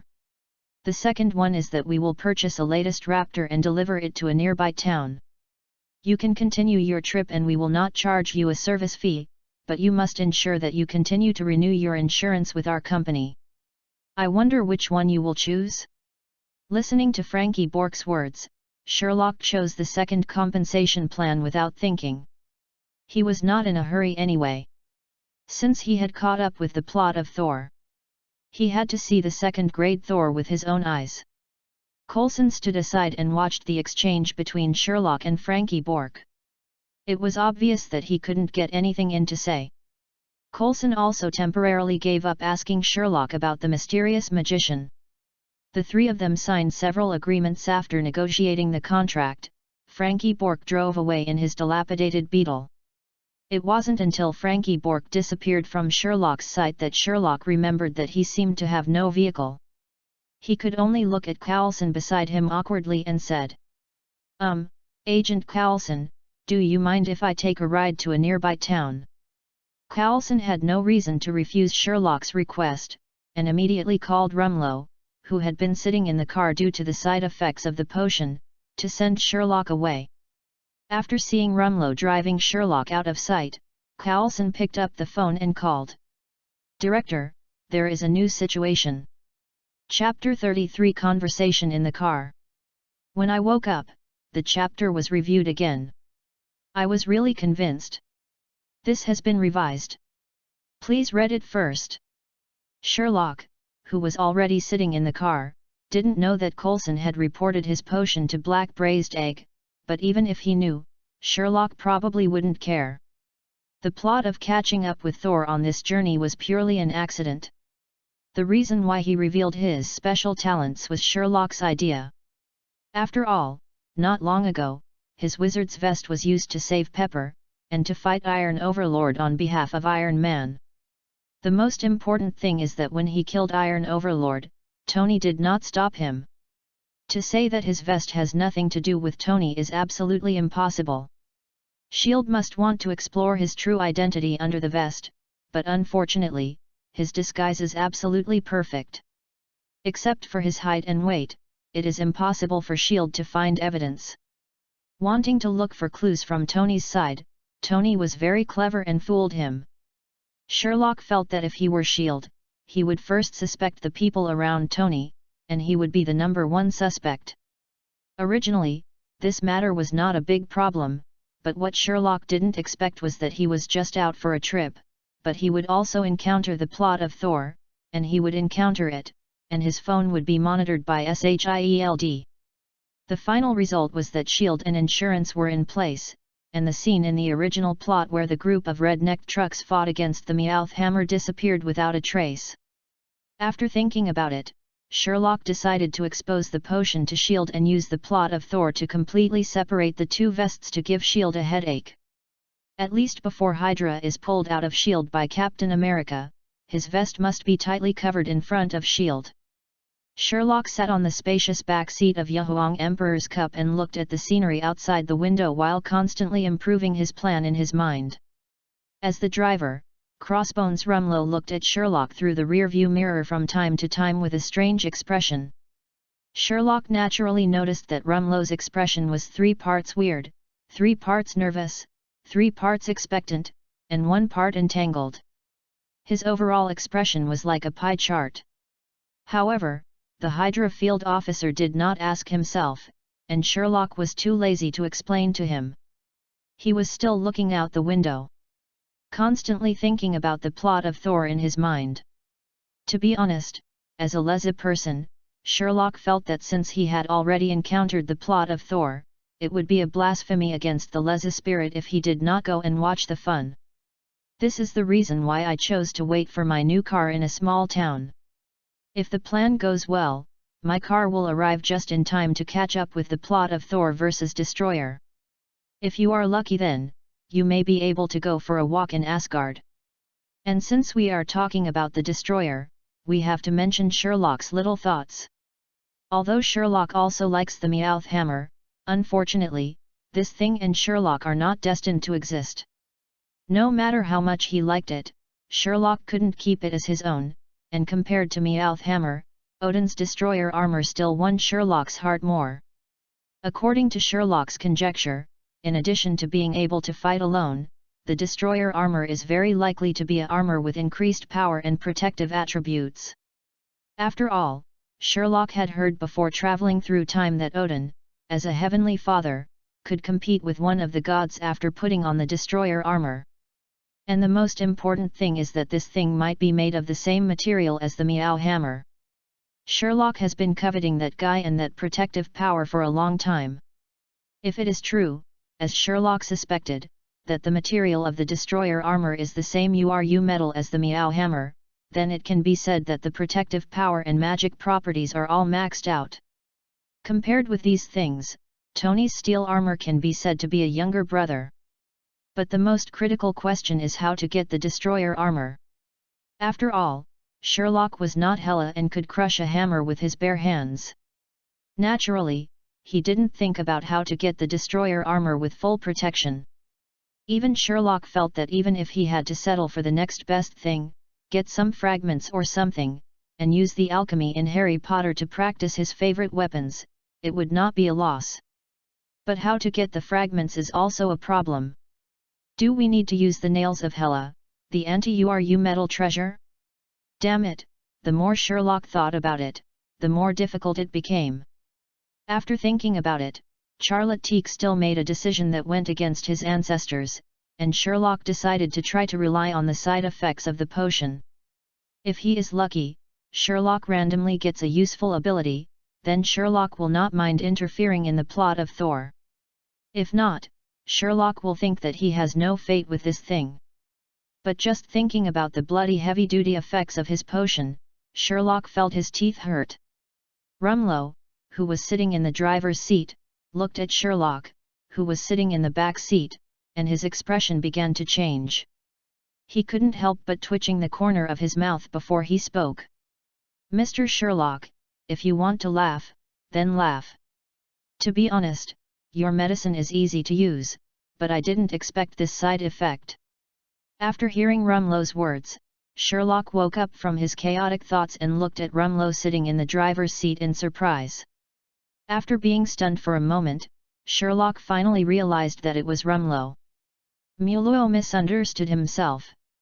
Then he quickly replied. "You misunderstood, Lang. Mr. Agent, I was just thinking about something." "Press, it's not about you." Listening to Sherlock's words, Rumlow, who had not revealed his identity as a Hydra, was still very talkative. He smiled slightly and then continued what Sherlock said. "Rumlow, Brock Rumlow, just call me Rumlow." After Rumlow introduced himself, he paused, looked down at his crotch, and then continued to ask with a tangled look on his face. "Mr. Sherlock, I would like to ask, is it true that the side effects of this thing cannot be eliminated? Such an easy-to-use medicine, this side effect." Seeing the tangled expression on Brock Crossbones Hydra Rumlow's face, Sherlock rolled his eyes and immediately started his own trick of deception. "I'm sorry, Mr. Rumlow, this side effect is unavoidable. You should know that everything has a price, especially powerful medicines like this. Compared with harming the body, this small side effect of mine it can be said that it is nothing." Sherlock paused for a moment before continuing. "And according to the records in the ancient book I read before, this so-called side effect can be said to be all kinds of weird. If you are lucky, you can even get 24 hours of power comparable to the gods. If you are not lucky, well, you should already know." Chapter 34 Life in the Magic Salted Fish Town, Part 1. It can be said that Sherlock deceived Rumlow severely in the car. There was no recording equipment in the SHIELD vehicle. Sherlock could not believe it at all. These words were not only for Hydra, but also for Hydra. For the black braised eggs. There are only 3 potions that Sherlock intends to sell to S.H.I.E.L.D., White Moss Potion for Trauma, Antidote for Detoxification, and Polyjuice Potion for Transformation. Among them, the number of Polyjuice potions is the smallest. Even according to Sherlock's plan, it was an amount that could be counted with hands. Although the other 2 magic potions are not as rare as the Polyjuice potion, they are not very numerous. In short, the rarer things are more valuable. This is also convenient for Sherlock to get a big deal from S.H.I.E.L.D., and those side effects that are not sure whether they are heroic or bare level can also be a good way to persuade Hydra, which is still seeking stability at the moment. As for the black braised egg, Sherlock always believes that the current black braised egg must be interested in his potion, and may even be opposed to it. The appearance of Thor, the god of thunder, was the trigger for this incident. The mysterious Protoss, coupled with the strange wizard in Sherlock's vest, could not help but worry too much about whether Sherlock's potion would really appear. Side effects that rival those of the gods. What's more, putting aside everything else, the simple effect of the potions themselves was enough to make Black Braised Egg become interested in him after experiencing the experience of Thor. Only in this way can Sherlock stand firmly on the pharmacist's waistcoat. Back to the present, Rumlow, who was almost crippled by Sherlock, dropped Sherlock on the edge of the town and couldn't wait to drive back. As a field officer, his brain began to hurt when faced with Sherlock's trick of 9 truths and 1 falsehood inherited from Uncle Bension's Spring Festival gala in his previous life. In the car, Rumlow even began to regret studying when he was young. Reading less. Looking at Rumlow disappearing in a flash, Sherlock couldn't help but curl his lips as he stood on the outskirts of the town. He hadn't even started asking about Rumlow's family situation, so why did this guy run away so impatiently? In terms of this fighting ability, it is a bit different from the ants at the entrance of the village in my previous life. Seeing Rumlow disappearing into the distance while driving the Yellow Emperor and smoking a cigarette, Sherlock no longer bothered about shield matters and turned around leisurely and walked towards the town.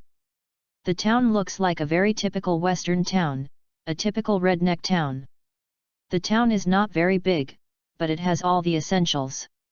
All the necessary supporting supplies are available in the town.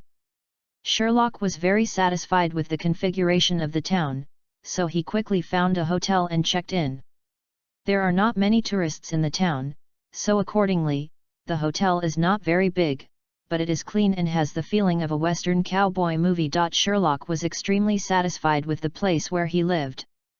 After confirming the place where he lived in the past few days, Sherlock sent his address to the insurance company's on-site investigator who had a strong sense of contrast. Then he locked the door and prepared to go out to worship his 5 internal organs. In a place like the countryside, most of the food in small restaurants is meat-based, and most of them are family workshops, and there are not so many chain companies. Naturally, the taste is much better than those chain fast food. After Sherlock casually ordered a few special dishes on the menu that he was looking forward to, he leisurely watched the TV in the small restaurant to pass the boring time.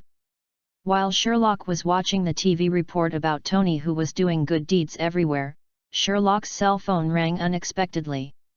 Looking at the words "shit" on the caller ID in confusion, Sherlock slowly answered the phone. "My dear nephew, I heard that your journey was interrupted by a hammer falling from the sky? And you were entangled with those tough guys from S.H.I.E.L.D.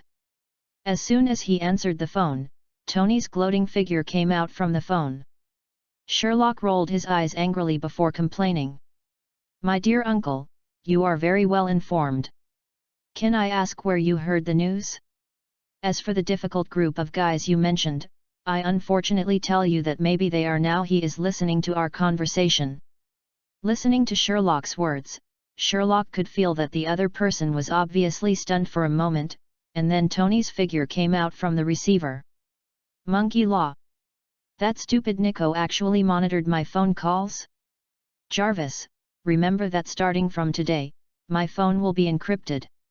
I don't want my private life to be exposed to that guy who talks so much about Majafa." Sherlock listened to Tony's sweet breath in the receiver for about 5 minutes. Seeing that the dishes he ordered began to be served one after another, Sherlock looked at the restaurant and saw that there were not many people in the restaurant, and then turned on the phone. He turned down the volume a little and turned on the speakers, preparing to listen to Tony's voice that broke his guard. After a while, Tony stopped breathing the sweet scent and asked Sherlock in a low voice, "Are you still there?" After Sherlock calmly swallowed the food in his mouth, he answered slowly. "Of course, my dear uncle, you were eating with an extremely angry look. I even felt that the food I just ate was a bit more delicious."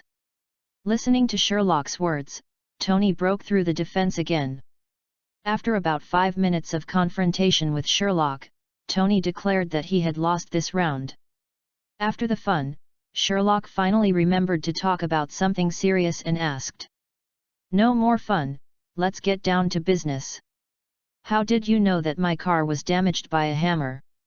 If nothing else happened, that insurance investigator should have been given the name of Buddha by the guys from S.H.I.E.L.D. You have to sign a confidentiality agreement. Listening to Sherlock's question, Tony, who had lost because of his talk, quickly became high again, and then he answered proudly. It's simple, because that insurance is one of my properties. What's more, no one can refuse Stark's well-intentioned inquiry. This time it was Sherlock's turn to break through the defense. After using Maget's arguments in his previous life to satirize Tony, a damn capitalist, for nearly 5 minutes, Sherlock was finally satisfied. After Sherlock finally shut up, Tony's voice came from the phone. Okay, let's get down to business. Tell me, is that hammer really as magical as the insurance investigator said? It can't be lifted at all. Just when Sherlock was about to say something to kill the curious Tony, Sherlock suddenly heard the sound of glass breaking. Before Sherlock could react, a blonde strong man had already grabbed Sherlock. Locke's shoulders began to shake vigorously. Are you telling the truth? A hammer that cannot be lifted, and it fell from the sky? Tell me, where is the hammer? Chapter 35 The Small Town Life of Magic Salted Fish, Part 2. For a moment, Sherlock even felt that his brain was about to be shaken. He couldn't even see clearly who shook him. He could only vaguely see a touch of blonde hair. Fortunately, the brawny man and Sherlock were not alone in the small restaurant. Seeing that something was wrong, the brawny man's companions rushed up at extremely fast speeds to pull Sherlock and the brawny man away. Sherlock finally saw clearly the appearance of the strong man. Well, how should I put it, Su Jinjiang? It's you. That's right, the one who almost had Sherlock's brains shaken was our famous Mr. Su Jinjiang's half-twin brother, our famous hammer god Thor. Sherlock originally wanted to wait for him to walk around the town after eating to see if he could find any trace of Thor, but he never expected that Thor would come to him on his own. What is this? No matter how hard you try, you won't be able to find anything, and you won't be able to find it without any effort at all? Fully automatic door-to-door delivery of the second version of Hammer God? Sherlock looked at Thor, who was pulled away and stood in front of him, with an unusually weird expression. After being pulled away, Thor obviously calmed down, and looked at Sherlock's expression when he looked at him, without any disgust. But asked in an extremely shy manner. Mortal, do you know me? Tony obviously heard this on the phone situation, his tone became a little anxious. What's wrong, brat, what happened? After Sherlock took a deep breath, his brain began to work rapidly and began to process the situation in front of him. First, he simply dealt with Tony like a scumbag. Then he spit out the fragrance against Tony's mouth and hung up the phone. Then he raised his head and looked at the 2 women and an old man who were holding Saul. The 3 of them all had apologetic expressions and kept winking at Sherlock. Although he didn't know these 3 people, Sherlock quickly understood what they wanted to express from their eyes. This is a lunatic, don't be like him. Sherlock gave the 3 men a reassuring look, then looked at Saul, who was still relatively excited, and answered. I'm sorry, sir, I don't know you. As for what you want to know about the hammer, all I can tell you is that he is not far to the east of the town. Sherlock's answer was neither humble nor arrogant, and his tone didn't even fluctuate much, but Thor still looked very happy after getting the information he wanted.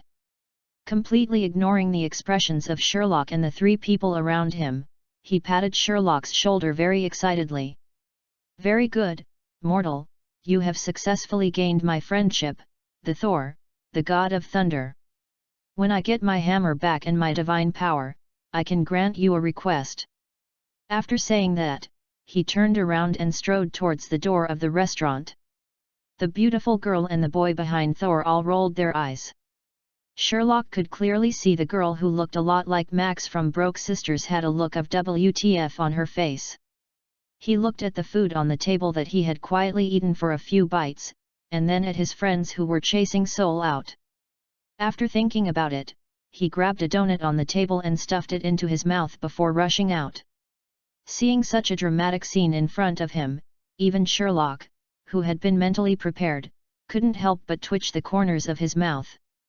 At this moment, Sherlock understood very well why Odin would exile Thor to the earth. Even Loki understood why he wanted to usurp the throne from Sherlock. Apart from anything else, if Thor is still in the late stage of Chunibyo like he is now, and if Asgard is really passed on to Thor, then it will probably not be long before the demise of Asgard. Rubbing his sore shoulder from being slapped by Thor just now, Sherlock secretly decided that he would definitely come back for revenge in the future. Then he shook his head and turned around to finish the unfinished meal. As for the scene of Thor breaking into S.H.I.E.L.D. alone, Sherlock said he didn't have much idea. At most, Thor's frustrated forward roar barely counts as a famous scene, and the rest are just some action scenes. If you have some spare time, you might as well go back to the hotel early to study alchemy in the library, and by the way, study what potions can give you the side effects you need with a high probability. Just as Sherlock was eating and thinking about his next plan, a slap quickly hit the unprepared Sherlock on the back again. Caught off guard, Sherlock was almost sent away by this blow. After coughing for a while, he coughed out the food that almost choked him to death. Then Sherlock turned angrily and looked at the person who had just photographed him. Well, he is still the hammer god Thor who is in the late stage of Chunibyo. Soul directly ignored Sherlock's angry eyes, and still looked at Sherlock as if he was in the late stages of his second degree of Chunibyo, without any intention of apologizing for his behavior just now. Mortal, there is one more thing. The great Thor, the god of thunder, needs to know where to get a horse for traveling. Before Sherlock could get angry, Sherlock saw Thor's girlfriend Jane yelling outside the window through the glass window of the small restaurant, and kept waving to the side. Then the bankrupt sister Max, the old dang Yizwang Shavig, and Jane Foster rushed into the restaurant again in a hurry. The three of them choked and carried others, and they took Soul with all their hands. He was dragged out of the restaurant again. Even after taking Thor out, Jane Foster did not forget to return to the restaurant, apologize to Sherlock and settle the bill with Sherlock. Looking at the four people leaving, Sherlock felt like he was holding back a lot of anger. Very good, Thor, you have successfully aroused the anger of a magician. Sherlock gave up the idea of continuing to eat. He turned around and stood up and walked to his hotel. Damn it, Sherlock didn't want to get involved in the plot of Thor going to get the hammer. But now, with those two slaps directed at Thor, Sherlock felt that it was time for Thor to experience what it means to take revenge from a villain from morning to night. Damn it, I don't show off my power, do you think I do?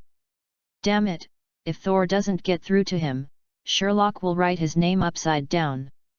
Quickly packing up his belongings, Sherlock found a deserted alley as quickly as possible. The Elder Wand appeared in Sherlock's hand in an instant. Without even bothering to pretend, Sherlock directly cast a magic spell on himself. Looking at his body that was gradually becoming transparent, the smile on Sherlock's face began to become gradually more perverted. Chapter 36 Shylock's Revenge. Accompanied by a burst of space distortion, there was a crackling sound, and Sherlock's figure disappeared into the quiet alley. But the next second, the black line on Sherlock's forehead returned to its original place, and even its position did not change. The reason is also very simple.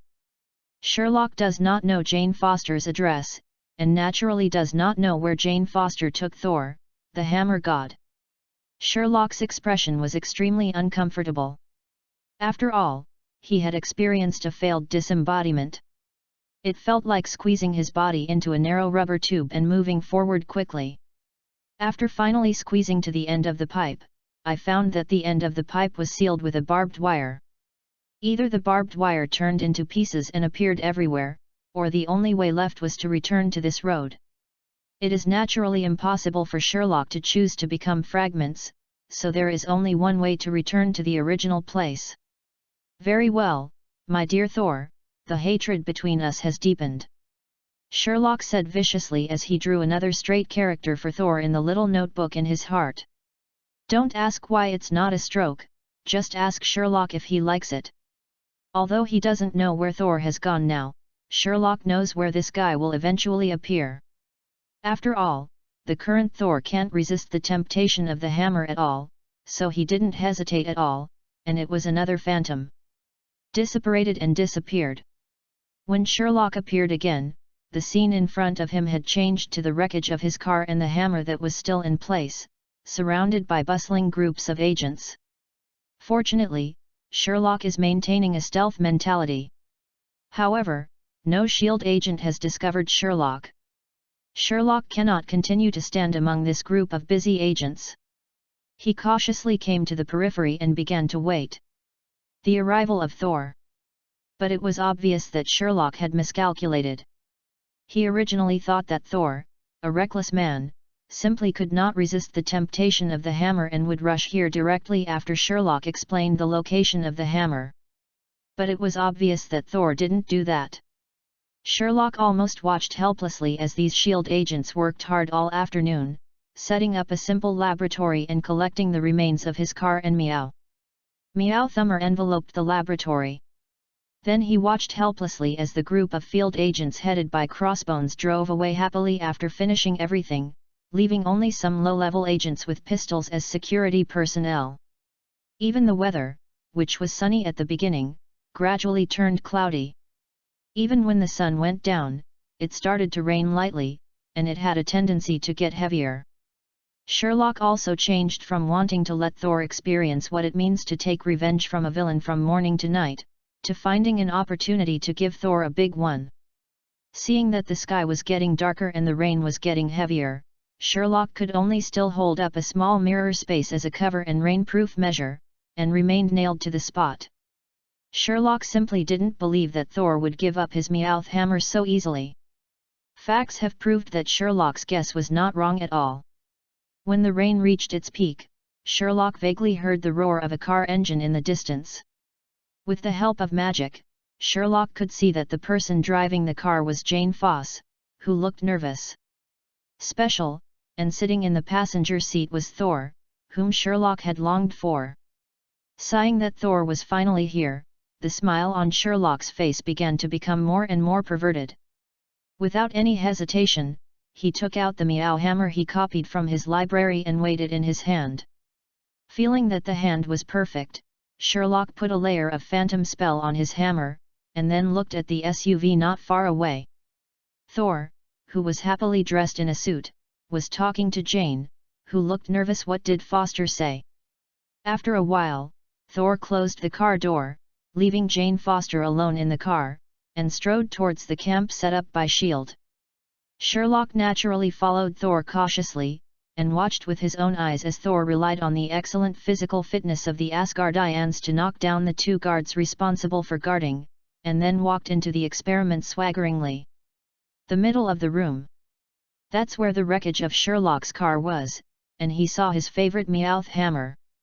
With an excited look on his face, Thor completely ignored the car wreckage near the hammer. Like a pervert, he gently stroked every part of the hammer, and kept muttering words about his closest comrade. Sherlock got goosebumps after hearing this. You Asgardians are also very playful with their emotions. After Thor finally finished remembering the past between himself and the Meowth hammer, he confidently placed his hand on the handle of the hammer, and his face even showed the look of regaining his divine power. But unfortunately, things did not go as Thor imagined. No matter how hard he tried, or even with all his good words, he still could not shake the Meow hammer at all, or even make the Meow hammer move. For a moment, Thor seemed to have thought of something, and he knelt on the ground in great pain and screamed loudly. That word "no" can be said to make the listener cry, and he wrote an 800-word article with extremely rich emotions. Short essay. But it was obvious that none of this affected Sherlock. Seeing that Thor himself had taken a good posture, Sherlock no longer hesitated and aimed at Thor with a mischievous smile's face.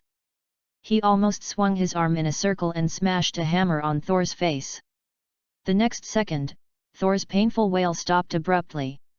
Under the huge emotional impact, coupled with Sherlock's critical hit, Thor fainted on the ground with blood all over his face. After getting his revenge, Sherlock casually threw his fake meow meow hammer into his library and disappeared from the spot with a phantom. As for whether Thor would have a concussion or something, Sherlock was not worried at all. First of all, Sherlock's fake meow meow hammer was just a fake with a good appearance. Sherlock even guessed that it was very likely that this thing was hollow, and the material was probably aluminum like his own frame. After all, Sherlock didn't understand URU metal at all, and he didn't disassemble the hammer to understand the internal chain metal structure, so it was naturally impossible for him to really copy a meow meow hammer. Secondly, Sherlock didn't forget that when Thor was forging the Stormbreaker, he had to withstand the power of a planet. Sherlock thought it was a small problem with just a face punch. Chapter 37 Thor and the Small Town Life of the Wizard, Part 1. After giving Thor a face punch, Sherlock returned to the alley he left at the beginning with a relaxed look. It was not until Sherlock walked back to his hotel that he felt a little scared. He seemed a little too arrogant. He actually did something under the nose of S.H.I.E.L.D. If the Black Egg or Hydra knew that he could do magic, they would definitely stick to him like a dogskin plaster. At that time, unless he gave up everything he had now and ran to a place like Camartage to hide, otherwise, the Black Egg would definitely find various ways to make you voluntarily or forced to complete something. Sherlock silently repeated his goal several times, saying that he stayed here for the destroyer armor, not to cause trouble. At the same time, he silently opened his perception to check whether there was anyone around him monitoring him. It was amazing that Sherlock did not sense any spying, and there was no surveillance personnel around his room. Despite this, Sherlock was still cautious.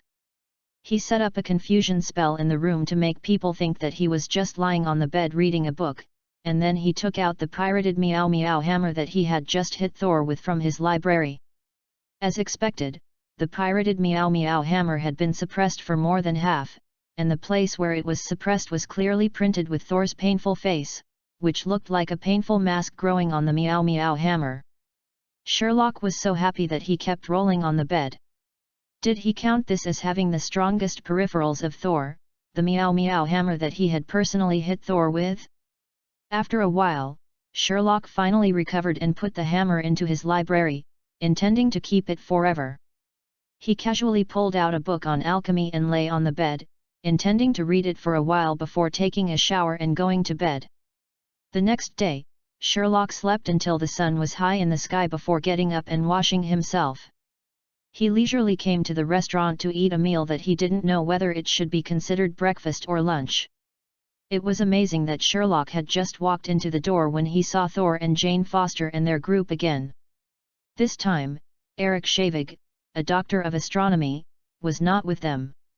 Only Jane Foster and the Big Bear Girl from Two Broke Girls and Thor were left. The two girls were comforting the depressed Thor at this time. The three also noticed Sherlock, who came in. The two girls greeted Sherlock with a little embarrassment. Sherlock naturally responded generously, and even Sherlock greeted him. It was as if it was not him who hit Thor with the hammer yesterday. As young people, they quickly got to know each other. It was not until now that Sherlock knew the name of the busted girl in Two Broke Girls, Daisy Louise. After eating a meal together, they hurriedly separated. Sherlock didn't care. After eating the food he ordered, he got up and prepared to walk around the town again. The town was not very big. Just a short time was enough for Sherlock to peek into the whole picture of the town. Similarly, this also represented one thing, that there were also few entertainment things in the town. In desperation, Sherlock walked into the only bar in the town. The bar was like many typical American bars in the lighthouse country, with some rednecks drinking inside. It was very lively, and Sherlock was not afraid of the stage. With his recent travel experience, he was quite popular among this group of people. The most popular one was Sherlock's experience in Florida. With the dragons and phoenixes everywhere and the unique landform features, the originally good continent was dubbed the American Bull by the people in the bar, and they enjoyed it. Sherlock was naturally among them, laughing with these people who were born and raised in the town, and he didn't feel lonely at all. Until the evening, the lively atmosphere in the tavern began to gradually reach a climax. As the people in the town finished a day's work, people kept walking into this lively tavern. Sherlock didn't care at all. He sat at the bar and tasted his beer, listened to the later comers telling other jokes, and laughed. He laughed heartily until a big hand patted Sherlock on the shoulder. Sherlock turned around in confusion and saw that the people coming were none other than Thor, Daisy Louise, and Jane Foster. The few people had gotten to know each other a lot because of the morning meal. Now, under the influence of alcohol, the relationship between the few people was heating up rapidly. Thor kept telling the few people about Asgard's experiences. A few people listened with great interest. After all, jokes are always jokes. It would be great if it can make people happy. During this period, Jane Foster also told Sherlock about the recent situation of several people. The two ladies were on vacation because their experimental equipment was temporarily requisitioned by S.H.I.E.L.D. The astronomy research of the two and the doctor was suspended. Can only do some paperwork. As for Thor, after experiencing the shock of not being able to lift the Meow Hammer, and with Jane Foster's enlightenment, Thor temporarily gave up his plan to return to Asgard. He planned to find a job in a small town to support himself first. After all, as an Asgardian warrior, Thor could not accept that he had to rely on Jane Foster to live. Upon hearing that Sol was looking for a job, Sherlock immediately joked that he was here to help Sol. Although the three of them were confused, seeing how enthusiastic Sherlock was, it was hard to say anything else. After that, the few of them chatted for a long time, and then they separated in a daze and went back to their houses to find their mothers. It wasn't until Sherlock returned to the hotel that he used magic to dispel the alcohol in his body, and carefully recalled his contacts with Thor and Jane Foster. Only then did he sigh. In fact, Thor just suffered from a relatively serious form of Chiyunibu. After all, in Asgard, where the average person has a form of Chiyunibu, Sherlock could say that Thor's condition was not surprising. Putting aside the Chiyunibu, Sherlock still thinks that Thor can still be a good friend, and even has more contact with him, and occasionally finds it interesting. After all, apart from the secondary disease, Sherlock discovered that Thor was just a fool and a fun-loving person like himself. In some aspects, the two of them could be said to be extremely similar. Even under the influence of Thor, Sherlock even became curious about a ski, and began to think about whether he could find a way to sneak away to Asgard for a stroll. Okay, but I have to talk about this after I finish walking around the earth. Chapter 38 The Small Town Life of Thor and the Wizard, Part 2. Early the next morning, the door to Sherlock's room was violently opened by the sturdy Thor from the outside. The loud noise woke up Sherlock, who was doing something in his dream. Looking at Thor, who walked into his room calmly, Sherlock was just about to curse when he saw the apologetic look on Jane Foster, who was following Thor, and he could only temporarily suppress his anger. After Jane Foster awkwardly greeted Sherlock, she hurriedly told Sol a few words and left without stopping. It wasn't until Jane Foster left that Sol looked apologetically at Sherlock, who was still sitting on the bed and wrapped in a quilt, and said, "Well, I'm sorry, Jane is anxious about some things. I may have been a little stronger in the rush." It's okay that Thor didn't explain. Once he explained, Sherlock's anger increased even more. "You're noble, you're amazing, and you're worried about being an official wife, so you use my door to pick up girls?" Trying hard to resist the urge to take out his wand and give Thor a shot, Sherlock rushed Thor out. After quickly changing his clothes and washing up, Sherlock took Thor to pay compensation for the room. Then he took Sol to the so-called job search. Without too much hesitation, the first place Sherlock brought Thor to was the small bar yesterday. Seeing that he had become familiar with the bar yesterday, he went up and asked if he wanted to have sex with the gigolo. The middle-aged man, who was the bartender and owner of the tavern, naturally saw that Sherlock was joking at a glance. He smiled and nodded directly along with Sherlock's meaning. It was okay if he didn't nod, but Thor was frightened if he nodded. He couldn't help but pick up his running arm and wrap it around Sherlock's neck, and forcefully dragged Sherlock out of the bar. He is the majestic Asgardian god of war, son of god King Odin, Thor, god of thunder. Sherlock actually asked him to dance? If his brother and his friends in the Asgard knew about it, the scene would be so beautiful that Thor felt goosebumps all over his body just thinking about it, completely forgetting that there was no stage for Thor to perform in the tavern.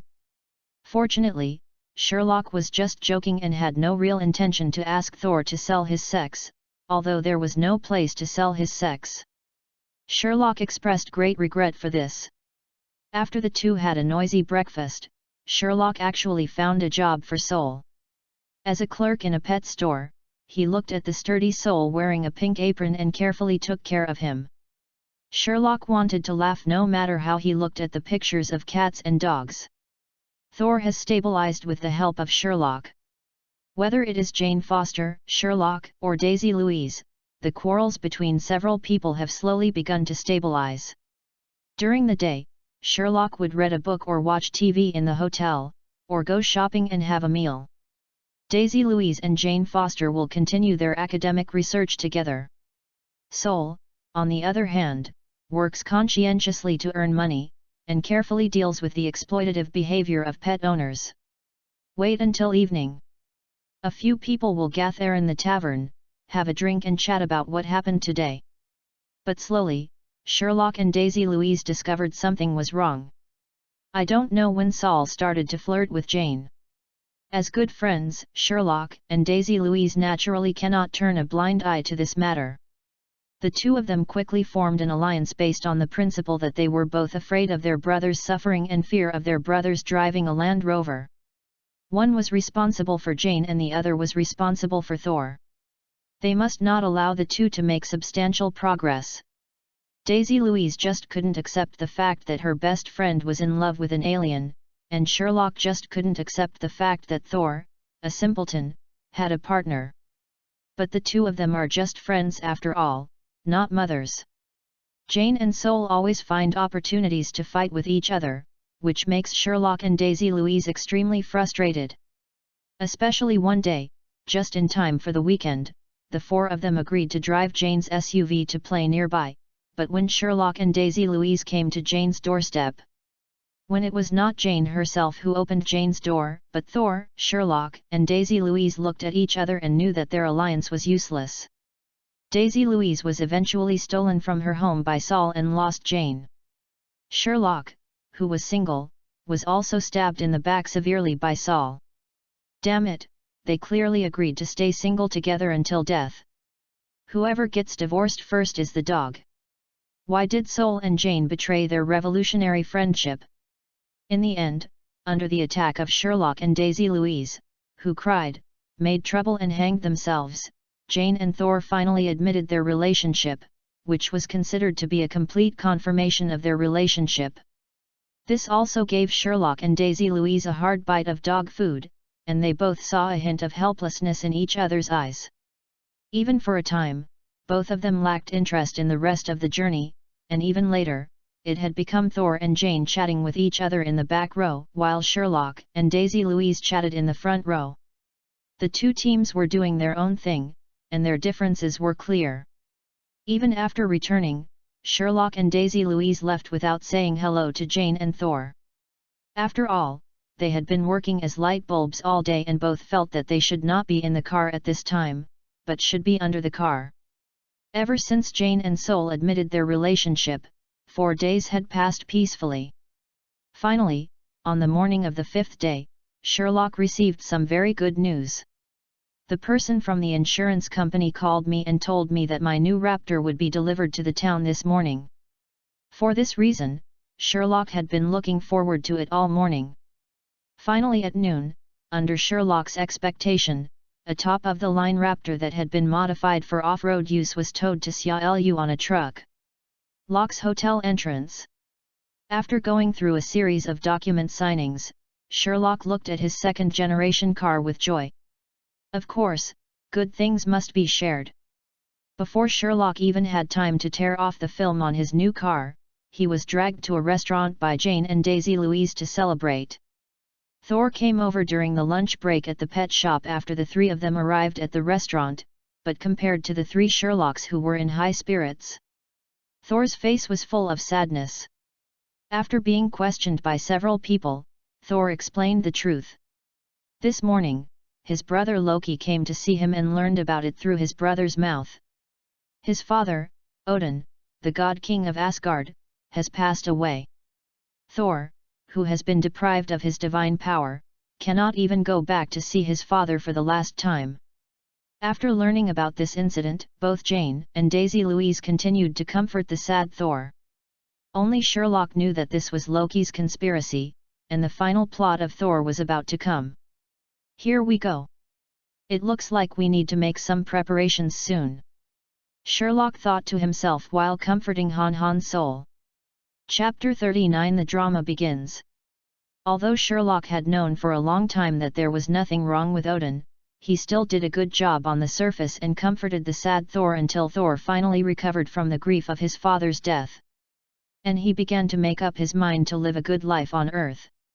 When he really regained his divine power and then found a way to return to the divine realm to pay tribute to his father, Sherlock spoke and gave Thor another fatal blow. According to Sherlock, the reason why he was waiting in this town was largely because he was waiting for his new car.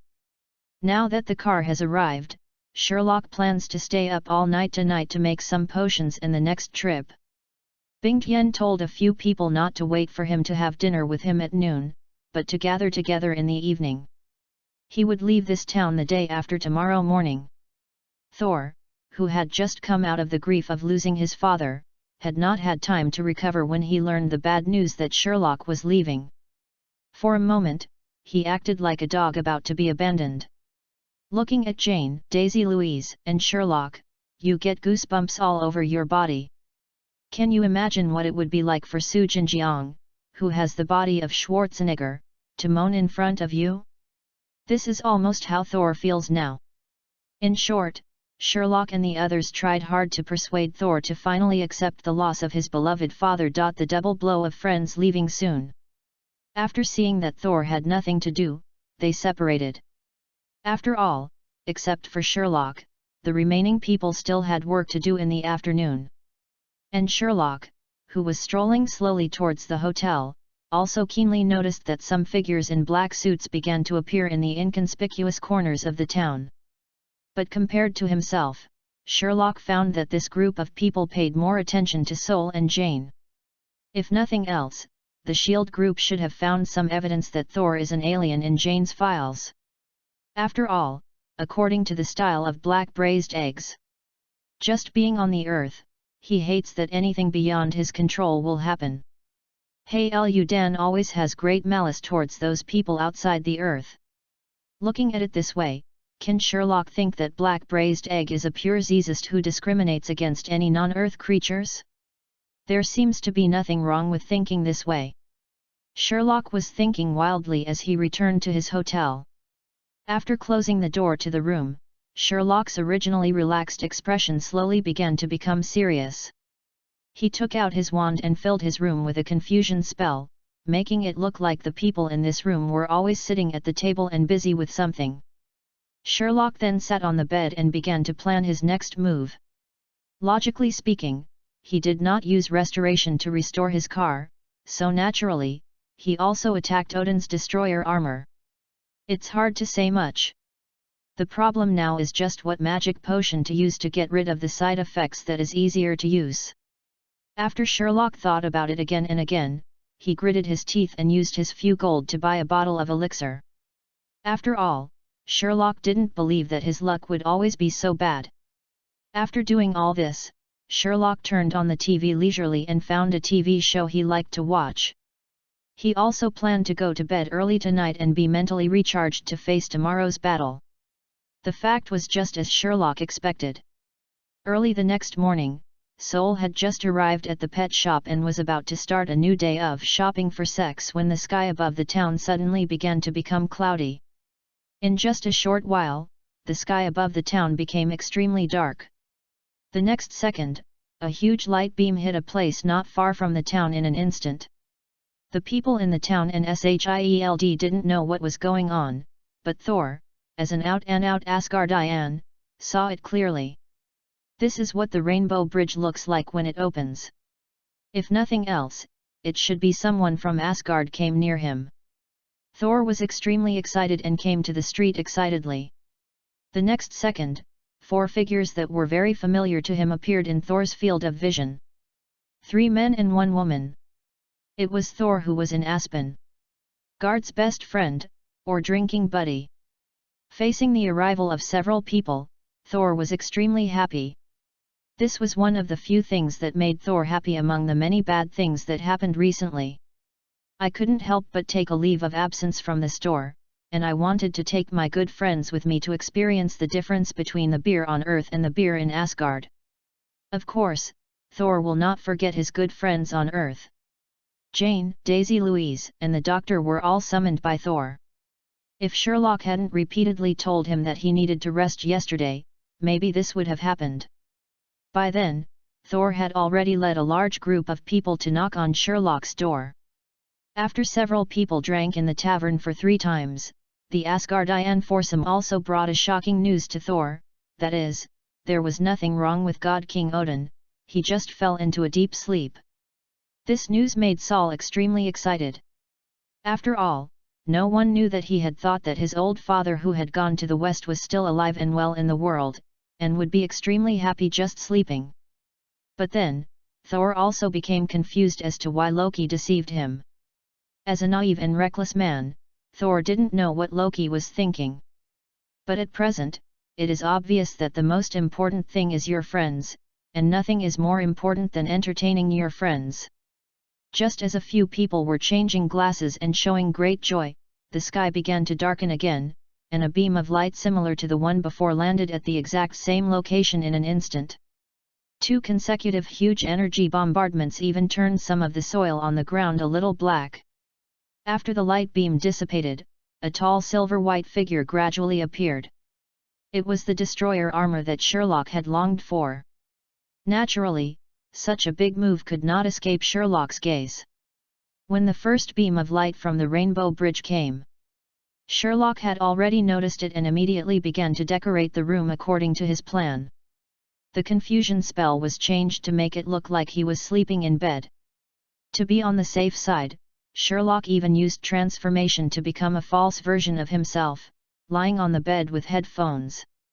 Except that the dummy cannot speak or wake up, it is no different from Sherlock. Even the breathing movements are perfectly restored under Sherlock's magic.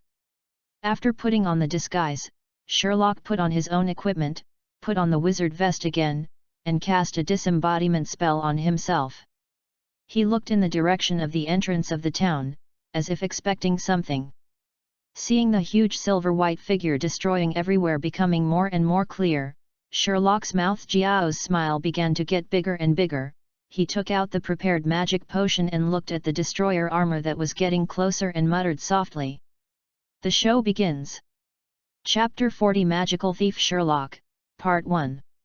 Seeing that the destroyer armor he longed for was getting closer and closer to him, Sherlock no longer hesitated and suffocated the elixir in his hand with 1 sip. With the entrance of the elixir, Sherlock felt that the whole world became much clearer in an instant, and even some magic that he had not thought about for a long time was understood in this moment.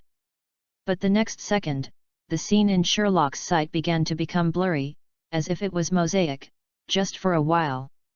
The world in Sherlock's eyes turned into a paradise of squares and mosaics. Not knowing what happened, Sherlock quickly checked what the weight-bearing function of his bottle of potion was. Entry: Cube Revolution. Entry effect: have you ever played MC? Boy, now you have all the abilities of Steve.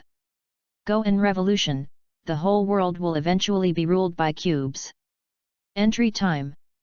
Looking at the explanation of the entry in front of him, Sherlock broke out in a cold sweat and was speechless. For some reason, this entry of his began to act more and more like a sophisticate. But putting aside this small problem, Sherlock was extremely satisfied with the performance of this entry. He, an African, finally got a chance. After all, he was Steve, who could control everything with his hands. With Steve's ability, Sherlock has the confidence to cut the destroyer armor into cubes and then stuff it into his library. Sherlock feels that even if Odin comes in person, he will not be able to take away the destroyer. Battle armor.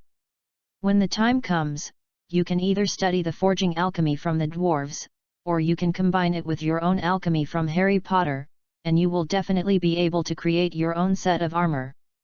After all, if you think about Wan Fu and the others in the later period, they could directly transform into fighting form by just throwing a scarf. Tony could just pat his heart and rely on the nano armor to complete the transformation. Sherlock didn't want to be the only one who had to put on each piece. Own equipment. That's not cool at all. Sherlock also wants a handsome transformation. After all, no male creature can refuse a handsome transformation. This applies to any age group. Sherlock, who was fully prepared, disappeared into his room with a sound of space distortion. When Sherlock appeared again, he was already standing on the roof of a house very close to the battlefield. The invisible Sherlock did not attract anyone's attention. But this was not the case with the high-profile destroyer armor. The moment he walked into the town, he attracted the attention of the Asgard 4 and Thor. Knowing that Thor had lost his divine power, the 4 members of the Immortal Palace did not hesitate to stand up and stop the advance of the destroyer armor. As Thor's friends, although they all knew the power of the destroyer armor, there was no holding back. After giving the remaining 3 a look, the only woman in the group of 4 quickly took a detour and prepared to cut into the side of the destroyer armor. The remaining 3 men were not energy-saving lamps either. During the many years of fighting with Thor, he had already developed a perfect tacit understanding. I saw 2 relatively thin guys rushing over immediately, stopping not far from the destroyer armor, and just waving to the rear. Big Beard, who was standing behind with a battle axe in hand, started his charge. The moment Big Beard approached the two of them grabbed Big Beard's body in a tacit understanding and used all their strength to push Big Beard towards the destroyer. Threw it over. With the help of the 2 men, Big Beard flew towards the destroyer armor like a cannonball. The battle axe in his hand was also raised high by Big Beard, just waiting to give the destroyer armor a severe blow. But it was obvious that several people had underestimated the bravery of the destroyer armor. The bearded man who was as fast as a cannonball was no different from the slow motion in the eyes of the destroyer armor. He just raised his foot and kicked the flying bearded man. He was kicked into a car. Before Big Beard could react, he casually knocked over the remaining 2 men who rushed to support him.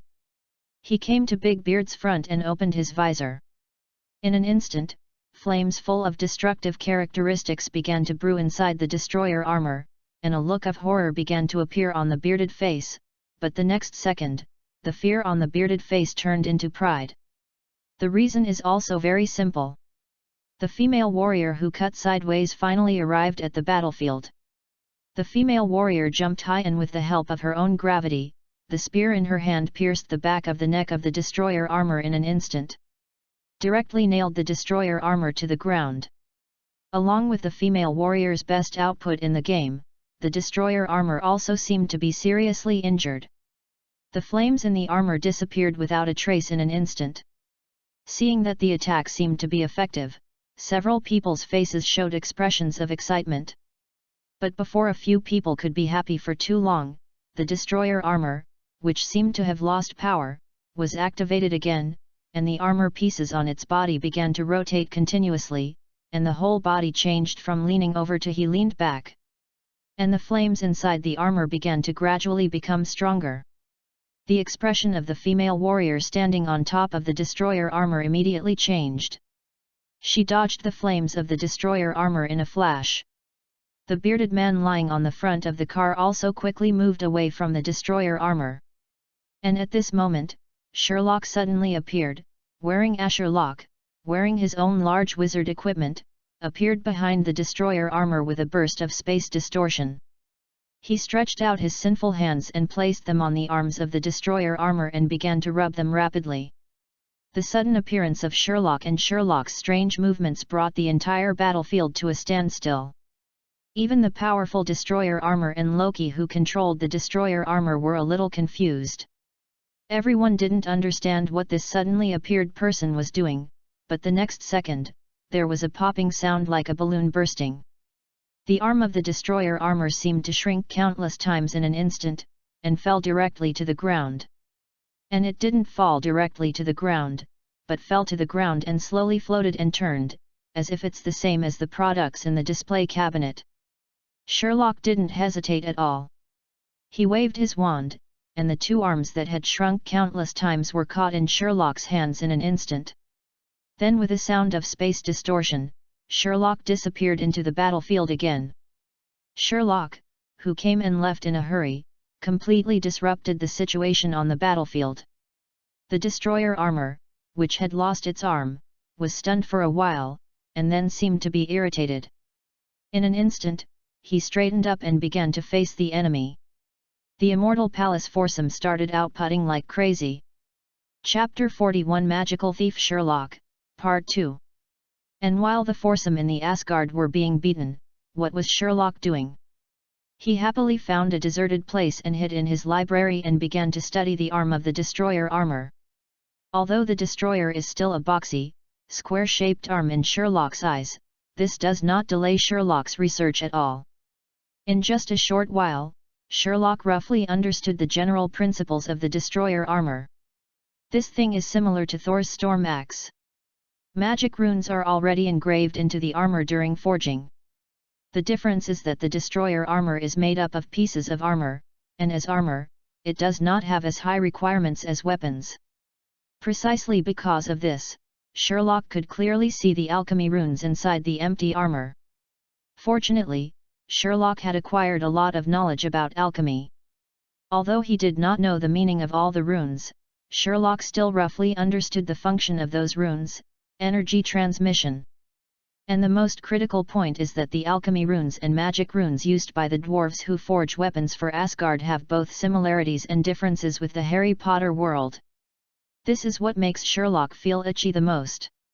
No magician can refuse new knowledge or new applications of old knowledge.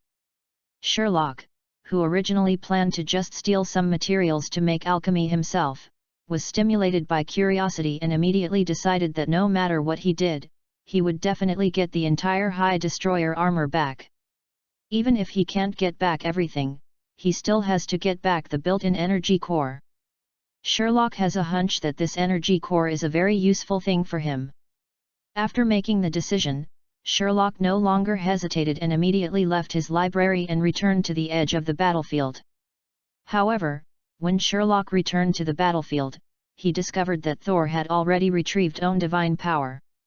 He is waving the Meow Hammer in midair to gather the power of thunder to cosplay a helicopter character. Sherlock, who knew the plot, immediately changed his expression. The reason was very simple.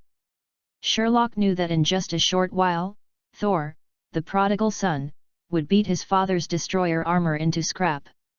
With a loud roar, "Hammer down and leave your armor!" Sherlock immediately used apparition to appear behind the destroyer armor, and extended his sinful hand towards the destroyer armor. Well, due to his height, when Sherlock is standing on the same level as the destroyer armor, he can probably only reach the lower part of the destroyer armor's chest. Precisely because of this, Sherlock wants to rub off the entire destroyer armor. The best way is to rub it from the butt upwards. Although that's what he said, this action, well, can only be described as obscene. It can even be said that except for Sherlock's extremely obscene back rub service in Japanese specialties, few people in the real world have seen such obscene actions, unless it is in the bedroom. The expressions on the faces of S.H.I.E.L.D., Jane, Daisy Louise, and the Doctor who were spectators, and even the severely injured Asgardian quartet became extremely weird. Even Thor's originally solemn expression in midair began to become strange. For a moment, Thor even began to wonder whether he should not disturb the destroyer armor and the pervert below. In the entire battlefield, the only ones who are insensible are probably Sherlock and the destroyer armor as the accuser, or Loki who controls the destroyer armor. After all of Loki's attention at this time was on his good friend brother, the hammer god Thor, and he didn't even notice Sherlock behind him, who was raising and lowering his hands on the destroyer armor. But soon, even if Loki didn't want to notice it, because with 3 consecutive banging sounds, the helmet, breastplate, and iron pants of the destroyer armor appeared. Under Sherlock's friction, its arms became the same.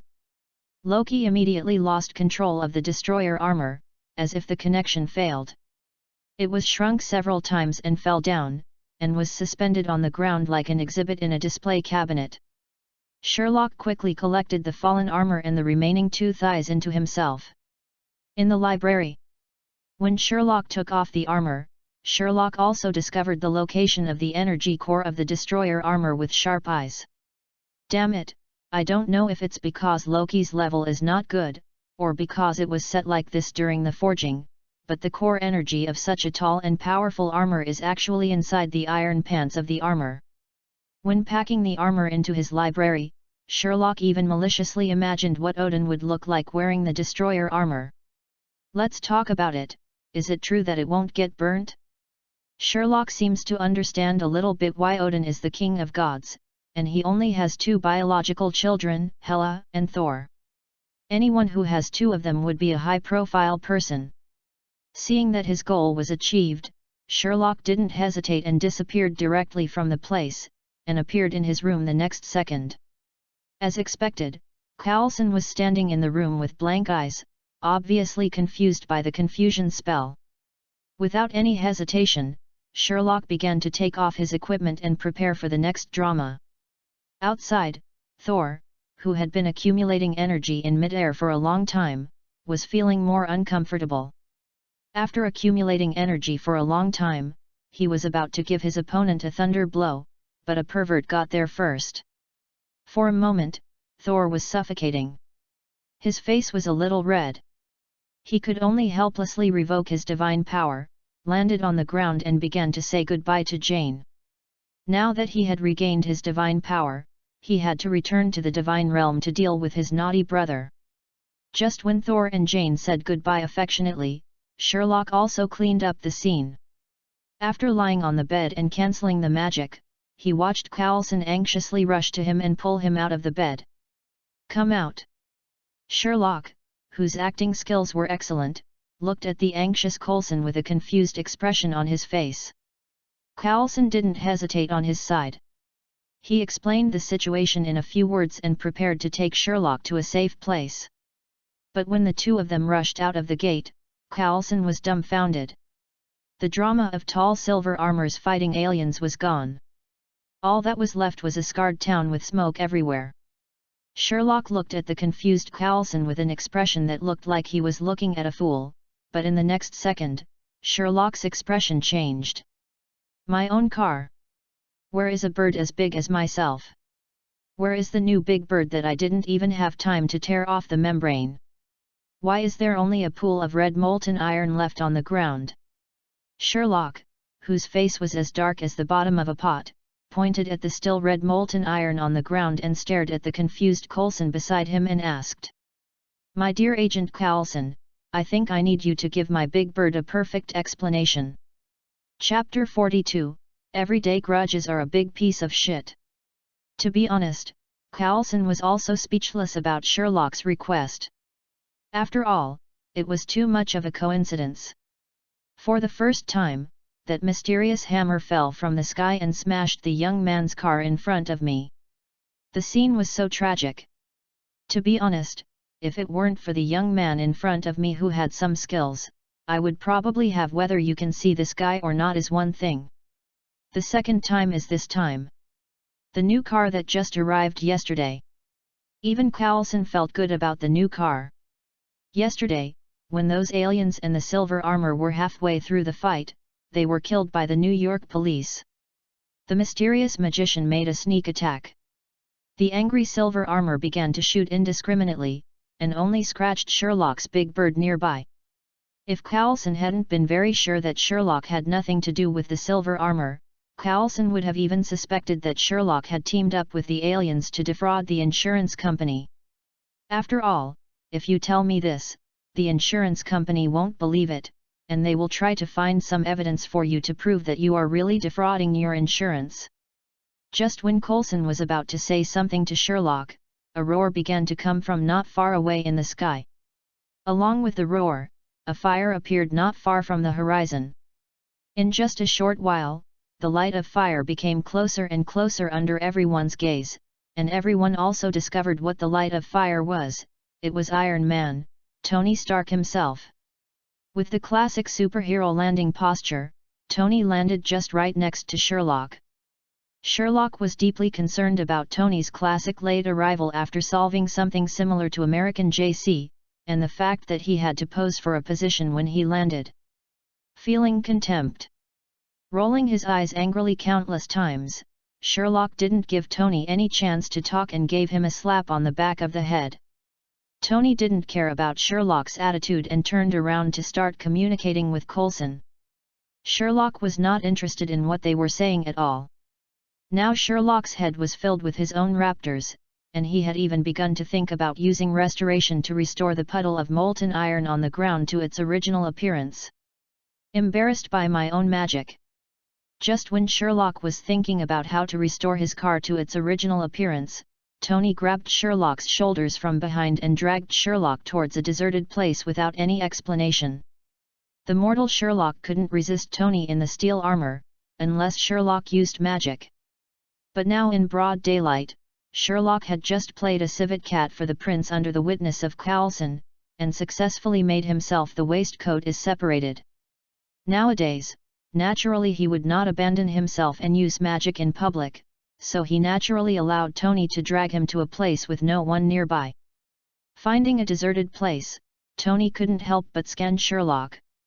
After confirming that there were no eavesdropping devices around Sherlock, he opened his visor and looked at Sherlock seriously. "Hey, brat, I should have told you that the waters on S.H.I.E.L.D.'s side are very deep and you shouldn't come into contact with them, especially those magical potions of yours." Regarding Tony's words, Sherlock rolled his eyes angrily, then shrugged and replied. "Come on, Tony, the last time that group of people investigated my identity, I don't believe they didn't ask you. Since you are so weak, you can only start investigating from the people around you. Since Pepper was with Coulson at the time, there would naturally be no suspicion. Then I would be the only one left? Those people from S.H.I.E.L.D. are not fools. As soon as that hammer dropped from the sky and hit my car, they arrived just a little later than the insurance policy. If you cover up everything related to me too tightly, it will make S.H.I.E.L.D. suspicious, especially their leader, who is definitely a master who can doubt everything." Regarding Sherlock's statement, Tony thought about it carefully and nodded in agreement, especially the part about Nick Fury. Just thinking about the black braised egg, Tony felt that Sherlock was right. No problem. However, as an elder, he still had to intervene. At least before he died, Tony still felt that he needed to be the barrier between Sherlock and S.H.I.E.L.D. After all, S.H.I.E.L.D. was really not a good thing in his opinion. Bird. Okay, there is nothing wrong with what you said, but I still object to your direct contact with S.H.I.E.L.D. Believe me, Sherlock, this is not a good thing. Tony still showed his uncle's dignity and spoke to Sherlock seriously. Although he knew that Sherlock was telling the truth, he still didn't want Sherlock to have too much contact with S.H.I.E.L.D. at that time. After hearing Tony's words, a smirk quickly appeared in Sherlock's eyes, like a thief who had succeeded in his plan, but on the surface he still looked at Tony seriously and answered. "Okay, I understand. I won't have too much contact with S.H.I.E.L.D. At most, it will just be a simple pharmaceutical transaction, and I plan to let you be the middleman." When Tony heard the first half of Sherlock's words, he nodded with great satisfaction, but in the second half, Tony immediately broke through and looked at Sherlock with wide eyes. "What?" Sherlock, whose train of thought was interrupted by Tony's rhetorical question, looked at the astonished Tony angrily. After sorting out his thoughts, he continued. "Don't make a fuss. I'm going to let you be the middleman. I'm only responsible for providing the medicine. Simply put, I'm just a factory and you are the supplier. And I will definitely not give them too many potions, only a small amount of potions, and there are only 3 types: antidote, potion for treating traumatic white moss, and a very small amount of compound soup potion. I have already told Coulson that I will only accept gold transactions, you understand, my uncle. After Sherlock's words fell, Tony, a businessman, understood Sherlock's meaning almost instinctively. Sherlock did not specify the price of the potion. In line with the principle of finding rare goods, this meant that Tony could increase the price at will. And these potions are not just potions, they can also be used as capital to exchange for things other than gold, especially for the current SHIELD. After understanding what Sherlock meant, both the older and younger people showed fox-like smiles for a moment. Looking at the shield staff in black suits around them, they no longer felt disgusted, but instead his eyes were shining, as if he saw a pile of walking gold coins. Chapter 43 Follow-up and Departure. The uncle and nephew reached an agreement at an extremely fast speed. For Sherlock, he was making money for himself anyway. The potion output was so low, so it wouldn't be a problem if I tripled or quadrupled it and sold it to SHIELD, right? For Tony, this is even more true. Anyway, I can get it directly from Sherlock, so it's not a big problem if I double it and sell it to S.H.I.E.L.D., right? Compared to S.H.I.E.L.D., a player with a big business, I, Tony Stark, am just a small businessman. You are a national department after all, so you can't let me make a profit at a loss and sell it to you, right? It just so happens that neither Tony nor Sherlock likes the current SHIELD so much, so it's not too much for the two of them to join forces to trick him, right? Well, the world where only SHIELD was injured was achieved in an instant. After the two of them quickly reached a consensus on this matter, Tony mysteriously approached Sherlock and whispered in his ear. "You brat, do you have that magical armor in your hand?" For trust, Sherlock rolled his eyes at Tony's words. After working on it for a long time, and even using S.H.I.E.L.D. to pave the way for so long, Tony's ultimate goal turned out to be the destroyer suit in his library. Angrily, he gave Tony a look that said, "Look, are you speaking human language?" Sherlock nodded hesitantly at Tony. Seeing Sherlock nod, Tony's eyes suddenly shone, and his whole body became visibly excited. But before Tony could say anything, Sherlock poured a bucket of cold water on Tony. "Don't think about this thing now. First of all, I haven't studied this thing thoroughly, so I put it away. And I can't guarantee whether the person who controls this thing can continue to control it if it is taken out now. Secondly, this thing is a magic thing. You, a technology person, can't use this thing. Why are you so excited?" Although Sherlock had said it very straightforwardly, Tony still had no intention of giving up and began to argue with each other. The two started a heated debate from alchemy to circuits, from programming to control, and from energy cores to armor materials. In the end, of course, Sherlock was defeated. While lamenting that the book was about to be used, Fang Henshao secretly scolded Tony for his lack of martial ethics. The scope of what he talked about was too broad, and it almost reached Sherlock's knowledge blind spot. In the end, Sherlock had no choice but to make two requests. First, he would find himself a armor later. Sherlock also wanted to experience what it felt like to fly home in the air at super high speeds. Second point, ask Tony to find a way to get S.H.I.E.L.D. to get his car money out. After all, if Sherlock calls the insurance again, let alone what the insurance side thinks, is it considering putting Sherlock on the blacklist? Even Sherlock himself will feel a little embarrassed. And this time, Sherlock decided not to want the car, this time he wanted money. Sherlock felt that this place seemed to be incompatible with him. His car had been parked here twice, and if nothing unexpected happened, Thor and the others had already returned to Asgard. They didn't know when they would come back next time. In addition, being tempted by the destroyer armor in his library, Sherlock had no intention of continuing his self-driving tour. He just wanted to go back early to study his new equipment. Tony naturally agreed to Sherlock's request. Without any hesitation, he contacted Jarvis and asked Jarvis to bring over the Mark II that he had used as an engineering prototype in the warehouse. Then he turned around and went to find Cole. Sen went to do business. Seeing that Tony went to find Coulson, Sherlock didn't care and started walking around the town, trying to find Jane and the others, let alone Sherlock actually found them. At this time, Jane still thought that Thor would come back soon, looking at the sky eagerly, as if waiting for the opening of the Rainbow Bridge, but what Jane didn't know was that for the sake of her true love, her brother was probably already swinging the hammer at this moment. Start smashing the bridge. Looking at Jane, who was like a stone, Sherlock couldn't bear it.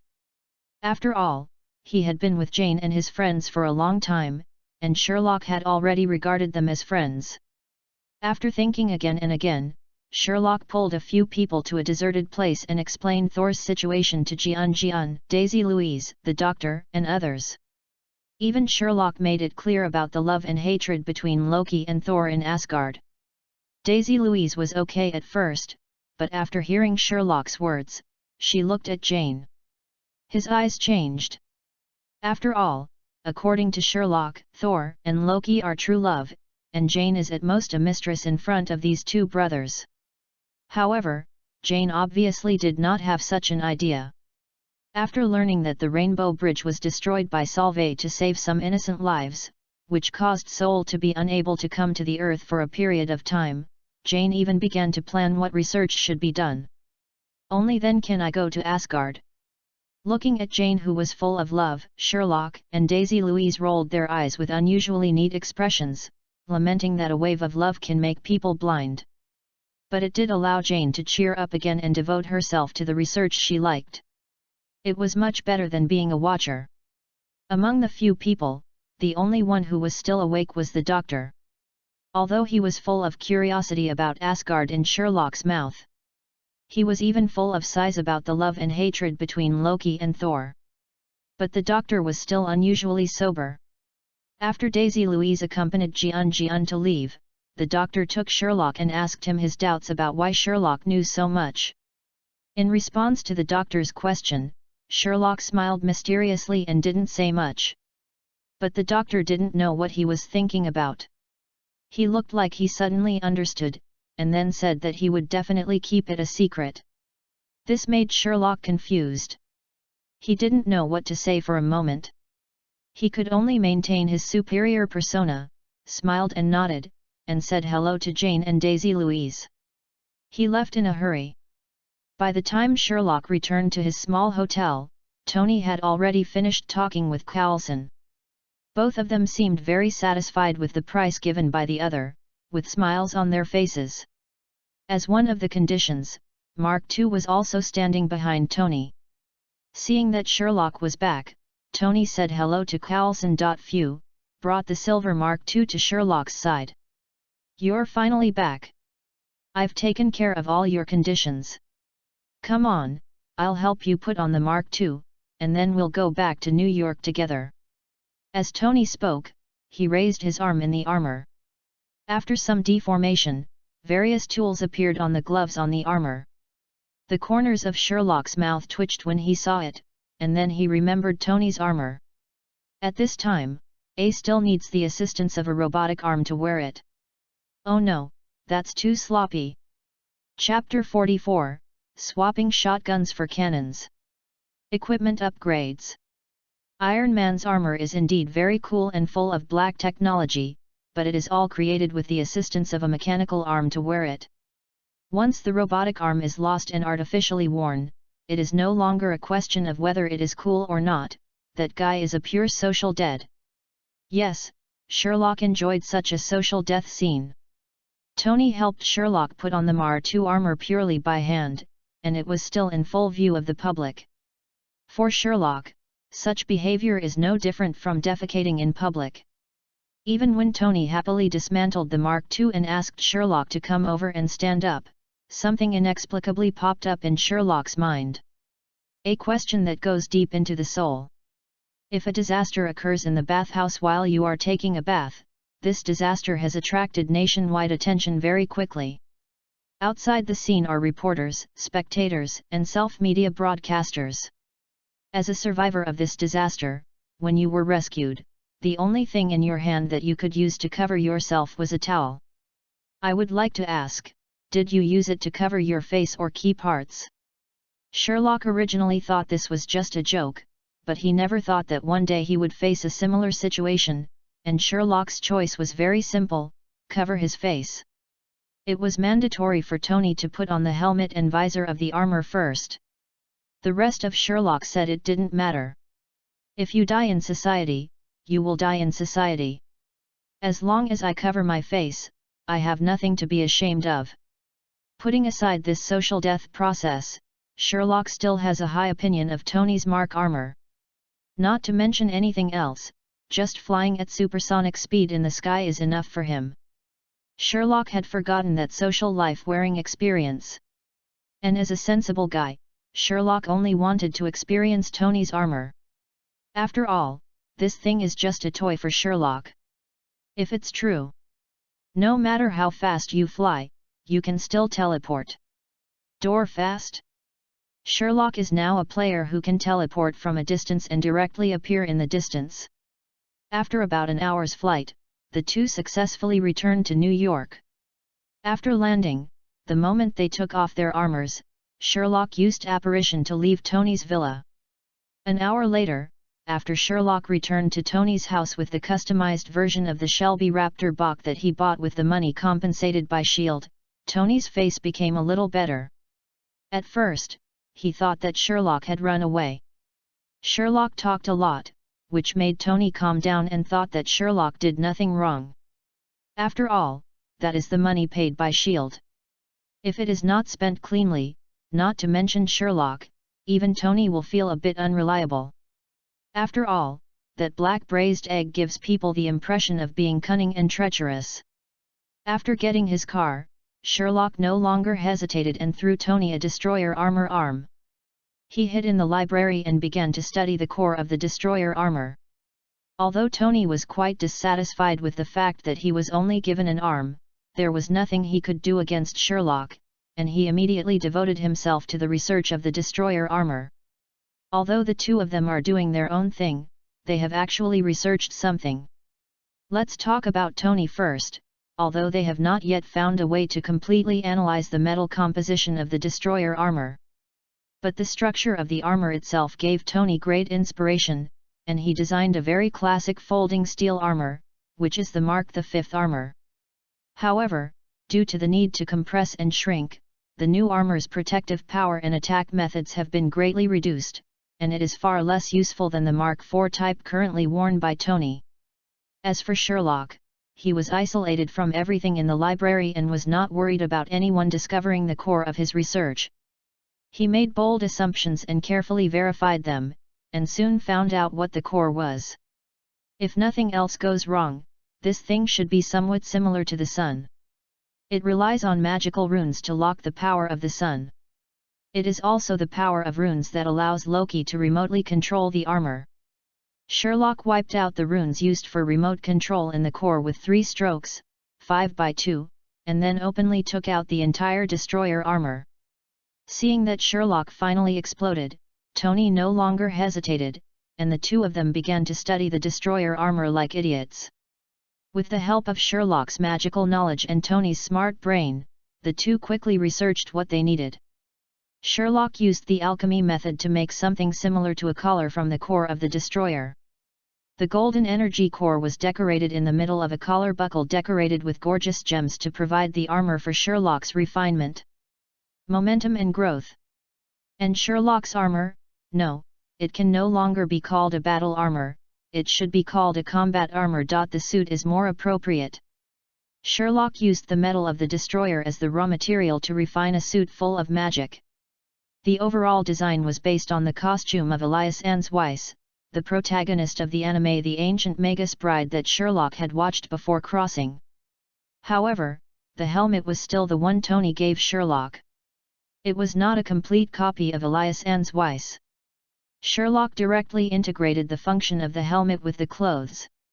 Not only is it a show-off, but the most important thing is that the protection is not low. Tony has tested that his palm cannon can't cause any damage.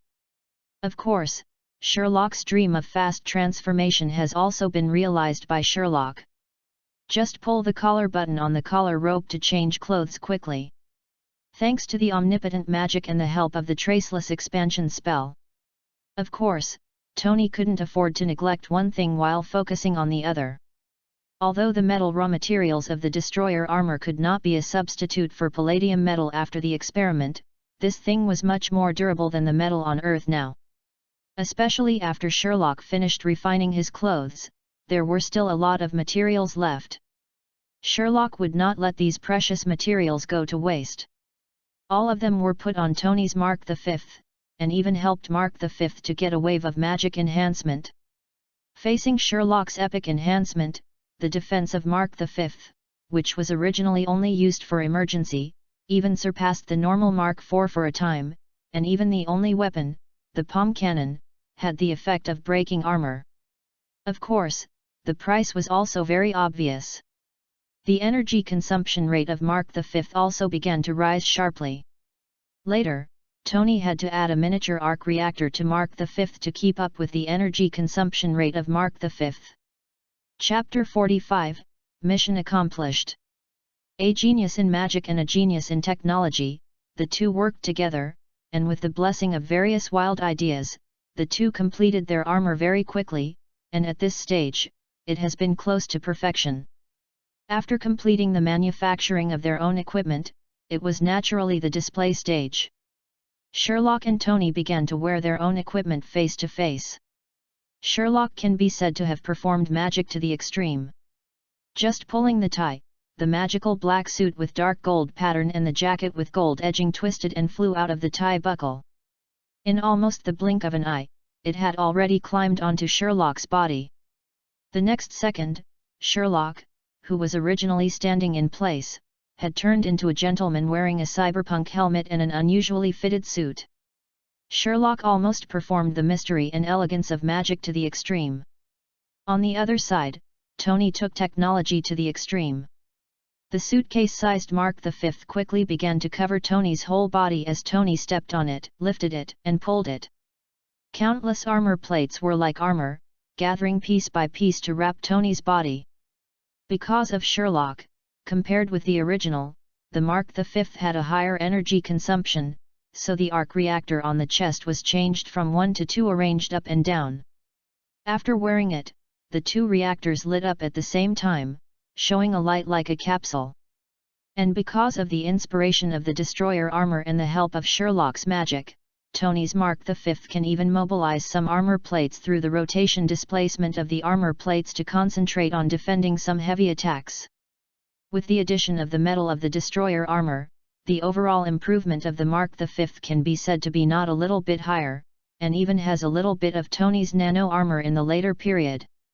The two men can be said to have their own characteristics, but when they really put on their own armor, they looked at each other's armor and were full of speechlessness. I don't know whether it's because the science side and the magic side are naturally incompatible, or because Sherlock is a wizard and Tony is a tough guy. The two began to mock each other with all kinds of dirty words as soon as they appeared. In Tony's opinion, Sherlock's armor is useless except for showing off. There are flaws everywhere. As long as Tony wants, Sherlock's cuffs and trouser legs are all weak points that can be attacked.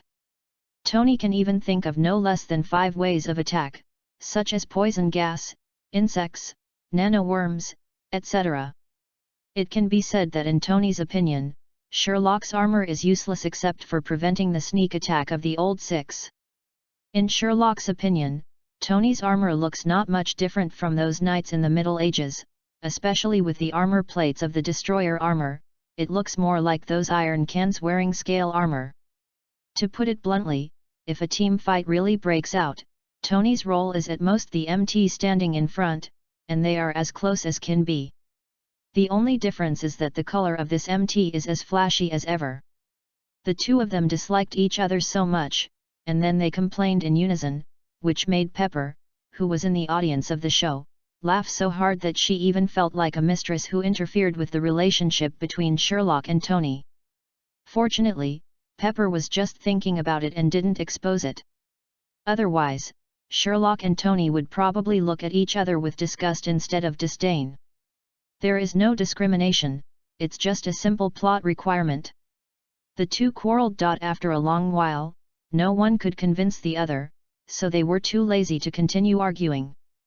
Moreover, after being busy for so long, both Sherlock and Tony felt really hungry. Especially Sherlock, who had just finished his trip and went directly to Tony's villa to study day and night. Sherlock felt that he needed a delicious meal to comfort his stomach. Fortunately, Pepper was still so smart and capable. She had known the nature of the two and had arranged everything. Sherlock would naturally not be polite to his uncle and future aunt.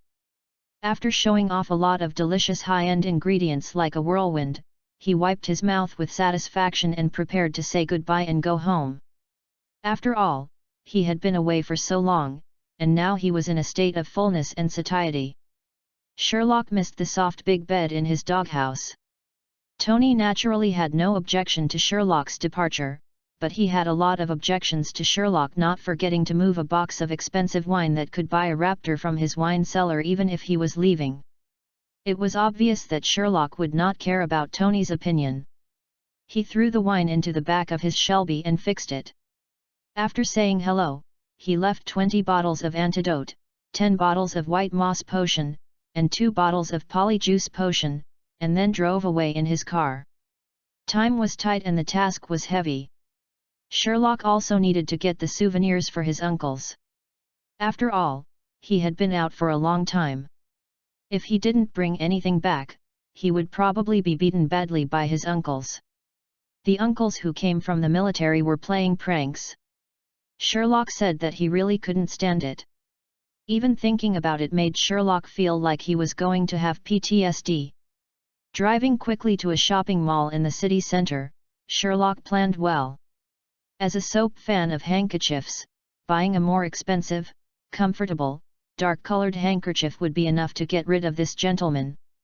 Even the ghost is easy to deal with. When Sherlock was making his own armor, he took advantage of Tony's convenience to make a skull mask similar to his helmet. There is also an offline version of Jarvis built in. With the box of original skull headgear of the ghost, the combat power of the ghost can definitely be taken to the next level. Price is even easier to deal with. Just give this Mediterranean grandfather a hat that is both practical and beautiful. After all, this gentleman never takes off his hat in front of anyone. As for why Sherlock knew that this gentleman was a Mediterranean, Sherlock could only say that this was a mistake he made when he was young and ignorant. Even because of this mistake, the price Sherlock paid made Sherlock burst into tears just by mentioning it. In short, it's all tears. As for the gifts of the remaining uncles, they are also easy to deal with. This is the reason why I moved Tony's wine cellar. 2 bottles of good wine per person, neither Xiao Qiang nor Gates will have any objections, and they will even be happy for a long time. Xiao Qiang likes to collect all kinds of famous wines, which is a kind of collecting fetish. As for Gates, this guy really likes to drink, and he has been jealous of Xiao Qiang's collection for a long time. These small details also give Sherlock a feeling that his uncles are real people rather than characters from the game. In short, this feeling is unexpectedly good. Chapter 46: A Child Bride Picked Up? Part 1. After selling the things, Sherlock drove his beloved car all the way to his gun store at lightning speed, and the rate of turning heads along the way was quite high. In the lighthouse country, generally speaking, driving a raptor will not have such a high rate of turning heads, but a Shelby is different. As a synonym for Ford's mid to high-end customization, the effect of a Shelby in the lighthouse country is comparable to the effect of a supercar on the street. Especially this time, Sherlock took advantage of the money Tony cheated Shield and added a little more, so he was able to buy this Shelby Raptor Bach edition. To be honest, compared to the Raptor, this thing, whether in terms of power, appearance, or even suspension, satisfies Sherlock's heart and makes Sherlock feel so beautiful. After leaving the city, Sherlock drove at lightning speed all the way. He stepped on the accelerator to the hilt, showing the style of box competition that whoever releases the accelerator will be a grandson. He finally returned to the gun shop he had been thinking about before dark. Pushing open the door and smelling the familiar smell of gun oil and gunpowder, Sherlock felt that he had never been so at ease. Carrying the gifts he bought and the box of expensive wine, Sherlock hummed a little song and walked to the second floor leading to his doghouse. He planned to go back and rest for a night and distribute the gifts when everyone was together the next day. Just when Sherlock was about to push open the door to the second floor, a nice female voice sounded in Sherlock's ears. Sherlock was caught off guard and almost dropped the things in his hand on the ground. "I'm sorry, sir. That's a private area. To avoid unnecessary misunderstandings, please leave the counter." Although the female voice was gentle, the content was not gentle at all. It even had a threatening tone. "You have to know that this is a gun store, with weapons everywhere. Even those who like to buy for 0 yuan don't dare to set foot here. After all, these store clerks have real people in their hands, and no one knows if they will really get hit if they come here to buy something for 0 yuan. But who is Sherlock? The only inheritor of HP magic in the world, the nephew of the richest man Tony Stark, the guest of the great Carmitage, and the owner of the largest firearms and training integrated store in New York. Sherlock, can you bear such grievance?" Sherlock wanted to see who was so brave and dared to stop him from returning to his own doghouse. Damn it! Sherlock, who was originally full of confidence, turned around and was so frightened that the last few words of the confession in his mind vibrated. The reason was also very simple. Sherlock saw someone who was extremely familiar to him. Skye, the Shockwave girl in the TV series Agents of SHIELD, was still relatively young at this time. Her eyes were extremely serious and she was staring at Sherlock, who was holding a lot of things, but her hand was always resting on a pistol at her waist. It seems that whenever Sherlock makes any move, Skye will draw his gun without hesitation and show off what American IAI is. Sherlock looked at Skye, who was still a little eager to try, and was speechless for a moment. Did he stab the character in the plot? He can see Thor when he goes out to play, and Shockwave Girl when he comes home. Just when Sherlock felt doubtful about life and Skye began to become more and more nervous, the two people's movements finally succeeded in attracting the attention of others. Several of Sherlock's uncles and a loli came from the office area behind. Walked out. "Sherlock? Are you back?" When Soap saw Sherlock and what was in Sherlock's hand, he screamed in surprise. With Soap's shout, the originally serious warning scene became a little embarrassing in an instant. Especially Skye, the fact that she just wanted to pull out a gun on her boss was enough to make her feel embarrassed. Fortunately, the uncles didn't care at all about the little story between the two of them. After seeing what Sherlock had in his hand, they swarmed over and started to divide the spoils, and started to show off the gifts that Sherlock had brought them. The only ones who were relatively sane were Price and the ghost standing behind Price. The two of them did not move from beginning to end. Instead, they looked at Sherlock and Skye with interest. In the end, under Price's gaze, Skye could only put away her emotions, bravely came to Sherlock's side, and stretched out her hand to Sherlock. "Well, hello boss, I'm Skye. Well, Colonel Price asked me to be the cashier." Perhaps because of the suddenness of the incident, and the fact that the awkward emotions just now have not been completely resolved, Skye acted a bit incoherent. Sherlock still hasn't recovered from the surprise that his employee is actually the famous Shockwave Girl, and shakes hands with Skye in a daze. Sherlock's reaction made Skye, who was already a little embarrassed, even more embarrassed.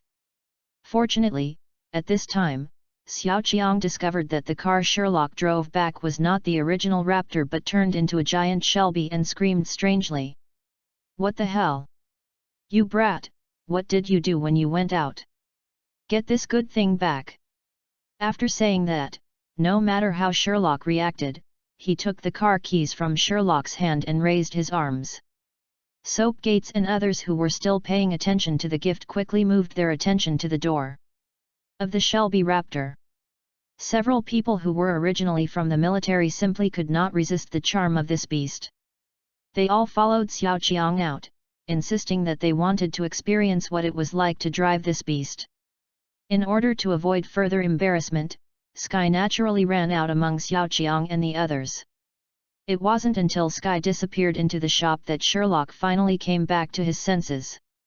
He stared blankly at Price standing behind him and asked, "May I ask, where did this person come from?" In response to Sherlock's question, Price shrugged his shoulders and then said, "Picked it up. You can't expect us to sit at the checkout counter and count those small green pieces of paper, right? And I can't understand the cashier machines. I see this girl is good at operating computers, so she just picked it up from the street. I picked her up and worked as a cashier. If you don't like it, you can fire her."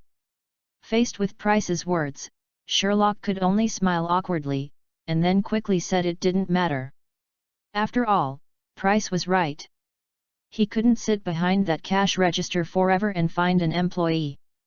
What is normal? Seeing that Sherlock seemed to have no objection to Sky, Price nodded and glanced at the ghost behind him. The ghost immediately understood what Price meant and took the gift Sherlock gave him. Mask walked outside. It wasn't until the ghost left the shop that Price looked at the lively group of people outside and the new car and said meaningfully to Sherlock beside him, "It seems like you encountered a lot of things outside this time. How are you? Do you have a tail?" Although Price said it calmly, Sherlock felt chills go down his spine. After all, what Price meant in his words was, "If you have any troubles that haven't been solved, I can help you solve."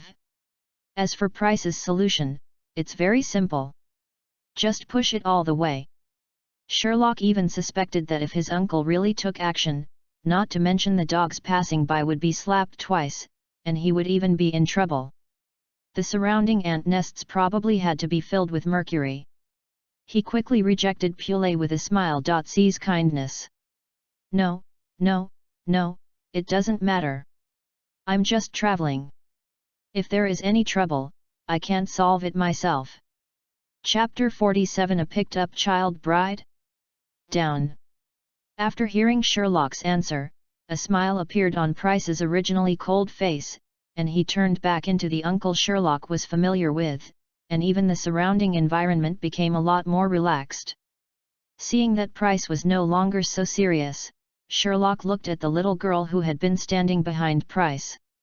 The little girl was extremely beautiful. The most important thing was that this little girl also had beautiful green hair. The only thing that surprised Sherlock was that for some reason, this girl who looked like a Barbie doll seemed a bit helpless. Sherlock was extremely curious about this girl he had never seen before, especially since this girl was following Uncle Price, who had been single for 10,000 years. This alone was enough to make Sherlock feel itchy. "No. Speaking of which, Uncle Price, I've been wanting to ask you just now, who is this little girl behind you? Is she your daughter?" Sherlock's face was full of curiosity, and his eyes looked teasingly at Price, who was standing there, as if he was waiting for some shocking gossip to appear. As a veteran, Price can be intimidated by a new recruit like Sherlock. A smile appeared on his face, and he glanced at Sherlock condescendingly before answering Sherlock's question slowly. "It's not my daughter, it's my daughter-in-law." Faced with Price's answer, Sherlock felt Spartan. "Damn it, the Qing dynasty has been dead for more than 100 years, why are you still playing with the things of the previous dynasty? What's more, this is her mother's lighthouse." Not to mention that Sherlock himself is not a copper smelter, but he is really a copper smelter. This little girl is old enough for Sherlock to give him a life sentence. Looking at Sherlock, who was all Spartan, Price laughed out loud, patted Sherlock's shoulder hard, and then said, "Okay, I won't tease you anymore. This is Lorna.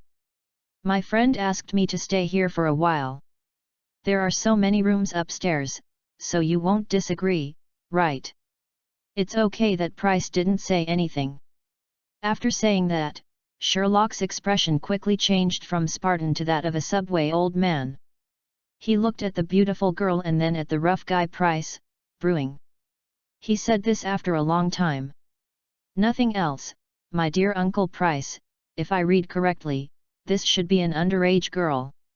Sherlock also emphasized the emphasis on minors and girls, as if he was reminding Price of something. But Price obviously misunderstood Sherlock's meaning, and pointed to Sherlock very proudly what was in the girl's hand. Well, a pink AR series automatic rifle with cute patterns and even a unicorn sticker on the magazine. Looking at Price, who seemed very proud, Sherlock once again felt that his whole body seemed to be in bad shape. Did he really mean this? Sherlock's long face almost twisted into a trent to forgiveness. Uncle Price, I mean, you should send her to school. This beautiful Miss Lorna was returning here in a spacious school bus wearing a beautiful little skirt and carrying a school bag. Instead of wearing small tactical clothing and holding a rifle with ammunition like now.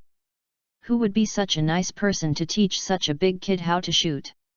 Looking at Sherlock, who looked like his system was about to collapse, Price found it particularly interesting.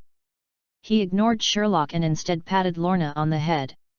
Little Lorna, you go back and have a rest first, take a shower, and we'll have dinner later. You're in for a treat today. Sherlock's cooking is delicious. At this time, it was still relatively simple. After listening to Price's words, Lorna nodded expressionlessly, then turned and walked towards the passage on the second floor. Until Lorna's figure disappeared behind the stairs, Price's then became serious. Lorna's identity is very special. A friend of mine brought Lorna out of a laboratory. Before Price finished speaking, Sherlock interrupted Price and asked in surprise. Sokovia. Price was also surprised by Sherlock's interruption, and then he looked at Sherlock and asked. You know. Sherlock's rhetorical question was just a subconscious reaction. After all, with the name Lorna and her green hair, no matter how stupid Sherlock was, he knew the identity of this girl, the North Star among mutants. But here's the problem. Sherlock checked at the beginning of his time travel that there were no traces of mutants in the world at all. The only ones who had some connection with mutants were Quicksilver and Scarlet Witch. But in the movie, the setting of these two guys is that they obtained superpowers through the scepter with the Mind Stone brought by Loki. So when Price mentioned the laboratory, Sherlock subconsciously thought of Sokovia, the country where Avengers 2 took place. It was precisely because of this place that the civil war within the Avengers began. But facing Price, Sherlock couldn't explain clearly where he got the news. After thinking for a while, he could only say to Price with an awkward smile. I understand a little bit about it, just go on. Price is white after a glance at Sherlock. He did not continue to worry about why Sherlock knew this news, and then continued. Lorna is the only child brought out of the laboratory. God knows what those crazy scientists did to this child, which caused Lorna to be a little emotionally deficient until now. And the most important thing is, I don't know how these people did it, so that Lorna can have a little different ability from ordinary people. Stinky boy, I know you also have some unknown little secrets. I hope you can help Lorna train when you have time. After all, those rookies and I don't know how to play with these weird things. When Price said this, the sadness in his eyes could not be suppressed. Although Sherlock did not know Price's past, a long time of getting along also let Sherlock know one thing, that is, Price's so-called friend is probably no longer alive. It is precisely because of this that Price transferred almost all his emotions to this little girl, which is why he said these words to Sherlock. Although he understood Price, the uncle who had taken care of him for a long time and was almost like a father, Sherlock still broke out in a cold sweat when Price pointed out his little secret. Uncle Price, you know everything. Faced with Sherlock's probing, Price just rolled his eyes and answered Sherlock's question. I don't know anything. I just roughly guessed that there was something different about you. After all, the commotion you made after taking leave during the 7 years of training was not small in our opinion." After hearing Price's answer, Sherlock could only agree and smile awkwardly at Price. What else could he do? Chapter 48, Unusual Daily Life, Part 1. Since he had a semi-frank talk with Price that night, Price no longer opposed Sherlock to contact his clients again. As Sherlock came into contact with them, he was surprised to find that the water in Marvel was really deep, and the main theme was a deep and hot sea. To make an inappropriate analogy, if the ordinary people in the entire Marvel world are compared to the sea level of a vast ocean, then the group of Avengers led by Tony can be said to be icebergs exposed above the sea level. Tall and mighty, enough for everyone to look up, they are high above but exposed to everyone's vision, just like Hollywood stars. The terrifying question is that under these icebergs, under the dark sea level, there is a huge base of icebergs, quietly sinking in the cold sea water. If nothing unexpected happens, these beings under the sea level will have nothing to do with the ordinary people on the sea level in this life. But this does not mean that they will not have nothing to do with Sherlock's gun shop. In just a few days, Sherlock saw a world that he had never imagined before. Gangs and the like are just small Karimas. The real big boss is the existence of the killer groups such as the Mercenary Union or the Continental Hotel. These people, together with the intelligence dealers and SHIELD, and a small number of super players, form this huge underground world hidden under the ordinary world. Sherlock even met a character who only existed in movies and TV dramas in his previous life in this field that he had never touched before, known as the Night Demon. That is the great killer with Keanu Reeves' face, who killed from the first step to the last step because of a dog. After meeting this person, Sherlock even stared at the strange eyes of Price, Soap, and others and took a photo with this great killer. Although he looked confused in the photo, Sherlock was still extremely satisfied. As for how Sherlock met this killer, it was more dramatic. Who would have thought that his small gun shop and the training base behind it would have a little connection with all the underground forces? After only a few days of contact, Sherlock was surprised to find that his own training ground was the only peaceful area recognized by the entire underground world. The gun shop undertakes the modification and sale of weapons, while the training ground undertakes the training and teaching of novices. In the entire underground world, whether it is an intelligence dealer, a killer, or a mercenary, they cannot act within the direction of the weapon shop, otherwise they will be hunted down by all forces. After all, no one wants their novice village to be messed up, right? As for the competition between various forces after leaving the novice village, even for the safety of those rookies, even the most basic intelligence is not allowed to be exchanged. The only thing that can be done here is to buy weapons, modify weapons, train, and pay for training. Naturally, he is also one of the trainers in the venue, and occasionally he will guest star as a training instructor to earn extra money. Sherlock naturally met at the training ground. After learning about Sherlock's identity, he did not refuse Sherlock's friendship. And Sherlock also learned a little different from the movie. Although he also has a wife he loves deeply, what is different from the movie is that his wife is abnormally healthy. Even their residences are not very far from Sherlock's gun shop. After knowing this, Xiaoluoke breathed a sigh of relief. In any case, this person would not kill the entire underground world like in the movie. You must know that his family is actually somewhat connected to the Continental Hotel. Xiaoluoke was relieved. Locke was really afraid that his home would be robbed one day.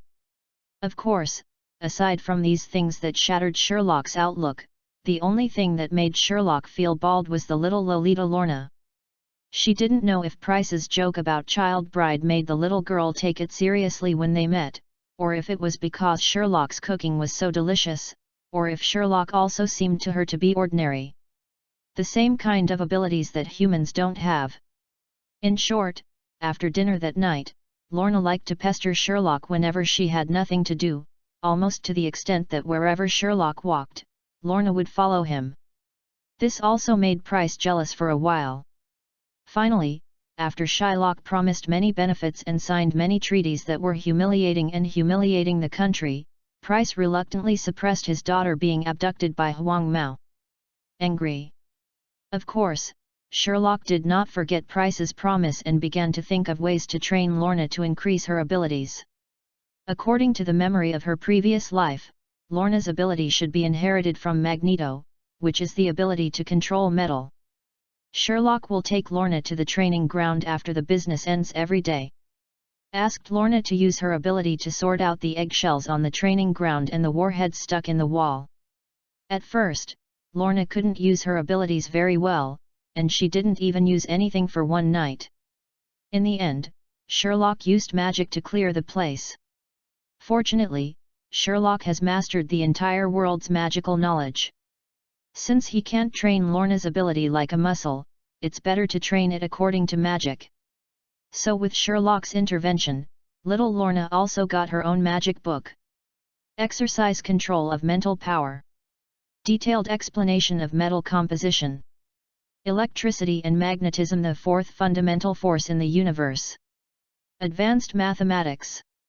Smelting and development of metals. World geography, detailed explanation of metal minerals in various regions. It can be said that except for the first book, which is slightly related to magic, the rest have nothing to do with magic. Even Price and others said F***ck when they saw it. But it happened that these books were all taken out by Sherlock, who was a magician, and the first one was really a magic training manual. Coupled with Sherlock's packaging of these books, little Lorna was convinced that this book is Sherlock's magic book. In addition, every time Lorna applied the formulas and knowledge in the book, she could complete Sherlock's training very well. This also led to the fact that although she did not understand the specific meaning of those formulas and where they came from, Lorna was convinced of them. It's pure magic formula. After you learn it, you will definitely be able to use your magic as you like Sherlock. Because of the existence of this strange belief, whether it is Price and others, or Skye, who is a clerk in a gun store, or Sherlock, they can often see little Lorna holding those old-looking but extremely advanced contents. Studying the magic book assiduously. Regarding your result, Sherlock's uncles who know the details of little Lorna always look like he is comparing six with one hand every time they see him, and they are deeply disgusted with Sherlock's tricks of deceiving children. Sherlock said he didn't care about this, just tell him if it's useful or not. The only person who showed concern was probably the silly girl Skye. This poor orphan who had found a job and had food and shelter included. After seeing little Lorna's efforts, she felt embarrassed just sitting behind the cashier every day. Nothing to do. After receiving Sherlock's consent and advancing 1 month's salary, Skye also bought a set of second-hand programming books on the market based on his own hobbies and began to study hard. Regarding the situation where the only 2 women in the gun shop started rolling for no apparent reason, Sherlock could only express his happiness by spreading his hands. Chapter 49, Unusual Daily Life, Part 2. For a whole month, Sherlock's life could be said to be comparable to that of a young master in ancient times. His daily routine consisted of teasing the maids and listening to music. At one point, Sherlock almost forgot that he was in the world of Marvel. On weekdays, after all the guests have left, Sherlock's greatest pleasure is to bully Lorna, who is still a Lolita, and deeply explore the spirit of Lao Lu, from ability to body and finally to comprehensive crushing of IQ. Basically, after making Lorna anxious, she activates her superpowers and controls a lot of bullet casings and warheads to attack Sherlock. However, as a magician, Sherlock can deal with such physical attacks on little Lolita. The existence of holding hands and pinching. Basically every time, Lorna's attacks were solved with a wave of the magic wand. Occasionally, she would even be particularly graceful, turning all the flying bullet casings and warheads into petals. Although he looks extremely beautiful, and even the person standing in the sea of flying petals is very handsome, but unfortunately this person has a mouth, and the picture is extremely beautiful without opening his mouth, which makes Lorna fascinated like an idol drama. But as soon as she opens her mouth, Her blood pressure will rise. Every petal is a naked mockery of Lorna. If she can't defeat Sherlock with her superpowers, Lorna will sometimes become angry. Waving his little fist, he wanted to fight to the death with Sherlock. But how can Lorna, with her small arms and legs, compete with Sherlock, who is 1.9 meters tall and has 8-pack abs? Basically, they are all beings that can be manipulated by Sherlock with one hand. No matter how hard Lorna tries, she can hardly hurt Sherlock at all. She will even occasionally be tricked by Sherlock to experience the feeling of zero gravity. And every time Lorna was teased by Sherlock, she would hold her mouth and go to the old man Price with a look of grievance. Who was Price? He was a tough guy. To Sherlock, he was basically equivalent to his elder. The presence. Ever since, the scene that Skye, who was sitting at the cashier, could often see was the little Lolita going to Price's office with a grievance on her face. After a while, Price, who is 1.9 meters tall and weighs 180 centimeters, will have a dark face, a cigar in his mouth, and a pink AR series rifle with a print in his hand, pointing towards the person behind him fiercely. He rushed over to the training ground, followed by little Lorna, who looked proud.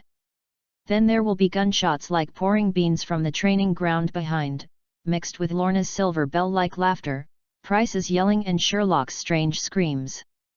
With the blessing of Sherlock's recovery, no matter how fierce the fight between Price and Sherlock was, there would be no losses. Over time, it even developed into a situation where Sherlock singled out Price and Soap and 3 ghosts. Weapons have even developed into simple light weapons and gradually developed towards heavy firepower. Don't ask why Gates and Xiaoqiang didn't participate. In order to prevent himself from being really beaten, Sherlock begged his grandfather to sue his grandmother in front of these 2 people. In the end, Tony's fine wine collection was contracted to the 2 for a whole year, and the 2 agreed not to do anything. Of course, despite all this, Sherlock, as a fun-loving person, cannot let go of Skye, who is a simple cashier. But Skye is a player who has grown up on the streets since he was a child. He has seen all kinds of monsters and monsters. Go. Sherlock's behavior of selling swords for fun encountered an unprecedented Waterloo in Skye. Skye's way of dealing with Sherlock can be said to be a textbook approach to dealing with the fun-loving person's behavior.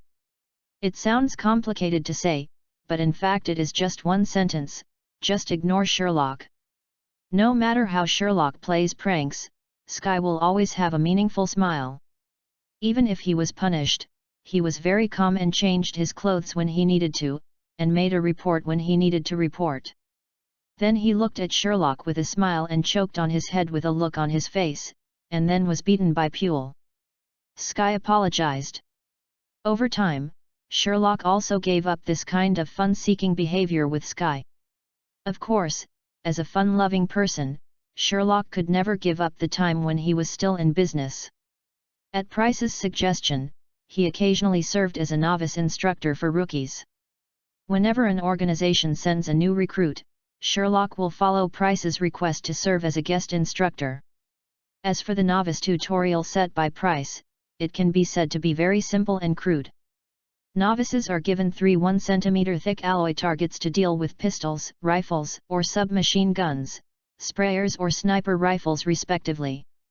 In 1 month, there is no limit to bullets, and a hole appears on the 3 alloy targets. Even if the novice tutorial is passed, the next training can be carried out. If the 3-hole assessment is not completed in 1 month, then sorry, I will send those rookies back directly without refunding the tuition fees. After Sherlock learned about this course, it can be said that he was overwhelmed. You must know that there was no such strict teaching when Sherlock was training. Sherlock made a simple estimate. Basically, every target needs to be won. It takes tens of thousands of bullets to create a hole. Price's move can be said to directly omit the process of novices shooting inaccurately and being forced to practice guns. Everyone who passes the novice assessment can be said to be a marksman. Putting aside these everyday words, Sherlock's biggest gain may be getting to know this uncle who looks exactly like Keanu Reeves. After the two got acquainted, they even visited his home once and met his wife and the legendary dog that caused the massacre. Not only that, but I also experienced the legendary Mustang sports car once. What I have to say is that although the Mustang is not necessarily as fast as today's sports cars, and may not even be as fast as Sherlock's Shelby Raptor, as long as you drive this car on the street, it will definitely be faster than Sherlock's. Locke's Shelby Raptor is even more impressive. This may be one of the few high-profile things. In this month, Sherlock can be said to be living like a god, feeling quite happy and unwilling to think about life, but don't forget, this is the world of Marvel. Many times, even if you don't want to go looking for trouble, trouble is likely to come to you. Therefore, just when Sherlock was indulged in such a happy daily life, Tony came uninvited. Just come. Tony also made Sherlock's mentality completely collapse, and made Sherlock determined one thing. From now on, this guy Tony will definitely be the one who is having fun in front of this fun person. Chapter 50 Profiteer Tony. The reason why Sherlock was able to have such an idea starts from one morning. It was a sunny morning, and because of sky, Sherlock didn't have to get up early in the morning to open the door and sit at the cashier. So Sherlock fell asleep at 3 o'clock in the morning. I got up and had some food. After tidying up, I slowly went downstairs. I was even thinking about how to have fun today. There was a roar of car engines outside Sherlock's gun shop. The huge sound almost spread throughout the gun shop. Not only Sherlock, but even the uncles in the office who had no training missions were shocked. Alarmed. When several people crowded out of the door of the gun store, they saw a 6*6 pickup truck modified based on the Mercedes G63. With just one glance, Sherlock was able to confirm that the car in front of him was speeding towards the gun store. The off-road beast has the most top-notch modifications. It is no exaggeration to say that the Shelby Raptor Bach version Sherlock parked at the door may only be a fraction of the price of other people's modifications compared to this 6*6. This off-road beast flew towards Sherlock's shop at an extremely fast speed. When it was approaching the door of Sherlock's shop, it drifted and stopped steadily at the door of Sherlock's shop. Looking at the huge beast in front of him, Sherlock even felt that this guy was here to cause trouble. Not only Sherlock, but even Sherlock's uncles and Sky thought so. Several people unconsciously put their hands on the weapons they carried to facilitate the subsequent conflict, but soon, with the opening of the car door, the tense atmosphere before the war disappeared without a trace. The reason is also very simple. Coming down from the driving seat was Tony's exclusive driver, the fat brother Happy. After the brother got out of the car, he quickly walked to the back with his chubby legs and opened the door. Tony, wearing sunglasses and an unusually sexy suit, calmly got out of the back seat of the 6*6 car. Tony, who got out of the car, even didn't forget to look at Shelby, who was parked in front of Sherlock's store, with an undisguised smile of contempt on his face. Big dog owner. This is the unified thought of Sky, Sherlock's uncles. As for Sherlock, Sherlock was so angry that he couldn't even bother complaining. To Sherlock, this guy was just here to provoke him. Damn it, I know you are rich, but if you come here to show off, you are wrong. And one thing Sherlock knows is that Tony has no interest in off-road pickup trucks. What Tony likes most are sports cars, and he is the one who likes off-road pickup trucks. This guy bought a top-notch off-road pickup truck and ran it in front of him. It was a pure show-off. Even Sherlock doubted whether Tony was proud of him and bought it as soon as Tony came back with his armor. Chase revenge. Following Tony's words, Sherlock immediately determined that Tony's behavior was pure revenge on him. Ah, my dear nephew, I haven't seen you for a long time. You know, as your uncle, I helped you make a big deal. Even in order to get you what you want, I had to spend some money. I spent a little money to buy a big pickup truck to transport it to you. Listening to Tony's weird words, Sherlock felt his blood pressure rising. At this moment, Sherlock finally felt empathy for Lorna, who was often pranked by him.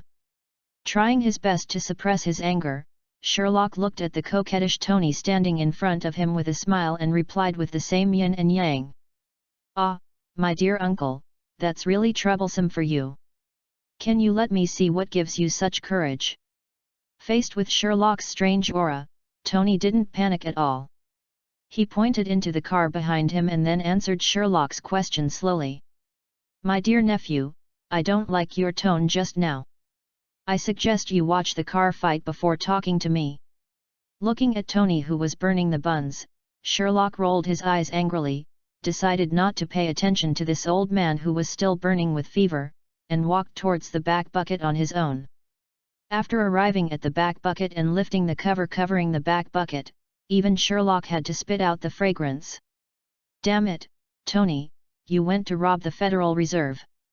The reason why Sherlock was so excited was that the scene inside the back bucket was too shocking. The whole back bucket was filled with gold bars. Pieces of 1 kilogram gold bars were piled neatly in the back capital. Just lifting a corner of the tarp, the dazzling golden light shocked Sherlock. Seeing Sherlock's shocked look, the pride on Tony's face became even more undisguised. And then he stepped forward and patted Sherlock on the shoulder.